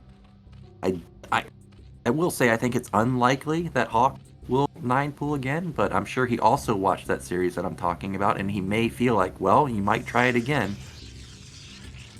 Yeah, if I was OyA now, I would almost consider doing like a double gate. I don't know if you can do it on this map in a convenient place, but I mean, I remember playing series versus players, and they cheesed me. I mean, I don't say 9 pull is necessarily cheesing because you can just play a normal game. It was actually a 10, a 10th drone after this, so it was a pretty normal build in ZVP. But you kind of expect your opponent to play standard after this or go to their repertoire, and just playing double gate from this would probably work now pretty nicely. We can see Hawk going likely for Wolf Hatch, and OyA starting with his classic 9 gain opening. Yeah, and based on the positioning of that gateway, I don't think he can fit another gateway on the bottom. No. So it's most likely just going to be gate expand as expected, and we do have 12 hatch from Hawk, even going into an additional drone before the spawning pool. So that's a little bit greedy. Maybe actually OyA can punish this.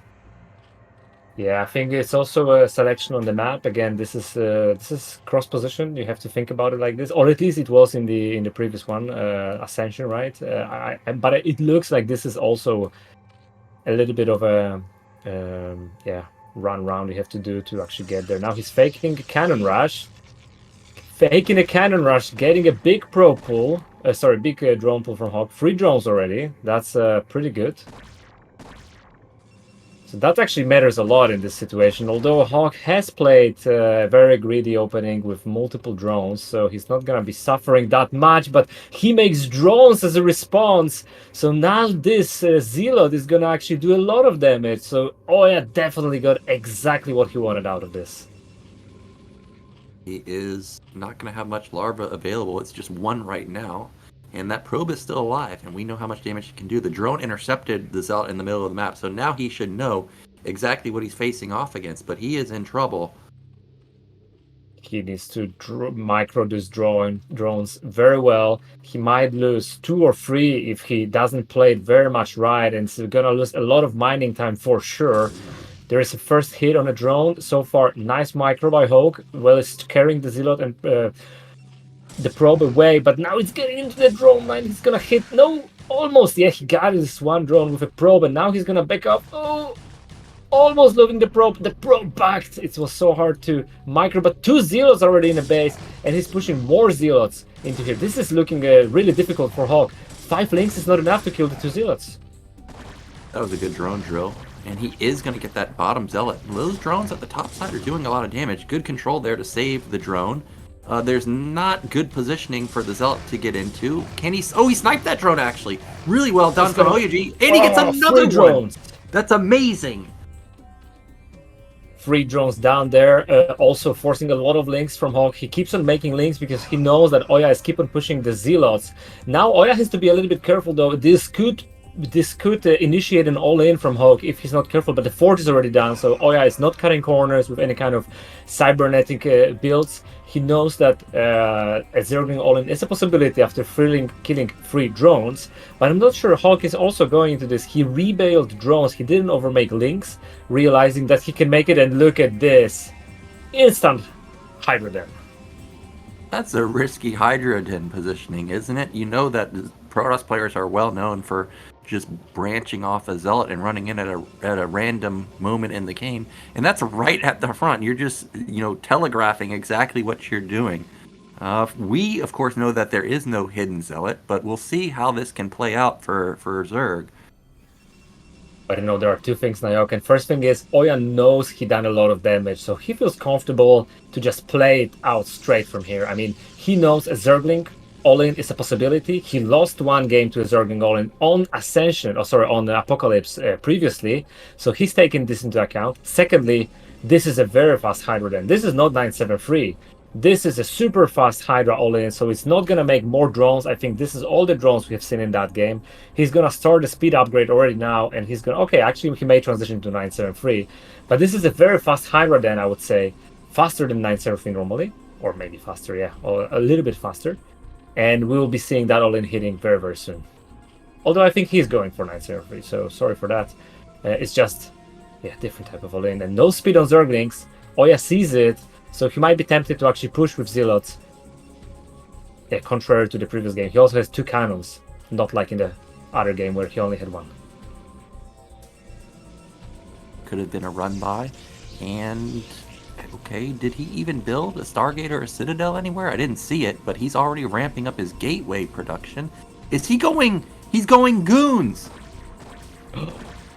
He's making... Oh my god, he's going goons, and that is actually a response to 903 as well. I mean, you can definitely defend this with Mass Goon, but the problem there is... well, not a problem, I mean... I think this is good, although the wall that he has here, I think Forge can easily be targeted because of the placement of the cannons. Had this been, for example, had he been on the right side or on the top side, his cannons would be able to defend the Forge from Hydras. But in this situation, he might lose the Forge anyway, and if he loses that, then the Goon attack is actually, the Goon, the 4-gate Goon is much weaker than if it would be with +1. So the question is, can he hold +1 with the Goons? I think that's the big question. And can he actually do a lot of damage here? 2 drones already dying. Great job by OyA. He's going to lose both of his Zealots, but he's going to spot that, hey, this guy's committing pretty hard to the Hydras. More Hydras pop out. Another drone dies. Well done there. Another drone dies. And another one. Oh my god. This is disastrous damage for Hawk. Now he must feel like he's really learned, but there are already 6 cannons. There's no way that you can break with Hydras. He's adding a 4th hatchery. Maybe he wants to transition? Gotta transition at this point. Like, the bust isn't gonna work. There's already so many cannons, like you said.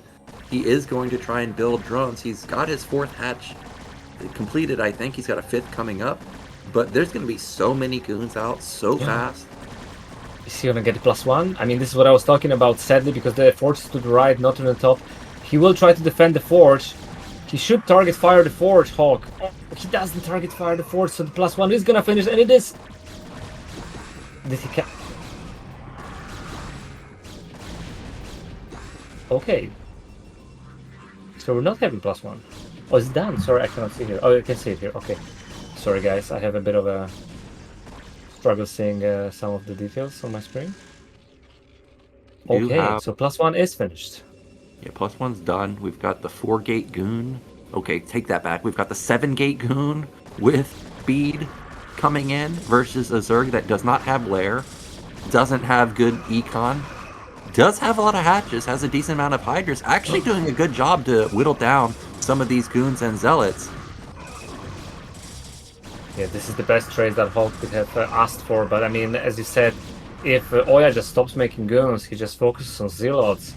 I mean, this is going to be so many Zealots that it's going to be extremely hard to defend with Hydra. Also, in this position, Protoss can just maneuver between the 3rd base and the natural very easily, and you basically have to face him in the open space. You cannot just allow him to, you know, move around the base. He's going to kill the base. So, thinking that it's going to be a face-to-face kind of army-to-army fighting, I'm a little bit worried for Hulk, because there's going to be so much Protoss, but he cannot overextend. He has to consolidate first. It's still a lot of Hydras. Yeah, it's a decent amount of Hydras. You do have to be careful with the Zealots, but OyA should know that he's got to be up supply considerably. I think Hawk's follow-up is great, the 5-hatch production with even a fast evolution chamber to kind of nullify the upgrades, but this is still going to be such a tough hold because he's already down 40 supply. He only has 53 total. Oh, he's supply blocked. This is done. He's dead. Oh. I like the idea of a sunken there. This was exactly what he needed, but it was just a little bit too late and supply block. Too much OyA. He's taking this to game number 3. Also, very smoothly. Looked very easy, but we know it's never is. So, good job by OyA. A clutch pylon, a fake cannon rush in the beginning, forcing Hawk to make the extra drones. Then, really, really good pressure from OyA in the beginning, pulling drones left and right. Killing some drones as well. I think he lost, 3 drones in the beginning, right, out of that. And then you could say forcing Hogging that all in, but it never really picked up. And OyA just being ready, counter-attacking with a mass gateway, Goon Zealot. Great to victory. Collect, to say the least. I liked his Goon follow-up. Something I haven't really seen in a long time. The only other game I remember seeing it is a long time ago. Movie versus somebody in Heartbreak Ridge where he went 5-gate Goon, but interesting play from OyA, and he does strike back. And like the prophecy foretold, we're going to Game 3. Every single series has gone to Game 3, and this is what it all comes down to. And Hawk has decided that he wants the big-time Zerg favored map. He wants Dark Origin. Dark Origin, and again, I would be thinking that maybe a good defensive Protoss could pull it out there. But considering OyA, we know it's not going to be a big defensive Protoss. It's probably going to be, again, a scrap game. I think we're going to see another one where OyA is going to open with a 9-gate. The question is Hawk going to go for this? I mean, he could also open up with some kind of a crazy pool opening, although 1-on-1 build. Let's see. Let's get straight into the game and find out who's going to win the game and advance to round of 16.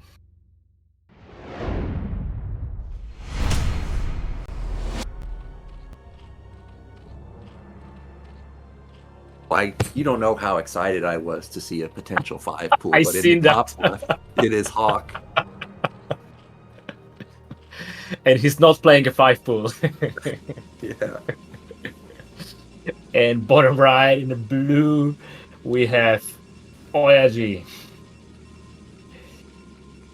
I think OyA probably just going to play normal openers here. I don't think we're going to see 12 Nexus again, and the probe on the low ground as expected. Okay, and he goes back to the main. And actually, this is a map where it is quite a long travel distance from the main to the natural, so this could be a Forge expand or 10-gate, or I guess it could be 12 Nexus. Yeah, it could be maybe a cannon rush even, but yeah, he seems to be going for a 9-gate strike, so I think he's just gonna stay with his standard repertoire. I mean, he knows he can do a lot of damage with these early zealots. He's just gonna continue showing that. Seems to be well prepared for what Zerg's doing and adjusts very well on that one, so why not keep on using his best build here. Meanwhile, Hawk going for 11 hatch. So realizing too much damage happened to me in that previous game. I didn't like the pressure that you put on me. I'm gonna go middle of the road here. 11 hatch, that gets almost 10 seconds faster Zerglings, so very nice.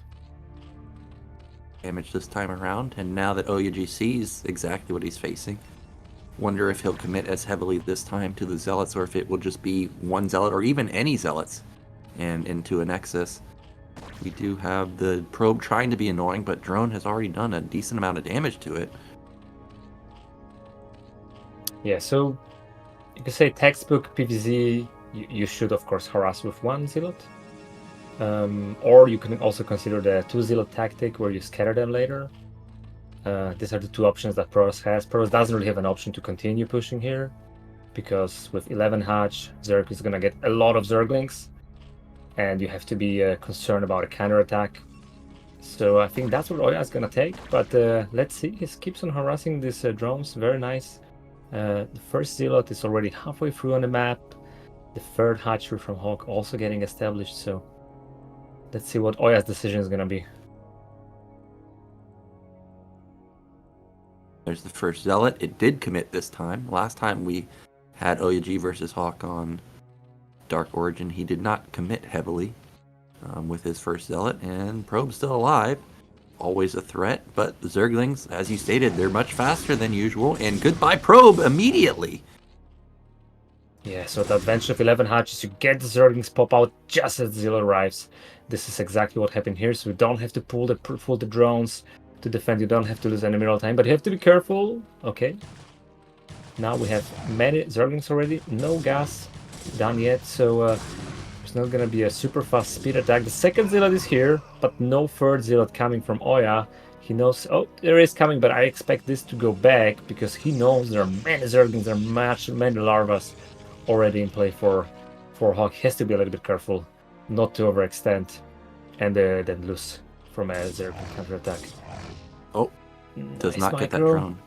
Based on OyA's fast mining of gas, it did seem like if he had kept that Zealot alive longer, he wanted to skip the Forge again and go Cybernetics, but I guess this time he's going to be a little bit more careful. Wow! Oh, Perfect pickup.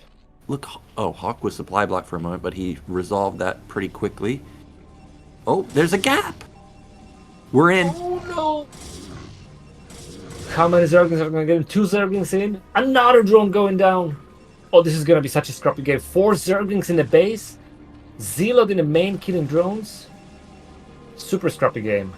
But 4 Zerglings is so much. I mean, 3 Zerglings is usually the deadly number. Oh, he loses one immediately though. So 3 links is still a lot. This is a good advantage for Hawk. If he can keep this 3 Zerglings, he can do huge amount of damage to OyA. This is so inconvenient to deal with. You have to keep on losing the mining time. But he shouldn't overextend with Zerglings. Yeah, 3 legs can run forever and they can kill probes. So if I was Hawk, just keep the Zerglings alive. Just keep on pressuring the probes. And you're just gonna be getting a clear advantage out of that. Have speed coming anytime soon. And I guess that may be a saving grace for OyA. He should be able to clean it up eventually. There's a couple of links sitting outside of the natural to make sure that there is no zealot run by or sneak attack at any point. I think for the first... Oh, no, actually that's a gateway. I was going to say I think for the first time we actually have Stargate first, but not the case. We again just have OyA powering a lot of units, and that's again upgraded range. So is it going to be goons again? Seems like he wants to try the same build as last time, but I mean, if Hawk knows this is just easily countered by Musling, Hydra, or anything like this. Or you can even go Muta and just add some Sankens in the right time. There are many ways how Zerg can deal with this. But again, these 2 links in the base, I mean, they're just showing everything, and so Hawk can just react exactly to how many gateways OyA is putting. What kind of tech he's taking after this. He knows he's making the Citadel, so it's not gonna be any kind of all-in a sense of 4 gate goons instantly. It's just kind of middle of the road build. So he's just drawing up comfortably. He knows he has got speed, he has got links. He doesn't have to be bothered by any kind of zero aggression because speed links, of course, can easily clear it up. Really fast how the game has progressed. He also hasn't spotted a Stargate, and Zealot Goon is not great versus Mass Mutas. I think Hawk has the perfect build order counter as long as he can start mining enough gas. No, I don't think we have a Stargate. I think we just have another gateway. Yeah. So he is actually massing gateway units. And again, being Hawk, I'll be very happy with it. Exactly what he's doing. Just add more hatcheries. You have few links, you can deny that aggression for as long as there is no +1 ready. As soon as you feel +1 is gonna be ready, make either Sankens or transition into Muta. I mean, Mutas are absolutely top 1 pick for any Zerg that knows that Protoss is not going for Corsair. Mutas just easily defend goons, zealots, anything you like. Few zealots moving out. Hawk has a lot of links though. He should be able to easily crush this. He gets 2 of the zealots surrounded instantly. That's amazing for him. And now these zealots are going to have to run for the hills. They actually try to engage on the bridge, and actually that's a really good angle for him. Yeah, but he's gonna lose 5 zealots for a bunch of links. This was a good trade for Hawk again. Killing these zealots before +1 kicks in, that is just pure value for Zerg, because you would have to face them with +1 and you would be trading much worse than this. So now OyA with just goons and zealots, I don't think he can attack. I mean, Hawk just spent all his gas, so he's gonna go all in on Mutalisks, just add a Sunken, and there's no way that OyA can do any damage with this attack.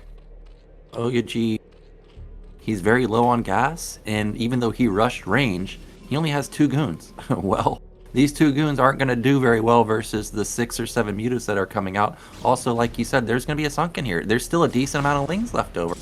All that OyA can do is watch his units die. Yeah, this is great for Hawk. I mean, he's seen exactly what OyA is doing. He controlled it perfectly.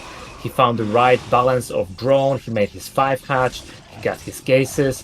Now he can, easily defend all the bases with some links to the 3rd base with Mutas over here. And from here, basically, it's all Zerg. I mean, he can add a 4th base. He can add a 6th hatch. He can add 20 drones. Protoss has nothing to contest Zerg, and basically he has to curl into a ball, add cannons in his base, add High Templars. But look at this!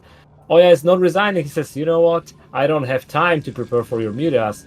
I'm just gonna attack again. But why does he bring the goons? I don't get it. The goons should stay back. I mean, send the zealots, I get it, but rest should go home. Okay, so he's trying to buy some time, but these are dead zealots. Yeah, they're super dead. This is just free money or free kills for for Zerg, and then, like you said, Hawk can just power to oblivion now. He's got, I think that's a Hydrogen, I imagine. We see an Archon morph because he needs it to just not die to mutas, but that's not going to help you versus Hydras. So OyA, he's in big time trouble. Oh my gosh, there's a Dark Archon morph, but it's completely out in the open. And this is 12 Mutalists, so 3 cannons is nothing against 12 Mutalists. The Archon is done, but this Mutas can dance around the probe line till end of the game. This Archon is never gonna catch them. He can just wipe the whole probe line, and this Dark Archon is ages away from having Maelstrom ready. So this High Templar dies, the Dark Archon is probably also gonna die. And now all the probes are gonna die. This is OyA in shambles. I don't think he can recover from this. Mutas at this stage of the game, uncontested by Corsair, uncontested by any unit. Hawk is just on the verge of winning here, right now. Why you gotta have the Corsair, because you're watching a super powerful Archon just run around in circles, getting no damage done at all. The probes get breached again. All OyA can do is counterattack, but we know the SimCity's amazing. There's also Lings there. So what can it actually do? Well, the answer is zilch. Yeah, it's a big shot on the Mutas, but 8 are still left, and even 5 is enough to keep on wiping the probe line. He made some goons, so he may be able to push them back, but look at the supply, it's 72 versus 64, and as we were talking, even if Zerg didn't do this attack, even if he didn't commit to this big Muta attack, he could have just made 20 drones, transitioned into Hydra, added 4th base, and it'll be fine. Now he got all that, plus all the damage already done by the Mutas, killing multiple probes, forcing OyA to invest into anti-air, making all these goons where he wanted to have High Templars, and now, no, it's not even done. I mean, these Mutas are just starting to enjoy themselves. They're not done with all the harassment. That's exactly what he killed 2 goons. Archon just can't hit it. He can even start just shooting the buildings and getting probe damage like that. We've got another DT being built just to probably morph another Dark Archon, but he's going to have to wait for full energy, or wait for energy to get the Maelstrom out. Those goons are stuck, which means that they're just 3 kills again. This is painful. Oh my god. I feel sorry for OyA. I mean, he had some creative build orders. He had a good start to the game, but again, I mean, it was just too obvious what he's doing. Hawk with few links in his base, he's seen the range upgrade spinning, he's seen the amount of gateways, he's seen the speed of tech that OyA is trying to do, and now he's just adding Mutas, and there's no way that Protoss can counteract this. I mean, he would need to have multiple Archons, multiple cannons, and storms to be able to stop this. He doesn't have any of that, and just goons and 1 Archer and a few cannons are not gonna stop it. Hawk is just gonna keep on snowballing, 88 supplies to 58.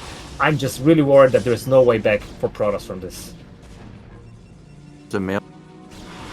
Maybe he could come back at this point, but even then, it probably still wouldn't be enough, even if Hawk lost 25 supply and Mutas.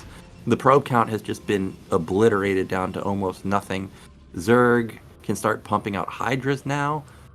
Zerg is not mining with a lot of drones, so he does need to fix that, but he's just going to go for the throat. This is probably going to be the game-ending move, but there's an Archon here, and it is strong. That could be a mistake, actually. I mean, going like this with all the Mutas, this could actually backfire heavily. He's taking so much damage from them. Only 8 Mutas remain. Wow, this was not a good idea by Hawk. I mean, out of nowhere, he was pumping Mutas all the time, and now, I mean, maybe a glimmer of hope for OyA. He's still so behind on the economy, but maybe something, maybe a small chance.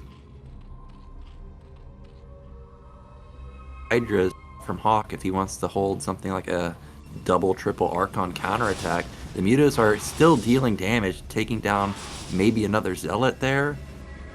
He's playing with such fire, coming so close to the Archon, but he picks off 2 key Templars. Yeah, these High Templars are so crucial because Hawk is now going to transition into Mass Hydra, so soon enough, the 11 Mutas are not going to be the biggest threat to face for OyA, but it's going to be 24 Hydras or more, because with 6 hatches, it's going to take a minute before 24 Hydras are going to spawn. Now the Muta threat is finally over. 5 Mutas, 4 of them deadly damaged, but as you can see, already 15, 16 Hydras have spawned, and we have 1 High Templar and a bunch of Dragoons. So maybe OyA can like wait it out a little bit now, try to... Yeah, but he has got 1/1 upgrade, so maybe that is his last hope, but he would need like 6-8 High Templars, I feel, and maybe then he can hold it, but I don't think Hawk is gonna allow this. He's already preparing the deadly push, he's moving all his Hydralisks, he's probably gonna settle a position outside of Protoss base and never let him out, or maybe even push in, considering how few High Templars are left. options. If he was to go Lurker, the game's just completely over because there's no Robo anytime soon. It would take him like 3 minutes to get out one Observer. But Hawk doesn't care about any of that. He wants to end the game. Like you said, there's a lack of Storm. So he might as well go for it. He knows there's not that many cannons either. And Goon Zealot just doesn't beat Hydras. Yeah, but I mean, OyA is doing everything right to handle this. I mean, considering how behind he's from the Muta harassment, he needs to somehow stay back. He needs to somehow stabilize, land biggest storm of his life. Maybe, I don't know, probably he doesn't have time to build a DA, but yeah, I don't know what he's about. He's moving out now, but all the Zerg army is already here, and the Mutas are just gonna one-shot the High Templars. This is a very good storm. He gets it. The Mutas actually damage the High Templar. Very good storm again, and actually OyA is pushing out the Falcon is doing extreme damage on the Mutalisks, and now Zealots are attacking very well. This is a great fight for OyA. What is happening in this game? Nyoken, is that a comeback? Can OyA actually do it? Did Hulk again overextend it? He didn't consolidate all his army? He is not going to get past the bridges, but at least he's not down and out just yet. He's got good econ. His pro count is amazing. This is a map that is hard to attack across the bridges. Maybe he could find a glimmer of hope to just kind of sit there, take a third base. If you think back to all the other games he played versus Hawk, Hawk just refuses to build Hive. If Hawk just stays on Lurker Hydra, maybe he actually has a chance. Oh no. Okay, he comes back. But remember game one, I mean, Hawk was everywhere, but he couldn't really consolidate his army. Now he seems to have all the Hydras in one position. Maybe if OyA expands, yes, this W is right, and actually provokes Hawk to attack into the bridges, get some less turns from the Hydras, that would still be something where OyA could win. Consider if Hawk is only now getting a 4 base. I was talking about getting a 4 base after the Muta engagement. He could have done anything there. He decided so heavy to be on the Muta list. Now he's pumping Hydras, but I mean, how is he gonna engage OyA? If OyA just decides to sit back behind these bridges, can Hawk really force a fight here? I mean, can he really attack? I think that Hawk can actually attack here, especially not coming through the bridges. So he is gonna have to be forced to give up this base to OyA.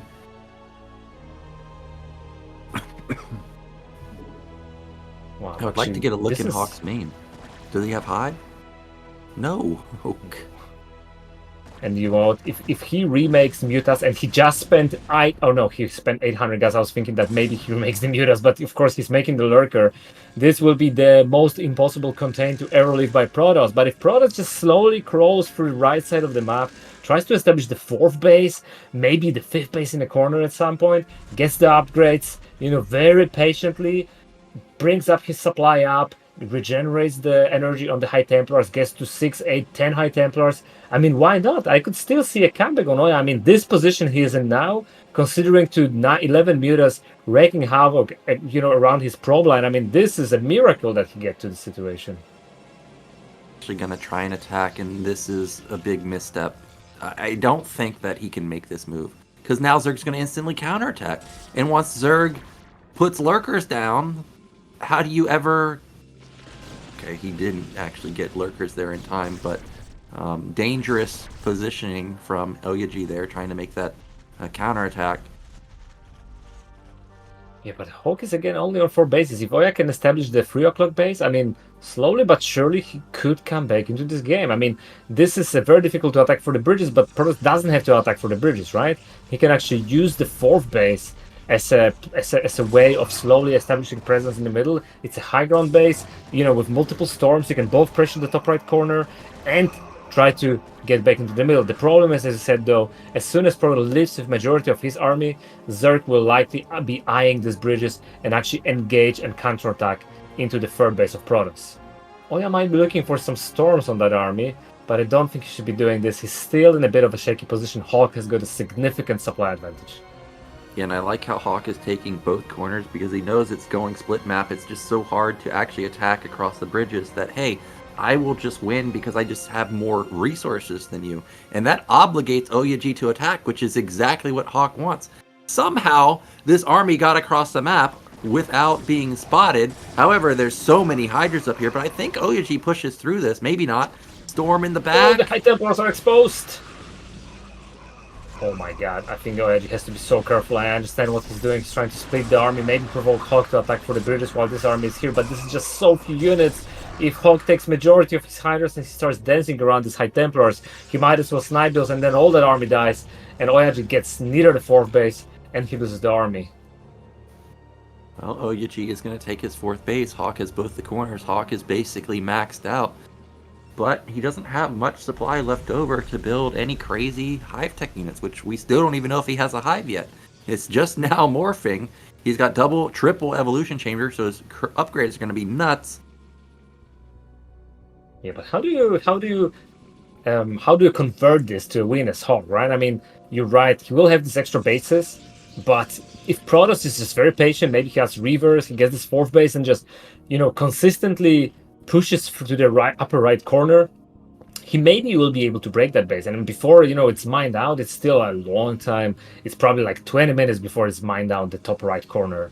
So if Protoss just kind of establishes the foothold over the bridges, he leaves just the right amount of army, has multiple side storms to keep on harassing Zerg, maybe there is a miracle? Need to oversaturate top right just so it gets mined out ASAP. Oh! Yeah, he should probably do this. It's just very hard. I think Protoss, maybe you need to go... you shouldn't probably go Ultra, but... yeah, you just need to have Defilers, right? Defilers and Lurkers and Cracklings, probably the way to handle this.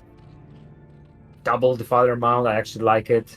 It is also a way of softening Protoss. So you want to do this Consume and Plague upgrade at the same time. You want to have it as fast as possible to start throwing Plagues at Protoss unit, and then follow up with Swarm and Zerglings and Cracklings to kill it. Yeah, the problem with OyA, had he had more resources, had he had more time, maybe this would be possible. He has Reavers, I like that. I think this is a key composition part. It's a key part of the composition to hold the bridges and the 4th base and slowly move out. But I'm just worried he doesn't have enough time. Got just so much Zerg. Also, Lurkers can hit those probes from the low ground, just as an FYI. Those are exposed Templars, and there go the Mutas on cue, trying to take down those 5 or so Templars, and he's going to get rid of almost all of them. Instantly tries to morph an Archon, but that's probably going to die too. Oh my god. This was so painful. 3 Mutas means nothing, but it's enough to kill 6 High Templars. So now the Mutas are done, but I mean, he lost so much gas in this engagement. This was so painful for OyA, and it's 200 Zerg versus 157 OyA. So Hawk may at this point start to try and force the issue. He's got a big bang. He may just try to start and push the bridges. And as soon as OyA is not in any of the places for a second, he'll just crumble. And he will lose either the 4th base or he will lose the 3rd base and the natural. Now all OyA's army is at the top, so the question is, will Hawk react and try and counterattack? Or will he try to contain the army? I think he should try and counterattack, but this is a good position for Protoss. This is not easy to fight. This is a very narrow choke for Zerg. True, and there's many good storms. Great AoE shots right there. Reaver dealing a lot of damage. Protoss lost almost nothing in that engagement. Yes, 30 supplies of Zerg he killed immediately, and these were expensive units. He got some Lurkers, he got some Hydras. He has to be careful not to overextend, because there's still so much Zerg and he's getting into this Lurker. He's losing the Observers as well. Great storms coming in here, but now the big Zerg counterattack. Is he gonna go straight to the 1st base, or is he gonna try and defend? A mass link Hope he's to make a decision. He's trying to go... Okay, he's gonna try to attack it from the back. There are swarms coming in now, but there's a whole Protoss army here. I mean, okay, the few Sankens are just enough to stretch OyA so much, and there's 5k bake on Hawk's side, and OyA is crumbling. This is exactly what we're talking about. He's not able to be everywhere at the same time, and there are just Lurkers biting him, Sankens biting him. There are units from Zerg everywhere. That small counterattack forces Protoss to back off, which means top right did not get taken down. It's now being rebuilt with just 1 billion more Sunkens. And the problem now is OyA has a lot of goons, but Cracklings are starting to be built. Defilers are starting to be built. How do you actually engage under the Dark Swarm anymore? Yeah, and the Plagues are also coming in, so all the Protoss army just loses all its supply. Few zealots remaining. This will be followed up by a round of Cracklings and Swarm, and I mean, OyA's army, even though his supply is not looking so bad, he's maybe 20 supply, 10, 15 supply behind Hawk. I don't think he can really hold it anymore, because as soon as Hawk decides to move, oh, and there goes the big 1A, 2A, 3A for Hawk. He takes everything. Is he moving in the middle or is he attacking? I think he's gonna attack.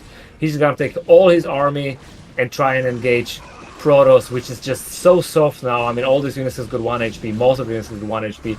Good storms for OyA. The rivers, there are more plagues are coming in. But these units from Zerg are just so cheap at this point. They are so well upgraded and they're doing so much damage.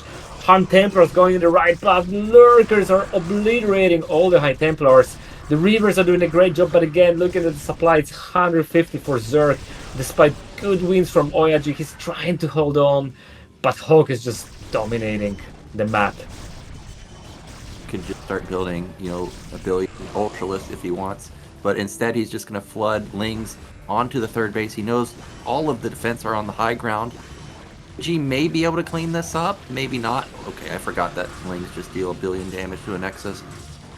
Very good storms, but that's not enough. I mean, Crackling swiftly get over that Nexus. OyA is back to 1 mining base, and he doesn't even have he doesn't even have much to defend that mining base, to be honest. Coming in with a Reaver, but that 20 Sankens, he's not gonna even have money to kill the Sankens with all the Scarabs, and they're not, they're gonna even back to try and engage this. Now, the last attack from Hawk, small group of units and plagues. I think as soon as Hawk takes the remainings of his army and takes it to kill the fourth base of OyA, we might see a GG from our Siege Protoss. So, I mean, he's trying very hard, trying to reinforce the Steelot. Now we know, with all the lurkers on the map, with Plague, with Swarm, with Hydras, I mean, there's just too much Zerg. It's all fully upgraded, coming into position. There's no way that OyA can defend this anymore. The lurkers are gonna burrow, and we have a GG from Swedish Protoss. Hawk is taking this in a deciding match, and he's the second player to advance into round of 16 of Group A. What a game. No, big macro game. Looked like OyA was just going to die in the beginning. You got to give props for him to even get to that point, because he was mega dead. I can't believe that he actually stabilized, actually made it a game. There were moments where I thought, wow, maybe he will bust top right, because he had so many goons, he had so many storms, he had the Reavers. I thought that actually if he got it, he might be able to do it, but Hawk a little bit too big at that point. He deserved to win, and he does make it through into the round of 16. Exactly. Congratulations to OyA. That was a sick comeback. I mean, I would have tapped out if I was Protoss at this position. Seriously, too much damage to ProLeague, but he still made a great game. Still had I would say he had a 15-20% chance for a comeback.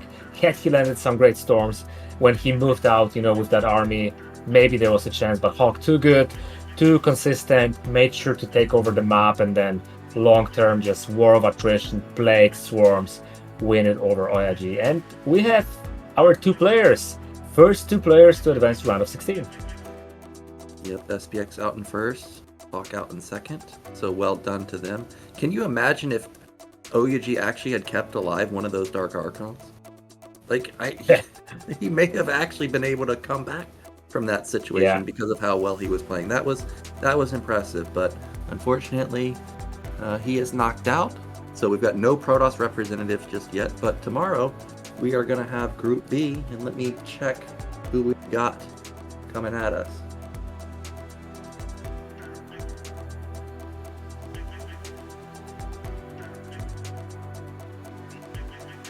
Very exciting games today. I'm really impressed with all the players, really. Also, me being a little bit retired from StarCraft these days, super happy to see all the names, familiar faces, still playing, you know, their best at the game. And we can see here now the groups for tomorrow. Gypsy versus Messiers. Okay, I don't know, Messiers Chinese player. Boa versus, I'm not gonna say Huang. You probably know it better. I will be watching. I'll not be casting tomorrow with you guys, but I will definitely be checking in how the groups are gonna go. Any highlights from you? Anything to look forward, Nyoken? Any predictions for tomorrow? I think Group B is Group of Death. Like, this is a crazy group. Xuan's really good. Boa, very good. Everybody knows Gypsy is amazing. I don't know who Messiah is, but all the Chinese players that have played in BSL have been crazy good. Like, they always play very well. So I'm curious to see what his skill level is. It's definitely going to be a tough group. So I am looking forward to it. And like you said, you are not going to be here tomorrow. So I wonder who I'm going to be casting with, but I'm looking Oh, I'm actually casting with Raz. Okay, so that's going to be great.